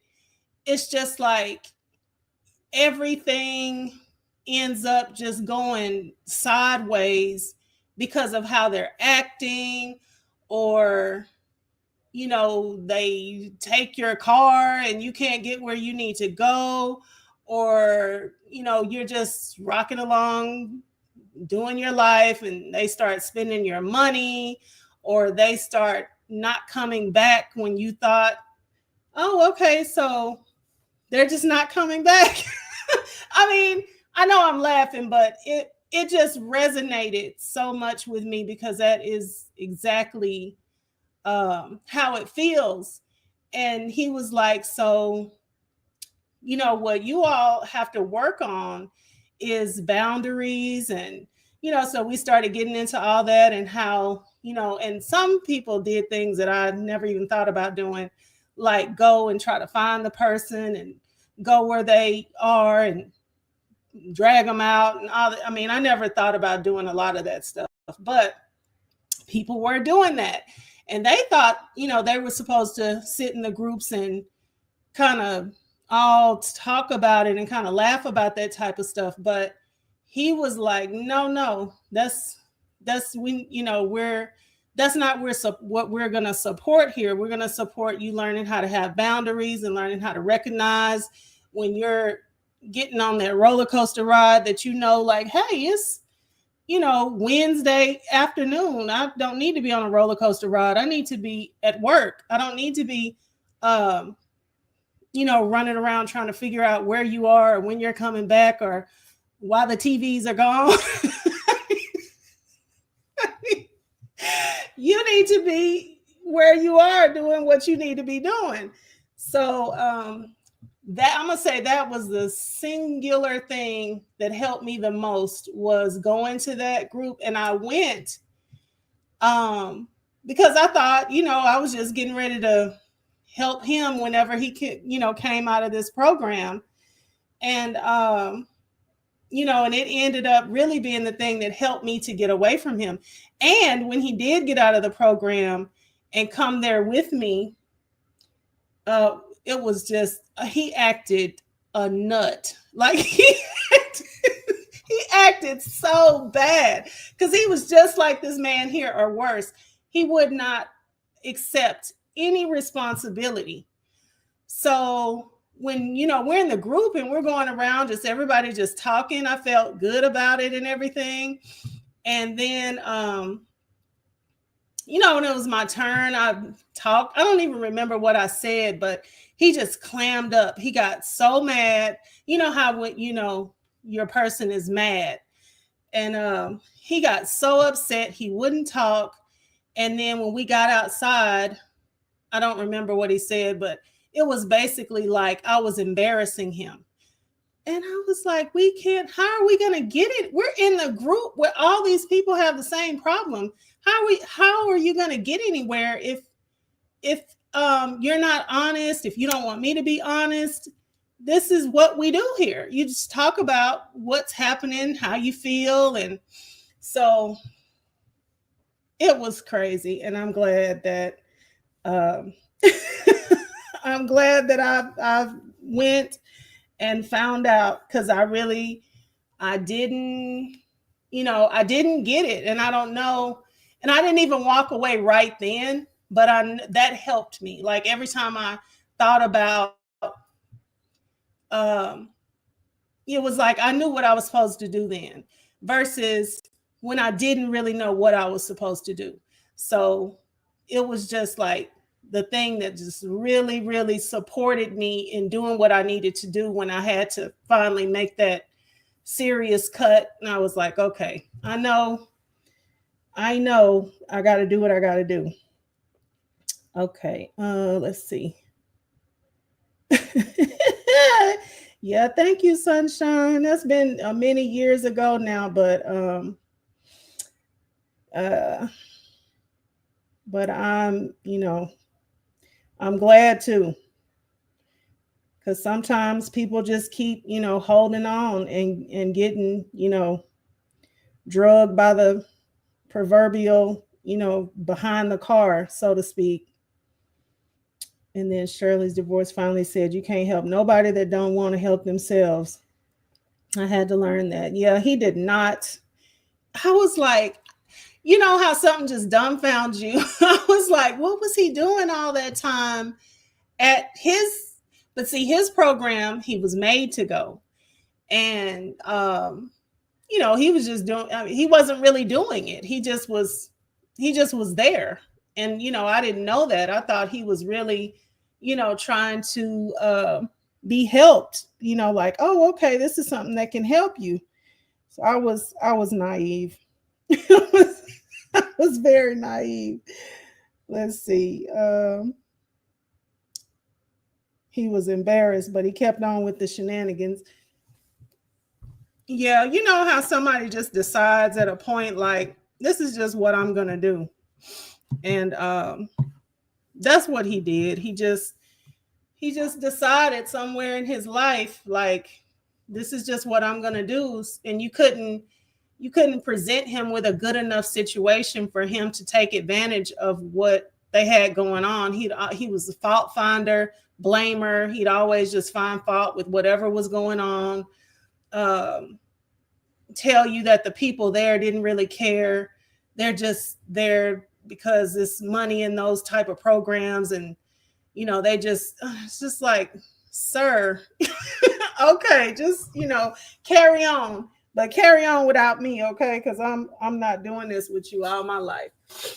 So okay, y'all, I'll go ahead but basically that's it. She's just going through her whole story uh, of how. So this point in the story, she is like understanding, okay, I really got to get away from him. But I don't know if I said for you, Sunshine, that they went to Mexico. She um she got into business with him as a 50-50 partner in Mexico, for Airbnbs, and or something like Airbnbs. And so she's got a lot of her money tied up in that.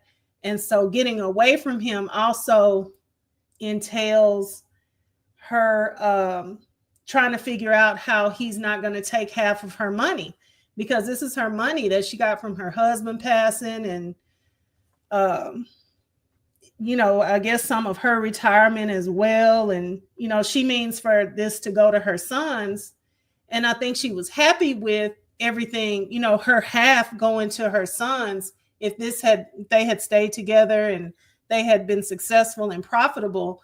But now that everything is just wrecking out, and it's looking like this is the reason why he's with me, is because, is money in it. um, for him. So now she's like, she regrets that she put him as a 50-50 partner, and she's trying to get out of that.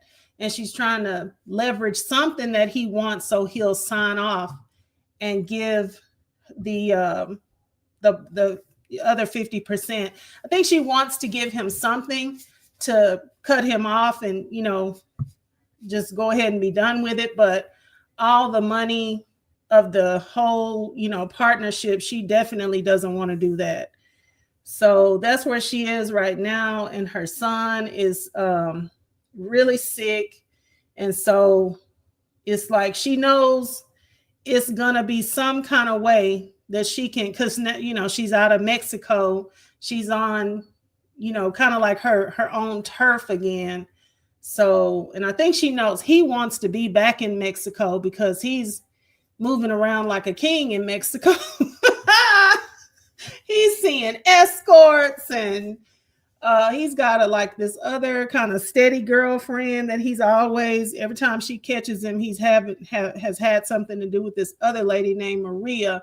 But he's also got escorts and all kind of stuff he's juggling around. So that's where we are right now with her, trying to see what's going on with her son. And let's see. He came into the relationship with nothing, just like Nesto. Yes, he's like, he is Nesto. She's calling him, no, let's call him Ernesto. Like Nesto is Nesto. This man is Mexican, so he can really be Ernesto. Yeah, he's same thing. Because at a point she was like, I think he was working. He was always saying he was going to work, and I even took him. But you know how people can pretend like they're going to work and not even be. Now I don't know how he would have gotten other money, the money to take care of. But this lady never went to his place to stay. That was the other thing. And I'm like, that's another one. You got to talk to people on the phone. You have to go to where they live, and you have to make sure that they actually live there with nobody else.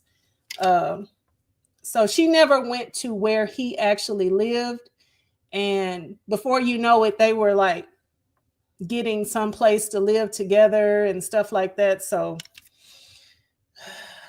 it's bad. Maria equals Sonia. Ooh, Maria does equal Sonia. That is so true, because Maria knows about this lady. Oh my God. I didn't put this one together. I didn't put that one together. Sure didn't, but you're right.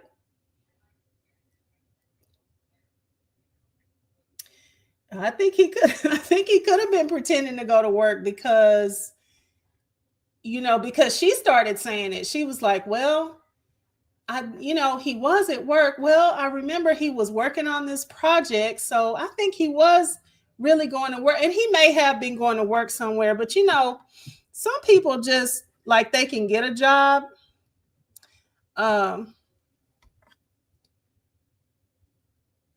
Yeah, not to be, I know somebody that is, I'm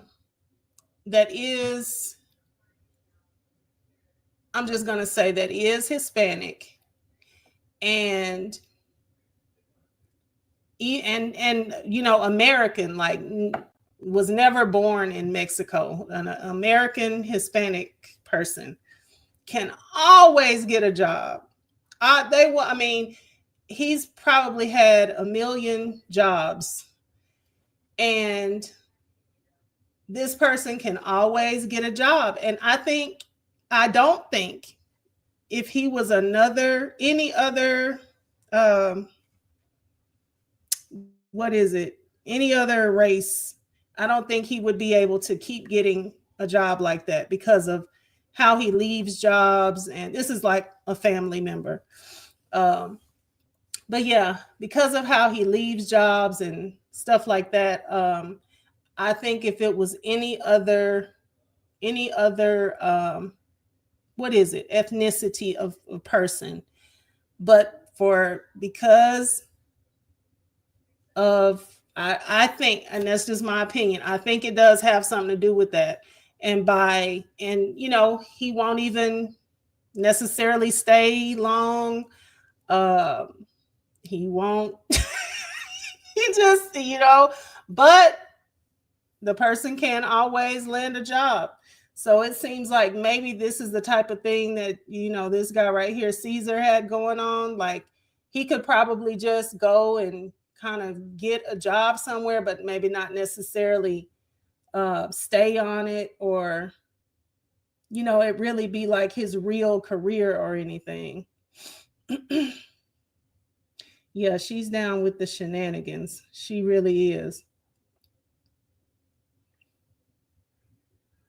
Yeah, oh yeah, sunshine. That's exactly what's happening. She's definitely he is at this point right now. He her business that she created for them in Mexico, and she's married to him. So if you didn't catch that, T, she's married him by now. So yeah, the money that he's using now is all the money from their business, which is what all came from her money. And then I will say he's contributing because he's the one that knows how to speak Spanish. So he's, at all the meetings, and he's doing whatever they have to do to keep everything getting set up and rolling along. But of course, she's more of the back end person that's always doing all the paperwork and making sure everything is in place and all the rental properties and everything is rolling along. But he's doing something because he has to translate and make this whole business go. Yes, she did. She got married to him. Oh, one more catch. They were getting ready to get married, and he told her on the day that they were getting ready to get married, because they had to hurry up and get married so that they can hurry up and get to Mexico, so they can hurry up and get this business started, because they only had like a certain amount of time for the Mexican visa thing. So he told her on the day that they were going to, she's already talked about this, the day that they were going to get married, he told her, you know what? I forgot that I never did get divorced from my last wife.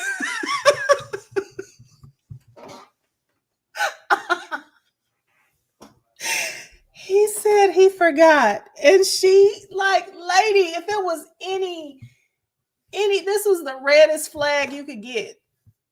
And he told her, he didn't even try to think of a good excuse. He told her he forgot. He just left the relationship and he just didn't think about it anymore. That you were married to somebody, sir? That's not forgettable. But anyway, that's what he told her. And he said, but it's okay because I got her to sign the papers. And, the only thing is, I have to file the papers and we have to wait until the divorce is final. And so that she had to go in and, twist around like a pretzel so that they could, still get down there and do what they needed to do in time for her visa down there before that was up and all this stuff. So I was like, that's not even creative. Like, he didn't even care to create a good excuse. He told her he forgot.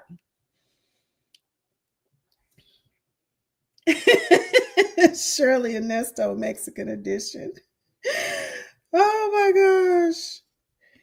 Yeah, that's crazy. But yeah, she talked about that in earlier chapters. I was like, my God, how did you keep? But by this time, once she got invested in doing that business down there, it was like, I don't know, a weird form of self-sabotage, it seems to me, because now you locked yourself in. You can't even walk away from the man because you locked yourself in with him with this marriage and this business. But all right, I'm gonna go ahead and start back. I think I added everything important. Oh yes, yeah, this story is crazy. Okay, here we go. That when he gets discharged and go home, that's when his white count's going to drop. And that becomes the danger zone because there's nothing to protect him from any type of infection. And the whole period of time, we need to be careful about touching him. We need to wear masks. He's not allowed to be around children or pets. We're not to have any like fresh fruit or fresh vegetables and no flowers, nothing that could possibly bring in like any fungus or anything in. So I'm hearing all of this, and it's just a lot. It sounds like a lot. So he finishes up his first round and he gets discharged. And interestingly enough, he gets discharged on my birthday. And we go home that night and go celebrate my birthday. And this is where I'm going to end this part.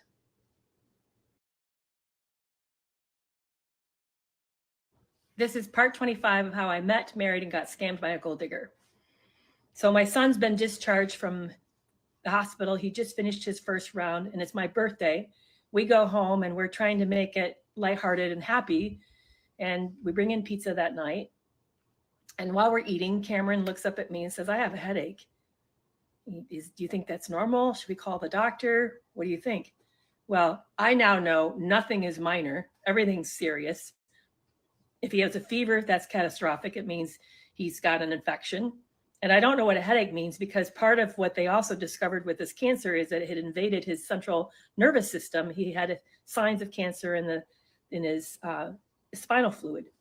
And they were also giving chemotherapy in that area as well. So I don't know, is this a sign that he's sick from the chemotherapy? Is this a sign that he has an infection? I don't know what it means, but I know that it's not a good sign. So I'm thinking, I can't sleep. I'm going to be awake watching him.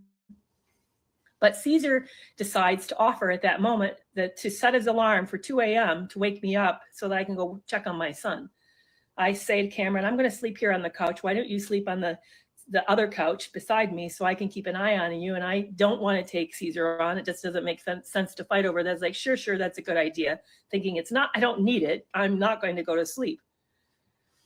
So I'm watching my son, paying attention to how he's doing. I can't sleep. I'm just trying to find something to do to keep my mind occupied because I'm so worried about him. And I suddenly look at the time and I realize it's almost 2:00. And Caesar's phone's about to go off in the bedroom and it's going to wake the whole house back up. And I don't want that to happen. So I sneak into the office where we've been sleeping on the air mattress in there. And I see his phone is right beside his head, that he had fallen asleep on it. So I pick it up, enter the passcode, and it opens right to his emails. Opens right to his messages. And he's messaging Maria. Oh, I'm stunned. So I turn off the alarm and I take his phone out to the living room to where I can interpret their conversation from Spanish to English. And it's not a full conversation. It just starts abruptly. I can tell something happened, which I soon found out reading the message. It starts off saying, don't forget to delete these messages off of this app so that it's gone and safe. So that explains why this conversation picks up in the center, is that he already had started deleting some of it. And then they're talking about Cameron and his illness. And Maria says, my sister had leukemia as a child and she's fine. She's cured. Cameron will be fine too. He's 28. He's got youth and strength for him. And Caesar replies, yeah, I know, but I can't tell Carrie that because Carrie's really worried. And then Maria says, well, my sister's fine. It's going to be all right. What I'm really worried about is what's going to happen to your half of the money. And my jaw dropped. What? He and her have been talking about the investment, been talking about our company and its value. They've been, and enough so that she's worried about his half. Like there is his half. He says, I'm going to have to stay here in Austin. And we got to be really careful these days because I'm around Carrie a lot. So we have to be super careful. And then she said something about how much she misses him. And she sends him this photograph of a very expensive resort nearby, like really expensive. And he laughs and says, your taste is so rich. That's really expensive. I'd be happy staying in a cheap motel as long as I was with you. And then she ends the text message, blowing him a kiss. I'm blown away. He had betrayed me at an intimacy level around commitment. He betrayed his vow to me. He had deceived me. He even doesn't respect the contribution I made in regards to starting this business. And now he's betrayed me financially. New low. I didn't see this coming. And yet I remember I'd forgotten that I had told him all of this in the beginning. I seriously didn't remember that piece. So I'm normally not brave. I'm pretty big of a chicken. But that night I was pissed. So I decided I'm not putting his phone back in his bed, letting him think that nothing happened.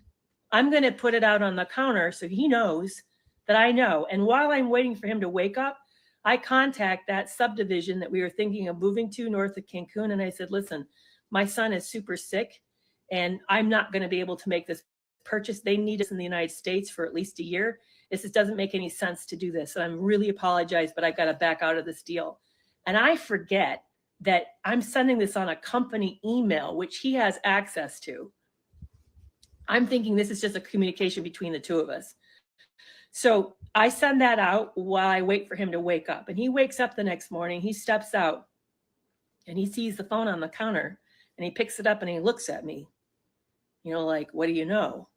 And I look at him and I say, I know. And then he does, did you see that funny kiss she threw me, that funny face? I asked her why she's making that funny face. And I'm thinking, this is so pitiful. This is so stupid. Do you think I'm going to buy that flimsy excuse as a way to divert me from the bigger topic that you have been betraying me on all levels? And I just ignored it. There was nothing to say. So we somehow pass that day. And the next day, I wake up the next morning and as I'm out checking on Cameron, I hear sounds of packing. He's packing. We don't have plans to leave, but he's packing. And I go in to see what's up. And he says, I can't be here. It's too painful being around your son. It reminds me of my dad who also had cancer. And I just can't be here. And I'm thinking, what? You told me, according to your story, that you were living in the United States when your dad was diagnosed with cancer, that he was down, that you never saw him, that you tried to see him. You were flying in at the end, but you missed it, that he died while you were traveling. You never got to see the man. What's painful about being around Cameron? You don't have no perspective to compare it to. I'm thinking, but meanwhile, I have seen a husband die of cancer. I have been down this road before. I know what I'm getting into. I know what it's going to mean. And it's not just losing a husband. It may be losing my child. And I just thought, fine, go. Now, I've told part of the story before, and I've shared how I drove him to the airport. And you all said, why would I do that? I don't know, because I know why I did. I drove him to the airport because he still had his name on my company. I didn't have him off of the company. So am I going to draw the lines and say, you're an enemy and treat him like an enemy so he already can start to gear up? Because remember, he's going to be back in the country now. Now, granted, thank goodness this time, my money's into a different account. He doesn't have access to it. But he could, though, start to pull his weight around as the vice president and possibly do stuff to hurt me. He could make an appointment with the attorney and start gearing this whole thing up to take it on as a fight. So I'm not going to make him overtly an enemy by treating him like one. That would just be stupid. I mean, I already learned don't lose leverage. And I also don't make an enemy of somebody who's already an enemy. Don't increase the hostility. So yeah, I drove him to the airport. And sure enough, he got there and he turned off the 360 that he'd been sharing with me and went dark. He went dark. And I wasn't surprised. I kind of expected that we were basically over, that soon I was going to be hearing from him and he's going to want to know how we're splitting the company up. And that's where we're going to end part 25.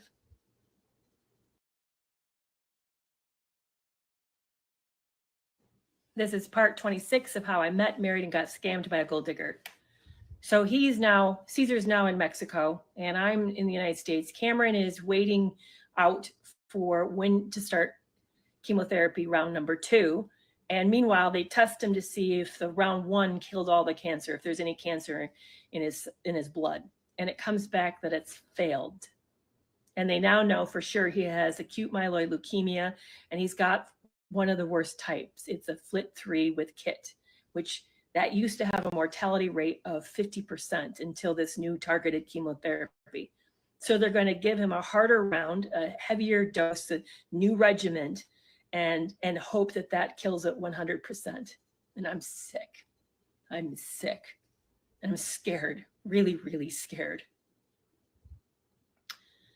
So I know I need to get into the country, and I need to get myself packed up and packed out. And I know that it's shortly he's going to be proposing that this is over, and I'm waiting for that. And sure enough, about a week later, he texts me and says, I think you know how blue I am. I've been so depressed. And I think this marriage is, I think you know that it's not working. So I'd like to propose that we go into the attorney's office and I give you the other half of the company, but I would like a large payout. And the number he proposes is nearly half. It's not quite, but it's nearly a half of the company's worth. Now, he had told me earlier that in a negotiation, the first one to mention money loses. I laughed. I thought, you broke your own rule. You just mentioned the dollar amount first. So I wrote back and said, no, I don't agree to those terms. And he texts back, so what are you thinking, Carrie? I said, I don't know what I'm thinking, but it's not that amount of money. That's off the table. Well, what do you mean? I said, that is off the table. So he gets ready to prepare to go to a family reunion that had been planned, had scheduled, that I was supposed to attend, but now he's going to go on alone. And he texts me all about it and acts like it's a normal event. Of course, more money, by the way, goes missing. He apparently gets money stolen. He needs to draw more money out, which is like, I don't believe him. But while he's on this trip, and I know that Cameron's going in for his second round and going to be hospitalized, going to be monitored and not alone, I schedule a fly into Mexico, get access to our where we've been living, our rental, and pack myself up. So I get there, and I also make a plan in case it goes bad that night. I'm going to stay at an Airbnb. So if he gets violent and it goes scary, I have an out. So I fly in, I get into the apartment, and I start to pack myself, and I toss most of it to the road. I don't want most of the stuff that he bought me. I don't want blouses that I wore on dates. I don't want memory photo books that we created together. I don't want the gifts that he bought me as a way to sort of like try to make up when I know he'd been cheating on me. I dump most of it to the road. And the workers going home that day, they see this big pile of stuff and they're like, can we go through it? Absolutely. Absolutely. Take whatever you want. I'm throwing away shoes and purses and clothing and all sorts of stuff. So he comes home that night and I pick him up from the airport. Again, I know I'm not still wanting to tip his hand and piss him off. I still want to act like I'm amenable to possibly some arrangement because we haven't figured out what the deal is. And that night we don't talk about it. We just watch a movie together and it's really quiet. He doesn't seem angry, so I don't go to the Airbnb because I don't sense him in an antagonistic mood. And we wake up the next day and we're heading to the lawyer's office. We have a scheduled appointment. He's going to sign the paperwork over to me. So we park outside the attorney's office the next day and Caesar looks over at me. He says, so what are you thinking? I said, not with the number you're proposing. Well, what are you thinking? I said, I'll tell you what's sitting in cash in my account right now. I said, you can have that amount. It was 1/5 of the value. Yeah, 1/5 of the value of the company of his half. But it was only 1/3 of what he was wanting. I said, you can have that. You can have the car. We bought a few furniture for possibly moving again. You can sell that and keep it. I'll give you the cash that's sitting in this country. If you sign over the half of the company to me. And he says, well, I don't know. Maybe I don't know if I can live 2 years on that. And he starts tallying up a budget. I'm like, what? You're using the stipulation of living for 2 years on this. By the way, the amount of money, yeah, he could have lived 5 years on this and never worked. You live a careful life. Don't live in playa. There's lots of places in Mexico. This would have been, it would have gone really far, especially being invested and then started living off the interest. He could have gone really far with it. I'm just stunned. He says, how about I get the profit off the company? I half the profit for the company for 1 year. No, make that 2 years. We have to write this into this negotiation that it's for 2 years. So we go in and we sit down with the attorneys, and they then start the procedure of making sure he understands that he's being removed as the co-owner, and that I'm now going to be the sole owner, and that he's giving up his shares, and that they all come to me. And yeah, no problem. And I know he's waiting to add that final stipulation. He wants half of the net profit for the next 2 years. So they get done. He signs, I sign, we sign all the, initial and sign all the pages. And he's now ready to add this new stipulation to be added as an addendum. And they look at him, these two young attorneys, and they look at him and said, Mr. Caesar, you need to leave the room. You're no longer an owner here. You're now not allowed to be privy to this meeting. It's confidential. You need to please exit the room. Wait, Caesar says. Wait, I didn't get that final stipulation. Carrie, you said I would get half of the profits for the next 2 years of the rentals. They said, Mr. Caesar, you need to leave the room. You're no longer allowed in here. Leave the room. But wait, leave the room, Mr. Caesar. You're now no longer allowed here. He stands up. He's furious. And I can tell he's trying to will me to stand up to exit with him. I don't. He walks out furious. Meanwhile, we have a plane that we need to catch, for me to catch back to Austin. And I know the time is short. And I look at them and I said, thank you. Anything else that we need to do here? And they said, no.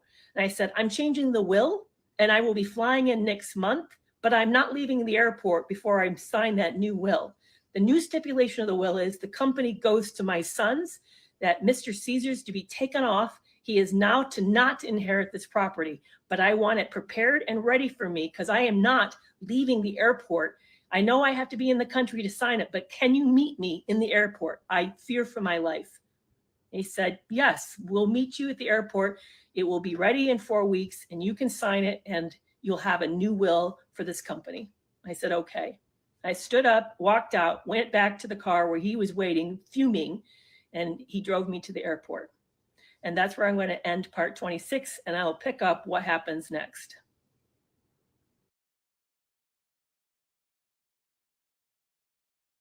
This is part 27 of how I met, married, and got scammed by a gold digger. So now the company is mine. I'm flying home. Cameron is wrapping up round 2 of chemotherapy to come home. And I know that I need to take care of the divorce, that I still have to confront him, possibly legally, as we finalize that piece. And there's another vulnerability here. And I know he's not going to file. Remember, he forgot to file the last divorce. He's certainly not going to take any responsibility for this one. But I want to cut all ties with this guy, that we have no connection. Meanwhile, Cameron one day comes down in between round 2 and round 3, knocking on my door, and he says, I got a fever. This was like 10 a.m. in the morning. We rush to the hospital, get there like by 11 or something. They finally admit him, which takes forever. And by the time they admit him, he's already running 105 or 104 degree temp. And they immediately move him into ICU. He's really, really ill. And they can't stabilize his blood pressure. His oxygen level is low, and they can't seem to get it high enough. And they're talking about possibly ventilating him as a way to get enough oxygen into him. And I'm terrified, just utter. And it like happened literally just within minutes. It went from normal to near death. And I'm like trying to like go through this, and it's hard. I mean, I'm even afraid to leave the hospital for fear they're going to call me and tell me he's dying. I remember going home those nights, and I would have no words to pray. The only thing I could say was to say, just please, God, please don't take him. So I'm doing what I can, filing paperwork on my phone or from a laptop from Cameron's hospital room. And the state that we're divorcing from was where we'd lived, where we briefly had a house and lived. And they're asking for mediation. I'm thinking that's the worst case scenario. If we go in for mediation, Caesar's going to present well. He's going to ask for something, even though we have no bank accounts, no property, nothing in the United States. He's going to still find something he's going to claim that he has a right to. So I'm feeling super panicked.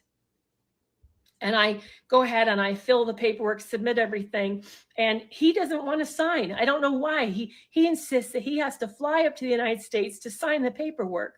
And in the meantime, while all of this is happening, he's still staying in touch with me. And we're acting like really nice, like everything's okay, but although it's not. And he texts me that he needs to change his phone number, that one of the sex workers he had met up during that break had approached him and was blackmailing him and threatened to kill him. And had sent a text message of a sicario, of an assassin with carrying an automatic, saying, if he doesn't pay up, and he says, you don't want to make me angry. It was a phrase like that, only more culturally inappropriate. You don't want to make me angry, with a threat of like, if you don't pay up, I'm going to kill you. So he changed his phone number. So he tells me, Caesar tells me he's going to fly in to sign the paperwork. And meanwhile, I'm totally preoccupied with what's going on with Cameron. And I'm thinking, I don't get this. Why spend several $100s round trip for something you could just log in and do? It doesn't make, why do this? But I meet him at the airport. We find a park, which dumb, don't do that. Don't go someplace where there's no people. We're sitting in this car alone in the park, and I'm thinking, this is stupid.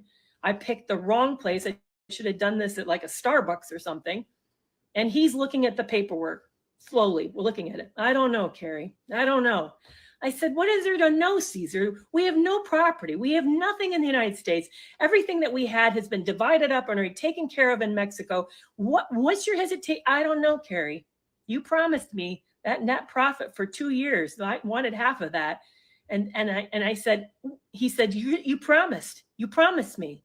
And he stuck out his hand and they leaned forward, bent near me to near my ear and whispered, because you don't want to make me mad. And I knew he was quoting that text message that had been sent to him as a threat. And I looked at that hand and I looked at that man, and nothing had been honest or real or genuine. Everything had been a deception. None of his words meant anything. It was just another manipulation to get him one step closer to what he wanted. And I took his hand and I shook it. I promise, I said. And I thought at the same time, as much as you've ever promised anything to me. And he signed the papers, and then he got onto the airplane and he flew back home. And he never got another dollar or cent out of me. That was the last of the money he ever saw, was what happened in Mexico. I'm still, meanwhile, the courts are now requesting that we actually show up in person to get the divorce. They're asking for us to show up for mediation, and before they'll even allow this. And I'm like, so I called the clerk and I said, listen, I'm in Texas. I'm not living in Iowa. My son is gravely ill. He's in the ICU, and I can't come for mediation. What can I do here? She said, no, I'm not to offer any legal advice. I can't tell you what to do, but have you filed a motion? Did you tell the courts that your son is gravely ill? If you send paperwork that prove it, that they will take that under consideration. But I didn't tell you that, but I would suggest you file a motion to that effect. And everything else she said in your file is complete. You have all the settlement papers are here. Everything's been signed, but I would suggest that you do that.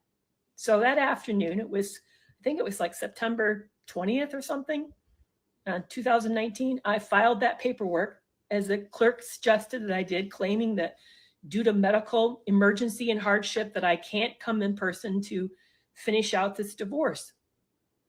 I get an email a few hours later that the divorce is final and that the judge had signed the paperwork.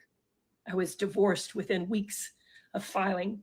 And I know I was super lucky. And I know that most people experience incredible financial abuse, legal abuse in this stage of their relationship. And I was so lucky that I got out.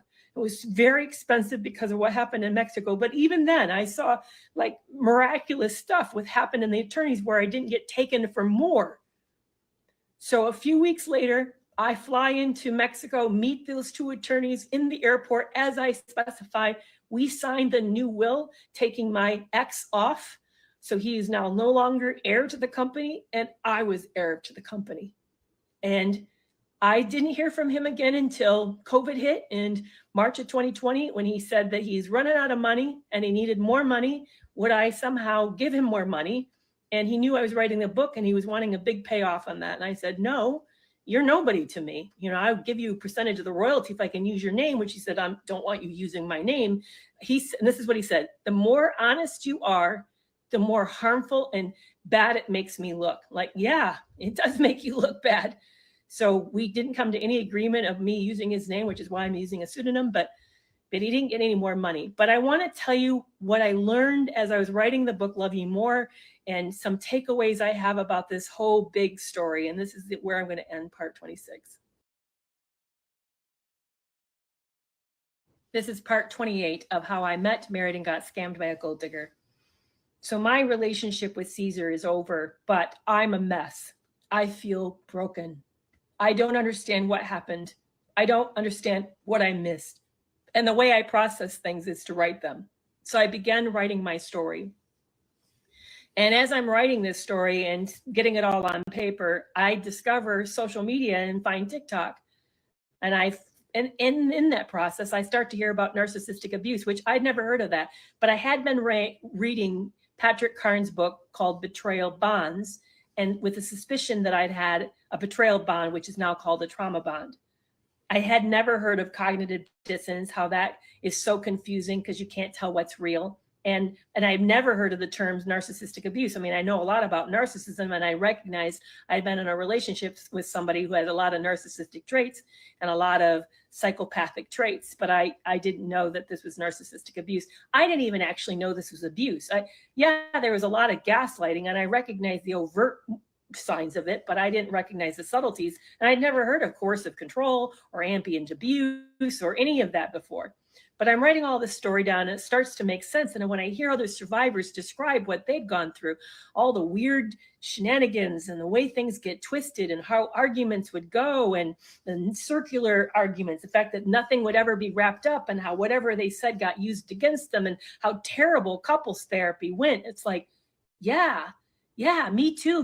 This happened to me too. But what I did do was I jumped into group therapy with a group I had found online near the end of that marriage that was for partners of sex addicts. So I joined a 3-hour-a-week group therapy coaching sessions and did that for a year. So healing, so helpful to find out I wasn't the only person who'd gotten duped like this, that this was a kind of common dynamic, because probably a lot of these men were also narcissistic. So we're talking about the way in which they betray us, confuse us, deceive us, all of that. So it was very, very normalizing.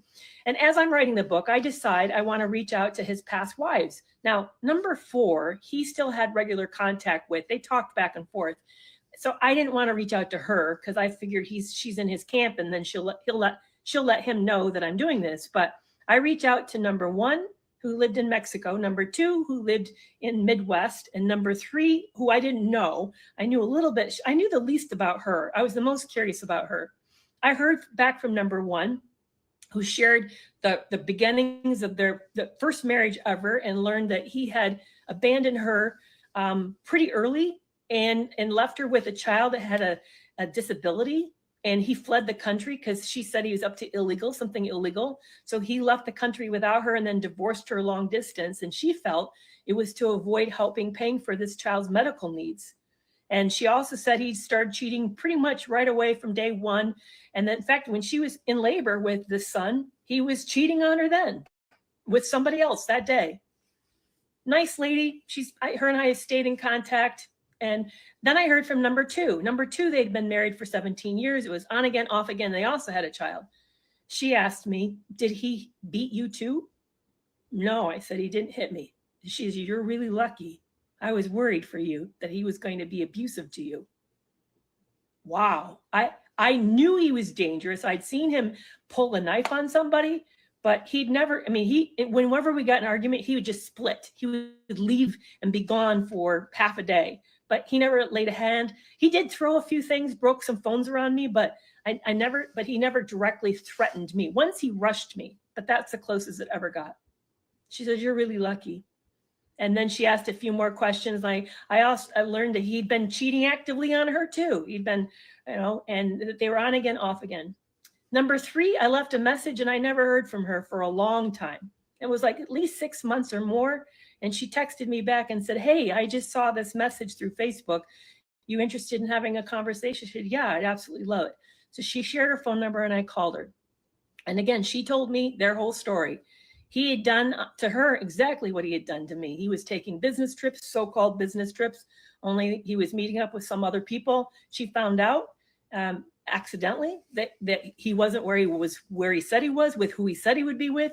And she did what I couldn't do. She actually locked him out of the house, went to pick up her car, and took it back, and then left him to, when he came home from the airport, he had no place to go and no car to get anywhere.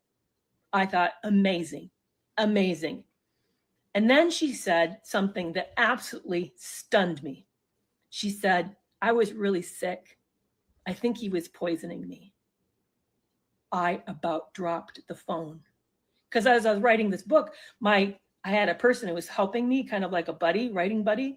And she said, Carrie, I think he was poisoning you. And I even, near that end, when I told you that I'd lost a toenail and I had all those lines across my fingernails, I was researching on the bed next to him what kind of poisons could do this to you. I knew that I had read that there was a poison that actually, they're called meese lines, put meese lines on your fingernails. And I suspect, because I had, if you look up arsenic poisoning, it gives you a dark urine. It causes this weird watery diarrhea. It puts lines across your fingernails and it makes you really sick. I mean, if you don't get a big enough dose to kill you, it makes you like vomit saliva. That's one of the other symptoms. It makes your white count climb up. Remember when I got hospitalized and the staff told me my white count was really high and it looked like I had appendicitis? She goes, yeah, I think he was poisoning me. I got better when the marriage ended. I thought, crap. So then I started to reach out. I found a retired poison control nurse, and I got to speak to a doctor in Atlanta and describe my symptoms. And they couldn't say for sure it was arsenic, but they said, it sure sounds like you were exposed to a heavy metal, that and arsenic, yeah, it definitely could be one of the heavy metals, could be that. In fact, it left me sick for at least a year, roughly every 4 to 6 weeks. I would suddenly take a turn and get really ill. My GI I would swell and feel really in a lot of pain and cold. It would send me to bed, and they were trying to figure out what was going wrong. Why was I having these bouts of GI distress? We never did get to the bottom of it, but as time has passed, those symptoms have disappeared, and I chalk it up now that I was being poisoned. That voice near the end, when I was thinking of moving north of Cancun, it says, don't.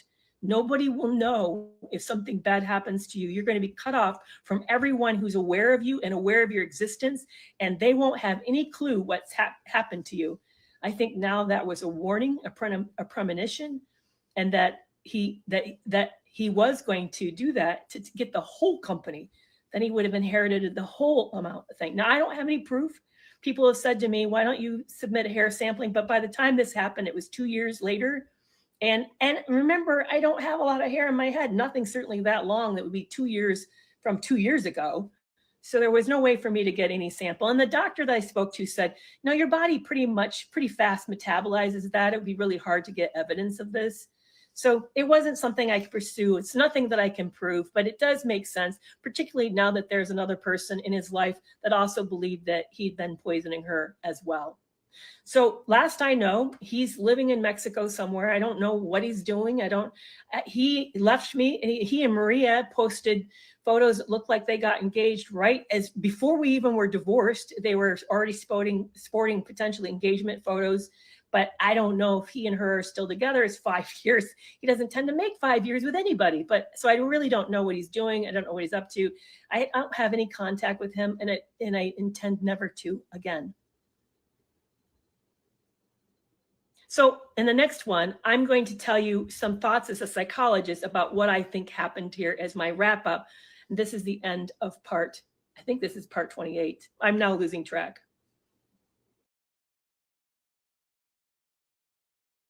This is part 29 of how I met, married, and got scammed by a gold digger. And I think it may be my last part unless you think of some questions that I failed to answer. I did make another discovery as I was writing the book. And this is what I learned as I started looking at his backup of his phone, and I started putting things on a timeline. I also had access to some of his travel accounts. And what I discovered was that at every juncture in our relationship, big important junctures, he and Maria met up. And this is what I learned. I found proof. Remember, I told you he went to the family wedding when he asked me to go study? He and Maria met up at that family wedding. They were together. And then we started dating and we got engaged in February of 2017. He and Maria, he flew her into where we were living that next weekend. When we got back from California, he flew her in and they met in Iowa. And then we got married. And then that's when he texted her and said the marriage felt like a prison. And then when we split up, she flew in immediately again and saw him. Meanwhile, he'd been communicating with her on and off. And in fact, there was an incident where I caught him calling somebody, caught him on the Bluetooth. My son was in the car and it was Maria. He was calling Maria. So they met during our separation. They were in contact prior to our separation. And then right after we ended up splitting up, of course, I caught him and her talking about Cameron's illness at the end. And then right after we divorced and separated, he had that family trip. And I know that he and her met up again. So this is what I think. His favorite show, his favorite film was Dirty Rotten Scoundrels with Steve Martin and Michael Caine. He would quote it. He actually made me watch it. I'd seen it before, but he made me watch it. What is it about? It's about two guys who partner up to scam this rich person. And he used to think it was funny. In fact, one of the things he shared with me about himself is that he loved movies. He watched them over and over, and that he then tried to imitate them to the degree he could. That some of the people that he respected the most, like Lee Iacocca was one of them, and I think Onassis was another. He would watch their life story, watch their movies over and over, and learn from that.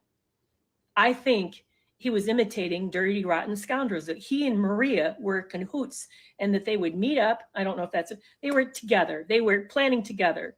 And they would meet up to then plan the next stage of whatever it was, because she had access to an attorney that knew Mexican law, that were able to sort of like come up with a plan, connive together, that would put me in a weak position legally. I don't have any proof of this, but I can't verify it. But it seems to make sense if you look at the timeline that they were planning and scheming of this together. So here's some takeaways I had about it for myself. I now know that I came from a neglectful, emotionally abusive home. And of course, you already know that there was SA involved when I was really, really young. And then on top of it was also a really religious home where women were to know their place. And we were taught joy, Jesus first, others second, you last. So I was really taught to know my place, that I shouldn't speak up, that I should just trust life would work out and work to my benefit because I was being good and being obedient. I confused kindness for niceness. I thought I was being kind. I was just being nice. And I also had no idea that I was betraying myself in the ways that I was doing things, that I should show myself respect. I didn't even know what that meant. And I also had a sense of my identity was us. If we're healthy, then I'm good. If we're happy, then I'm good. I never had a sense of myself until just recently, till I've been out of this relationship, that it's me first and then us, that I should first be concerned about whether or not it serves me and is good for me. And then if it is in a healthy relationship, it'll serve the relationship. That was a new conclusion. And of course, I already shared with you about how narcissistic abuse wasn't a term, wasn't even talked about. We never realized when I was going through graduate school that narcissism is a disease or condition, disorder that actually doesn't affect the one who's suffering with it. It impacts everyone around them. That's what you have to put up with. And what I also didn't know was that a person who has a lot of narcissistic traits doesn't want you to know who they are. They're afraid that if you knew them, you wouldn't like them, you wouldn't choose them. And so they never let you meet the real person. I don't even know if they know the real person. You meet a persona. I met the person that Caesar thought I wanted to meet on that first date. Christian, upstanding man who was a manager, raising kids. That's not actually who he, I mean, not that he didn't do some of that, but that's not really who he was at the core. He was a philanderer, he was somebody he never planned any monogamy, never planned to be faithful to any woman, who really believed his favorite saying is, I'm an architect of my own life, or something like that. Yeah, absolutely. He's directing his life, nobody else. And he's going to do exactly what he wants, when he wants, how he wants. Kind of be damned to everybody else. I didn't appreciate that. And I didn't know that getting into a relationship with a narcissist was going to be really dangerous. And that confusion I felt, I couldn't tell what was true. Was he working? I know all of you watching this is like, it's obvious. He wasn't investing in you. He didn't love you. He was taking it, but it wasn't obvious to me. I didn't know that. I believed what he said. I had been raised to believe what people said, to ignore what they do. And they even said that, don't watch what I do, watch, pay attention to what I said, even though they know that's a mixed up of that saying. It's not actually what it means, but that's how I'd been taught to raise. That's how I'd been showed respect. So I was confused by the inconsistencies that I was seeing. Was he invested? Was he working as hard as he ever worked? Did he want us to work? Or was all of that a lie? Well, yeah, now I know it was all a lie, but I didn't know that at the time. And I really never knew what my non-negotiable was. I never really clarified. I thought that I had done that work to know, like, for example, one of them, mine is today that I didn't have at that point was, you deceive me. You're not all in. You don't have my back. I can't trust you. I don't want a relationship with you. And I'm not going to just assume you're a trustworthy person. But see, I used to believe that. I used to believe it was nice. It was good to believe that everybody was good until they proven you wrong. Well, now I know that's crap. Don't do it that way. People need to earn trust. You need to start assuming that you don't know this person. You don't know what their motives are. You need to watch, pay attention, and make sure that they've earned the right to be in your life. But I didn't know that. And I also didn't know about a trauma bond in the middle of that. I didn't know that he had used intermittent reinforcement, that hot and cold behavior, to set up a lot of confusion. I now know this is a guy who kept cliff notes on the women he was meeting. He actually planned out what he would say and strategize about interactions with people. I had no clue that I was meeting that sophisticated of a predator who's keeping me way off. In fact, I asked my coach, who had seen a lot of sex addiction and a lot of like nasty behavior, and I said, on a scale of 1 to 5, with 1 being mild and 5 being severe, how serious, how dangerous do you think Caesar was? And she said, I think he's a 4. And I learned one more thing that really shocked me.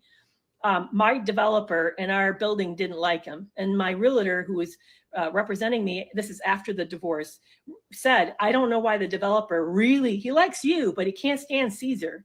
So he said, I asked him, I said, why don't you like Caesar? And he said, I'll tell you why. He said he would storm out of that condo, and he would get into the elevator, and we have cameras in the elevator that he didn't know.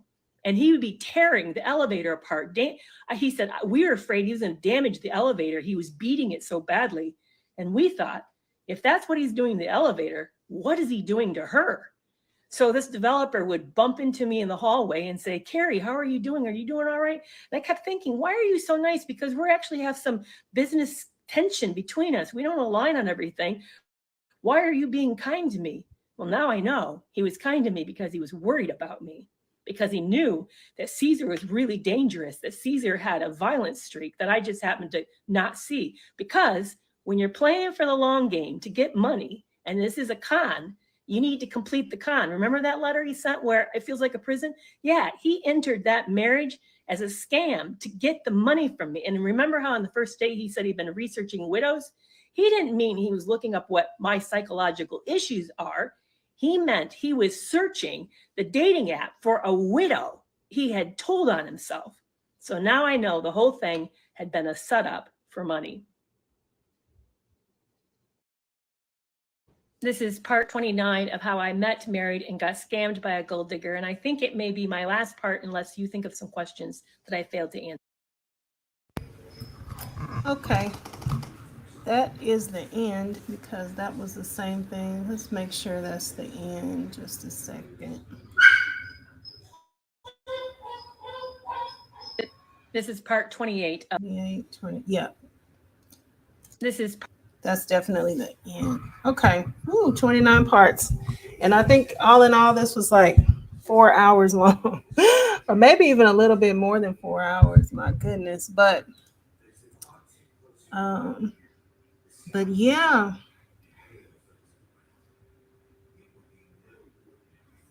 Cliff Notes. What the hell? Oh my gosh. So yeah, so that is her story, and I just thought it would be good because I didn't even I missed some of the Sonya and Nesto parallels in here, but it was enough. Like I was really thinking about her being so much like Shirley. And then, we don't really know what Shirley was thinking all the way, but this is kind of what I imagine, maybe was going on in Shirley's mind a lot of times. Like, listening to the person, really just wanting the relationship to work, kind of, feeling obligated through faith to ride the thing out and keep on hoping it's going to turn around, and whatever they tell you, you believe that they're telling you the truth, but really it's just a part of their con. All these type notions. So but yeah, he was really really really playing her, and she's really really blessed to have made it out, because I think he was poisoning her as well. As a matter of fact, as she was telling this story, I was never thinking that she just was had some sickness. And I don't necessarily know any of the symptoms. I just was thinking, I think he's putting something in her food or putting something in her water or her drinks or something. Uh, so yeah, I'm glad she wrapped it up at the end and was able to find out that the other lady thought that there was some poisoning going on as well. Let me see. Let me see.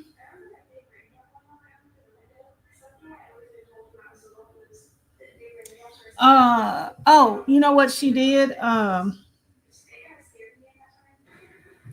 Let's go to that real quick. So how is Cameron? Hold on, let me find it. Let me find it.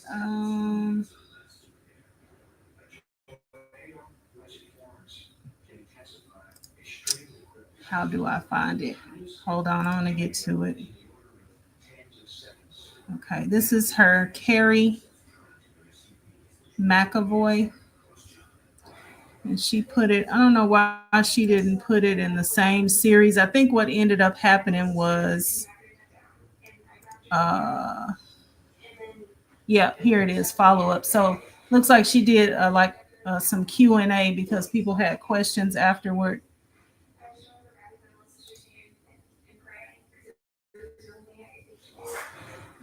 And so yeah, she's gonna reply to some questions here. Okay, here we go. Do my kids speak to me? How do they feel about all of this? Really great question. Yes, I was pretty devastated. I worried that I had permanently ruined the relationship with them. And because we hadn't been speaking since Brad's death, it had not been a good relationship since then. Brad dying really wounded the relationship between us. And then I got into this relationship, which was now costing them their legacy as well.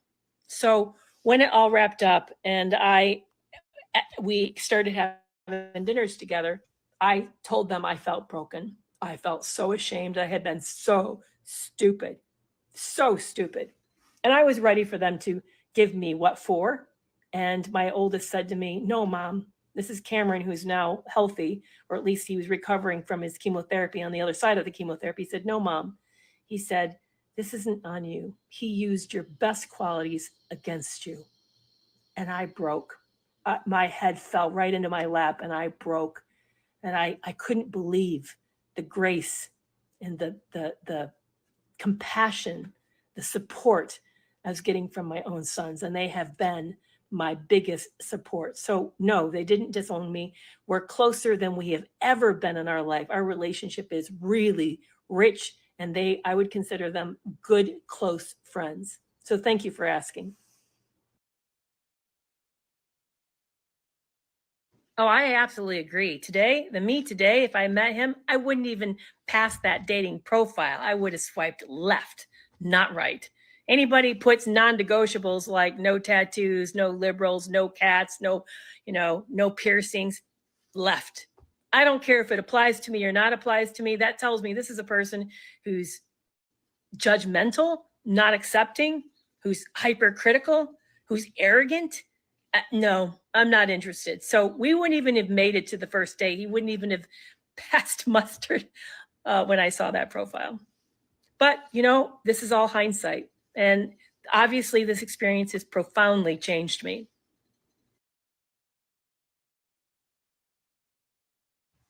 Thank you so much for asking how Cameron's doing. And you're right, I didn't give you a wrap up on the conclusion to my son's illness.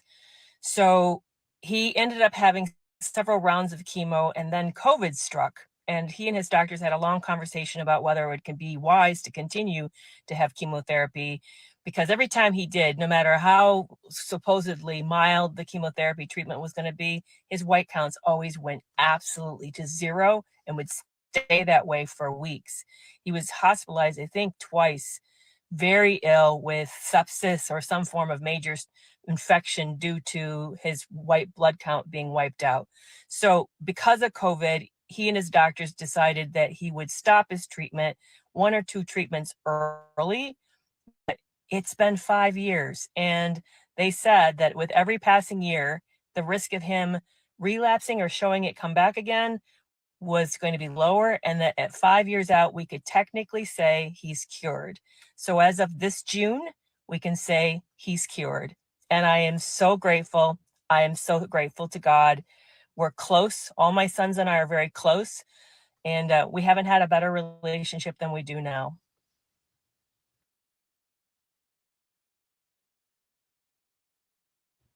Why didn't I take the 4 properties that this company owned and move it back into the United States, or liquidate the assets? Or why didn't I sell it to a US citizen or something in order to have somehow taken the power away, the control away from Caesar? Well, the reason is because those properties were held as part of an asset of a Mexican corporation governed by Mexican law.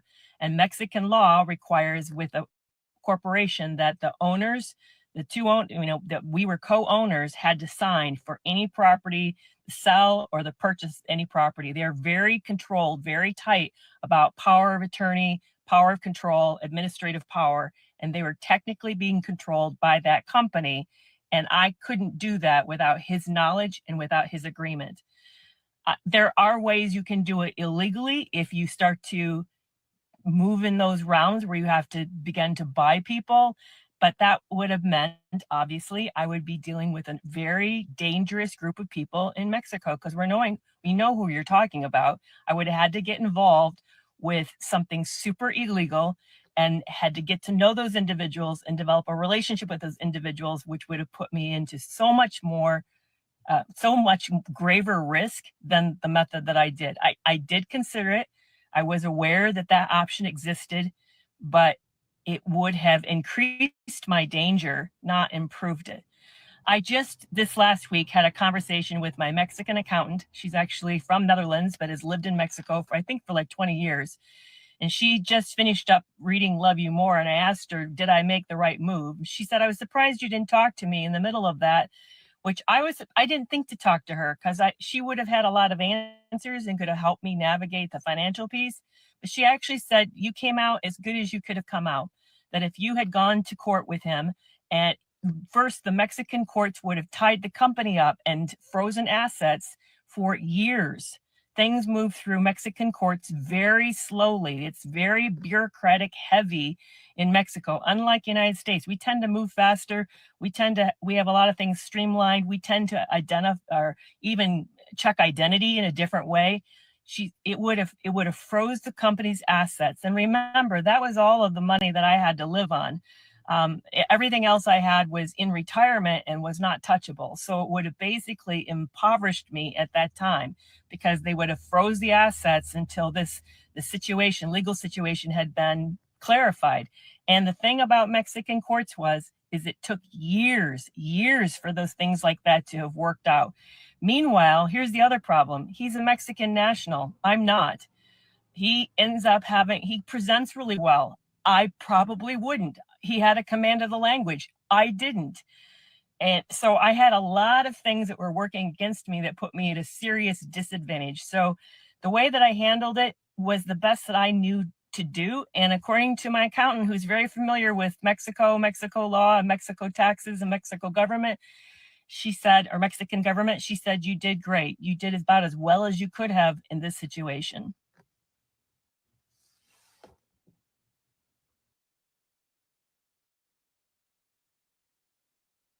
I would have wondered exactly the same thing. I would have thought that the sex must have been that great for someone to stay that long. Actually, the sex was terrible, so it wasn't for the D that I stayed around. It's hard to explain until you've experienced it, the power of conditioning that happens in these relationships, that they use your innate wiring against you, your need to be a part of a group, your belonging. Abraham Maslow, a psychologist or a psychoanalyst, I believe, or maybe a psychiatrist, I don't remember his credentials, but he theorized that in the hierarchy of needs below, we first want to make sure we're going to survive the night against the elements. And then we want to make sure we have enough food and water to make it to actually live. As our next concern is community. Do we belong? People who are extremely predatory understand this hard wiring, the fact that we look for belonging, and they actually use the existential threat of it against people in a relationship. They make you feel like you have never felt more understood, more loved, more seen, and then they turn around and they withhold it, and you get desperate for it. You want to then look for that again. You think that somehow you did something wrong. You own the distance. You don't blame the person for the pullback, so then you work harder to make the relationship work. And they also feed you a lot of conflicting information. They say one thing and do something else, but you don't know that the something else that they're doing really adds up to this lack of commitment. You feel that they're not all in, but you think again that it's a relationship problem, not that it's a them problem. So again, you work hard staying and working at the relationship in order to make it somehow come back to the way that it was. And finally, these individuals are very good at picking certain types of people. Now, could they bamboozle about anybody? Probably. I mean, I think that's why people get caught up in Ponzi schemes, is because there are people who are that good at selling whatever it is that they're cheating you on. But that some of us approach the world in a more agreeable, more conscientious way. We're a little less suspicious. We tend to see the good in people. And those individuals, in fact, Sandra Brown in her book called Women Who Love Psychopaths calls it super traits. The super traits that would make you an excellent employee, it makes you a target to these types of predators. They look for a person who is going to buy in and work super hard. My ex's favorite description of me was that I was without malice. Now, I know that translation, if you want to put it super crudely, he was saying I'm gullible.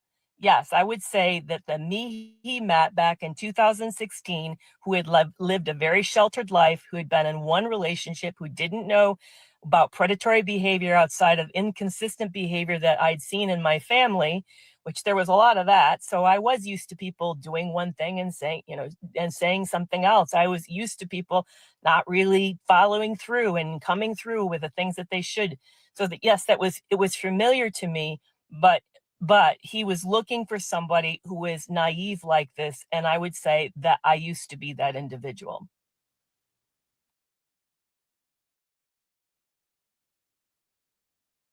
Figuring out when to leave and if you should leave is never a simple decision. There are a lot of things that go into a person deciding when they should leave and why they should leave. I mean, if you think about the situation from different perspectives, we would hold a completely different standard around someone leaving. Would it have been cool if my husband had had a brain cancer, was making him abusive, and he no longer could take care of himself, and I left because I didn't think that was okay to put up with? I actually know somebody who went through that, and she stuck it out to the bitter end with him, even though he was being abusive to her and abusive to the children. We would have looked poorly on her for that. Would it have been okay if one of my kids had been rebellious and hurtful and deceitful and then robbing me? At what point do we say, I'm done, and we cut ties? It's easy for us to look at adult relationships and attribute that there is an equity of power and that there is an equity of of resources and access to autonomy when there isn't. In this situation, I was in another language, another country that spoke a foreign language that I was not fluent in. Things worked in a different way that I didn't fully understand. I didn't even know who I could trust to get accurate information. And I also was getting very mixed messages from this individual, and I didn't know what was real. And yes, my own past, my own experience of being raised in a home that had mixed messages contributed to this. But being at a disadvantage because of the cultural changes and differences put me in a very vulnerable position. I was isolated, so I didn't have good resources to be able to reach out to validate my experience, to get good advice. There was a whole lot of reasons why I felt constrained. I know as a listener, to you, it's super obvious, but to me, it wasn't. And what we do when we do this to victims, when we say this or to survivors, we then imprison them again by making it now difficult to talk about because we're shaming them for their decisions. They're shaming them for maybe the sense of helplessness that they're feeling or the lack of action that they're taking. It has been extremely difficult for me to tell this story. I'm uncomfortable with my actions. Who I am today, some of this occurred 8 years ago, is not the kind of same decisions I would make today. I have become a different person. I have understood what compelled me in those situations, why I took the actions I did, and why I didn't take other actions when I didn't. My identity, as I explained in the series, was very much tied up in part of the couple and the good of the couple, not so much for the good of me. I wasn't used to thinking that way. Today, I don't approach it in the same way.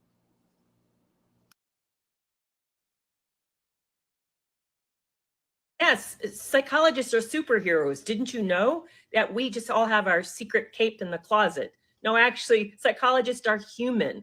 It's amazing to me that we all have this, we're under this mystique of psychology somehow, that those who study the mind or study relationships should have extrasensory perception and identify deception. I was amazed by the number of psychologists in training who were also quite troubled people. So we're human. We put on one shoe at a time. And interestingly enough about predators, and when they get bored of their prey, when they get bored of the same old, they often then start to target those that they think would be an extra challenge. And I've been amazed by the number of psychologists and other professionals like attorneys and judges who have been scammed or bilked or targeted by predatory people who get tired of the ordinary fare of relationships and decide to increase the adrenaline rush by going for someone more difficult. One of the things Caesar often said was he was very attracted to the idea that I was a psychologist. He was fascinated by that. And I think he was fascinated to see if he could get away with what he did for as long as he did. And I'm sure it was very ego gratifying for him to see that I was able to be taken in by him. Now, he also knew and got more increasingly suspicious near the end of the relationship, thinking that I was getting smarter and onto him. And these days, if you were to talk to him, because in one of his last letters he wrote to me in 2020, he accused me of plotting against him. So I wish I had been that sharp. I wish I had done it faster. That would have been quite delightful. Did I reach out for Christian counsel? Did I talk to leadership for help? Actually, I did. I did reach out right after that right after the honeymoon experience. I contacted my church in my hometown and asked for help and got turned away. I was shocked. They said, you should be finding local help in your new town. Well, I hadn't been there but maybe 6 to 9 months, and I hadn't really developed that kind of ties in the new area. And then the intensive program that I went to was Christian based. And they put the onus on trying to work it out and helping the sex addict to become sober and preserve the relationship to whatever degree that could be, to improve the connection on the relationship. There was no emphasis on the fact that I was the traumatized victim. In fact, there was no mention of me being a victim or trauma at all, which I now see as a serious flaw, that when this happens, that was a betrayal trauma, and that the person who probably was in the most trouble was me. I also saw a psychologist who also missed it. And she was certified in sex addiction and it was a PhD. And she focused on Caesar instead of focusing on me. In fact, didn't even ask me a single question. So, yes, I did seek help in many different ways with many different people. Actually urged Caesar to see our pastor when we moved to Mexico. Now, whether he did or didn't, I don't know, but that pastor never reached out to me. Could it be the pastor didn't know that Caesar lied about that? But so, yes, I did try to get help. I even reached out to family and again, just got the main line, which is you try to work it out and all relationships are hard and this is a wife's duty. That was the kind of culture I had grown up in. And it was really a way of thinking. It was that the relationship, the marriage came first, not the individual.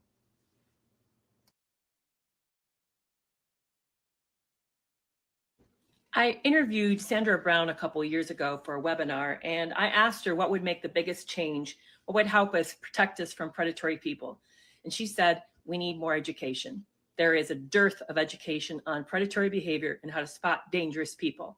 That would have saved me if I had known what to look like, if I had known that an operator gave hot and cold behavior, if I had known to look for the inconsistency between what was said and what was done, if I had known to look for that love bombing was not realistic and that it was idealization and that there'd be devaluation to follow, I would have been better prepared. If I had known that what gaslighting looked like or circular arguments or a whole host of things that would really have informed me on how individuals who are predatory operate. And I want to make some recommendations of excellent resources that can help you make more sense of maybe what you're seeing or experiencing. I think one of my favorites is Don Hennessy's book. I've referenced it quite a few times, is How He Gets Into Her Head by Don Hennessy. He's an Irish law enforcement officer who writes about grooming techniques. He found that in domestic violence situations, when they looked at the victims, that there was no consistent pattern. There, did you hear me? No consistent pattern among victims. What was consistent was the person they met. It's interesting, the focus on the story has been on my naivete, my vulnerability, my gullibility, and not a whole lot on Caesar, on why he was the way he was, and what was his motives. Instead, we love to sort of focus on the victim, who is the end result, the consequence of a terrible situation. But the problem starts with the predator. If we can stop the predator, instead of focusing on shaming the victim, I think we would have fewer victims. Another really great book that I don't have to show you, but is really fantastic, is called Why Does He Do That by Lindy Bancroft. I'm sure you heard that. You might also want to check out Jackson McKinsey's book called Psychopath Free. It's also really amazing in talking about how what happens to you is not your fault. And then if you're in a relationship and you're not for sure why, if you should stay or you should go, I would recommend you check out Dr. Ramani's book, Should I Stay or Should I Go? Which really helps you think through if you can survive a toxic relationship and what steps you need to be able to take to get out. And then another one that is just really super amazing that explains why you feel so confused, why you struggle to make a decision, which is one of the things that I struggled with so much cognitive dissonance, is Why Can't I Just Leave by Dr. Kristen Milstead, who also got trapped in a toxic relationship similar to my own. So she weaves in her vulnerable story into explaining what happens psychologically that creates this cage, this cognitive cage, this prison that we can't break free, so we can't make the next best decision.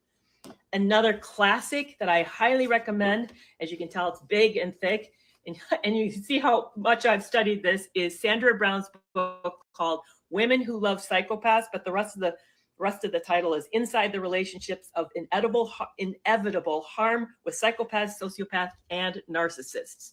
Highly recommend this book. She explains not only what's going on in the predatory side, their mindset, how they approach relationships, because she spent, I think, 30 plus years in group therapy, running group therapy with psychopaths.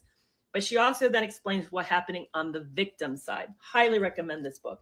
And if you found my story fascinating and you want it in even greater detail, because there was a lot I didn't share and a lot of nuances that just weren't possible via this medium, please check out my book. It's a memoir. It's a tell-all written like a true crime novel called Love You More.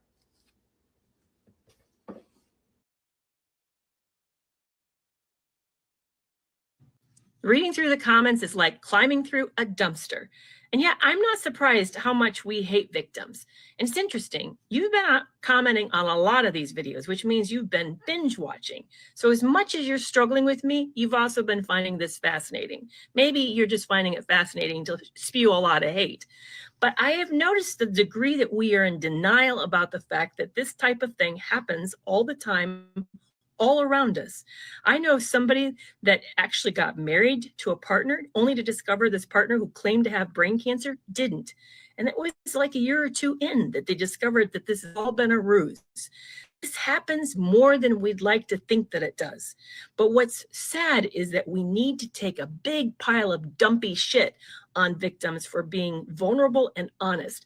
When we get comments like this, it shuts down the ability to talk about it. And if we can't talk about it, then we can't identify toxic and dangerous behavior. In order for the world to get safer, we have to make it okay for victims to share what is actually going on. And when I see someone who attacks victims, it tells me one of four things. One, you don't understand about narcissistic abuse and the fact that these relationships can be very dangerous. Just put in a search of looking for the amount of people who have been deceased because of a toxic relationship. The amount of news articles you'll find is shocking. Or it tells me that you're abusive yourself and you're identifying with the mindset of the predator who sees anybody who's weak as contemptible. Or it tells me that you don't really have a very high EQ and that you don't understand the world's highly complex and not just simply black and white. That these types of things can happen to anyone, including you. Or it says you really struggle with your own inherent weakness, so you despise it in anyone else that you see. So I'm curious, which category do you fit into? Would Brad be ashamed of me for falling for someone like Caesar? I know exactly what Brad would be doing because I saw him do this with somebody else. He would be at Heaven's Gate. I bet he's at Heaven's Gate right now saying, let me out at him because I'm gonna. That's what he'd be doing. Brad was a real man and he had my back and he loved me dearly. You know, it's interesting because we sometimes don't remember what love is, what love really looks like, what support really looks like. 1 Corinthians says it best. Love never keeps records of wrongs. It holds no grudges. It is always loyal. It always cares. It's compassionate. It protects. It's safe. Brad loved me, and Brad would not feel ashamed. He would feel enraged that his beloved was wounded by someone like this.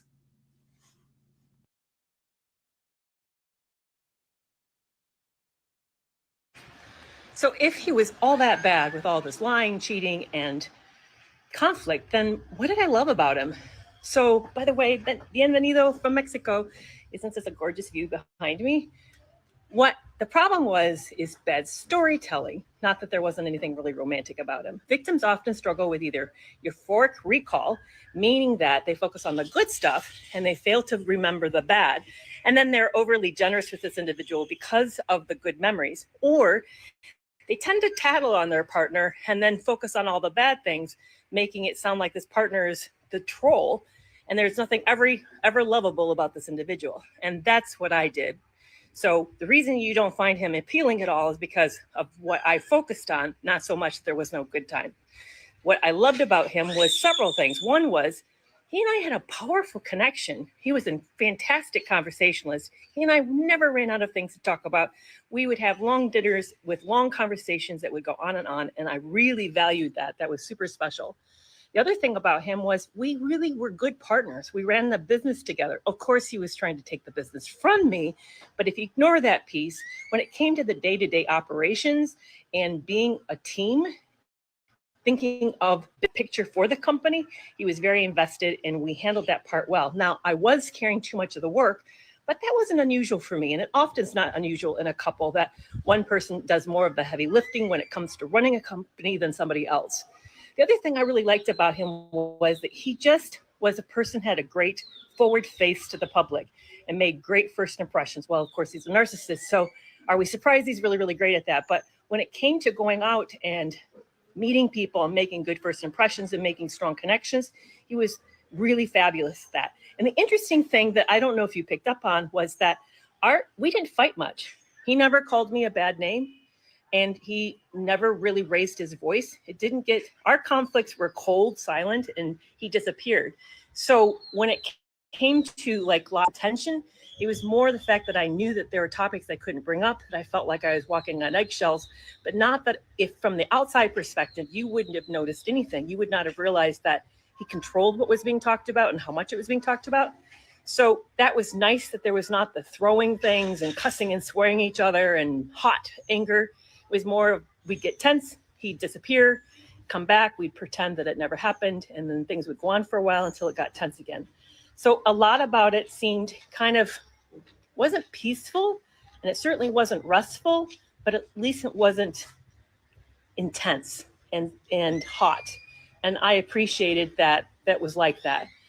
But yeah, there was a lot about him that I really liked, as much as I also found him really scary. So I hope that helps. It was really more of a reflection of my storytelling and what I focused on because of hindsight than it was that there wasn't thing that there was lots that I really appreciated about him and loved about him.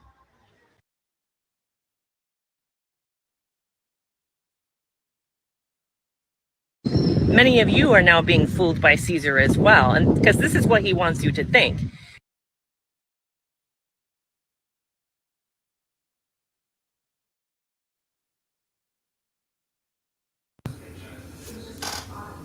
Okay, I think it's a few more of these. I'm gonna, since this one started, I'm gonna let this one play through, and then we'll go ahead and end.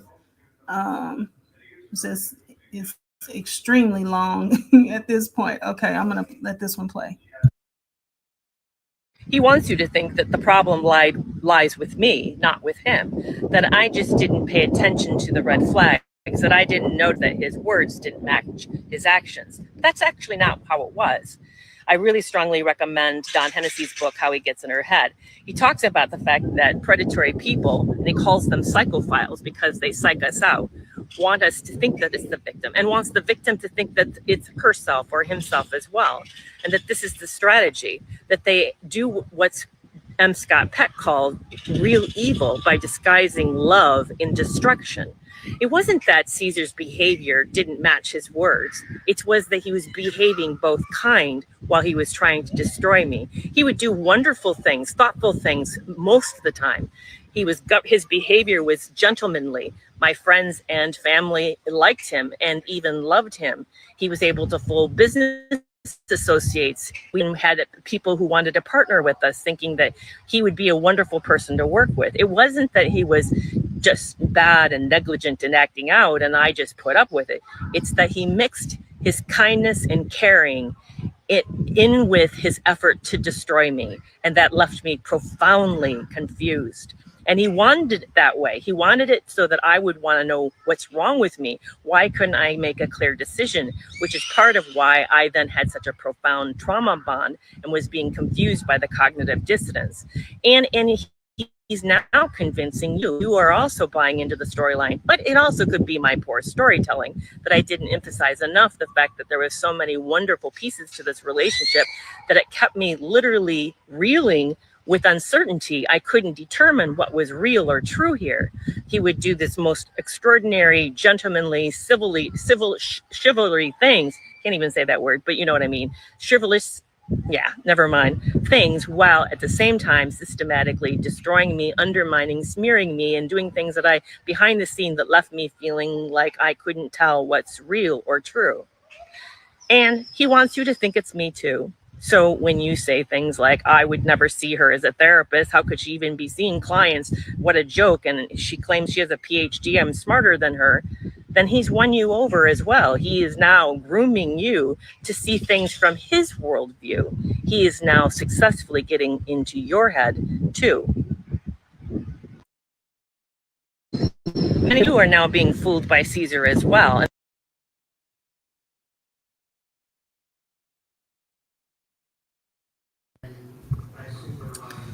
All right, I love the way that she put that on the end.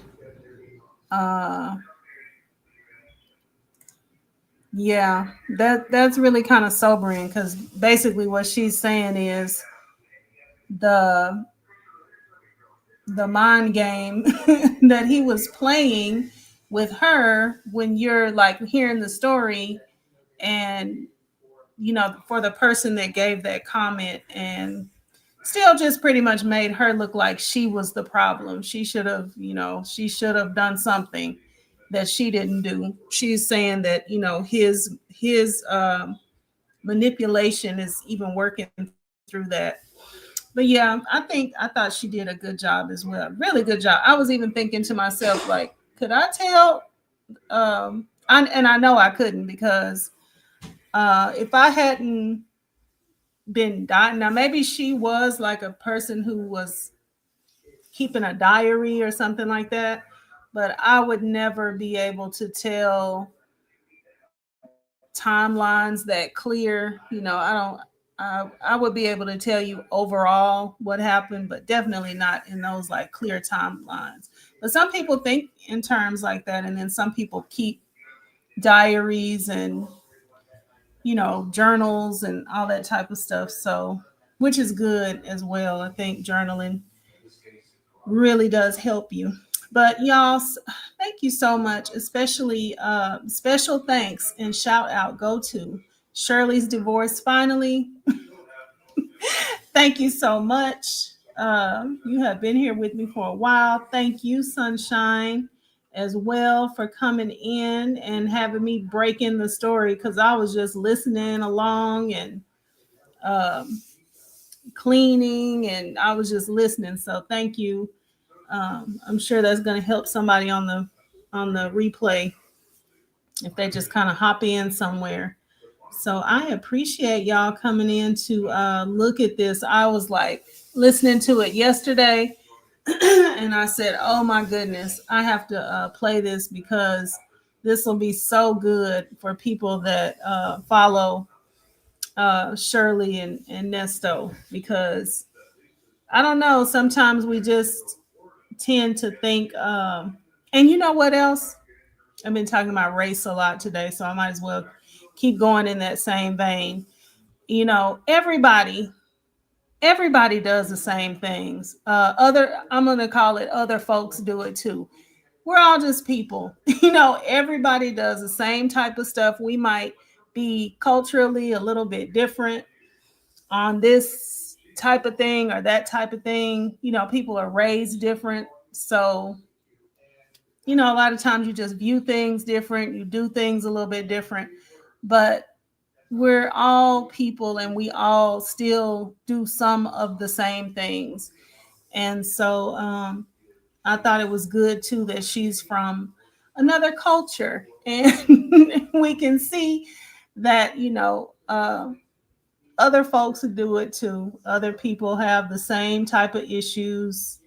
Um, just because we see one certain type of people do certain things more. What came to me the other day, I did a whole video about it, but I didn't actually post the video, but I have it in my phone. I was thinking, like a lot of times we're thinking when you're in your culture, and you've been raised with the people you've been raised with, and you have your family and you have your certain friends. A lot of times it's just that you don't really know, not you, but we, whoever we are, we don't really know a lot of other peoples, right? Like sometimes if you just really think about it, you might work with people of other cultures and stuff. um, Other people of other cultures might be your neighbors. But if you don't intimately know what people are doing in their lives, if they're not in your family, if they're not part of your real friend group that you get together with and talk to, we don't know what they're doing over there. I mean, not really. You really don't know. And a lot of times we're not really all that interested in other cultures, because we're interested in what we're interested in. And that might not necessarily be Brad Pitt and Angelina Jolie. Like we might see them in passing, or watch a movie that comes out, or but we just, we're not really all that interested. Um, because you're interested in what you're interested in. So a lot of times, we have to be reminded that other people do it too. Like we all do the same type of stuff. All people do the same type of thing. And just because you don't see it doesn't mean it's not there, because you're probably not looking, because you're probably not interested. um but yeah, this lady right here, you can change her out with Shirley. Pretty much she had a good job, she had good money. um Somebody came along, and Shirley, of course, she didn't have to tell Nesto anything. He may not have started out knowing exactly how much money she was making per year, but he knew it was up there. So this lady like literally told this man how much money she had. And so yeah, I just wanted to say that because I had been thinking that, and I think this is a good example of that very thing. So anyway, y'all, again, thank you so much. I will I will be back with something else pretty soon. I have definitely been looking at um, our other stuff on the YouTube street. So saw that video with Sonya. Well, it's a Patreon video where Sonya was talking to Nesto on the video visit thing from the house or from the car or whatever she's in, from the RV. And oh my God, I was laughing so hard. I was trying to do a video on that as well, but I haven't had a chance to. I don't even know, because I got to laughing and I couldn't stop. It was so funny to me how Nesto was just looking at her and listening to her just go. And I was like, I was trying to say what was going on, and I got so tickled I couldn't even stop laughing. It was so funny to me, just thinking about how this lady was going on and on and on and on. And then Nesto, I guess he just decided, I'm not going to be able to, say anything. So I'm just going to look at her. And I think he actually started getting entertained by looking at her crash out. That was crazy. But anyway, all right, I'm going to stop talking. All right. Thank y'all so much for stopping in. And I will see you on the next one. Bye bye.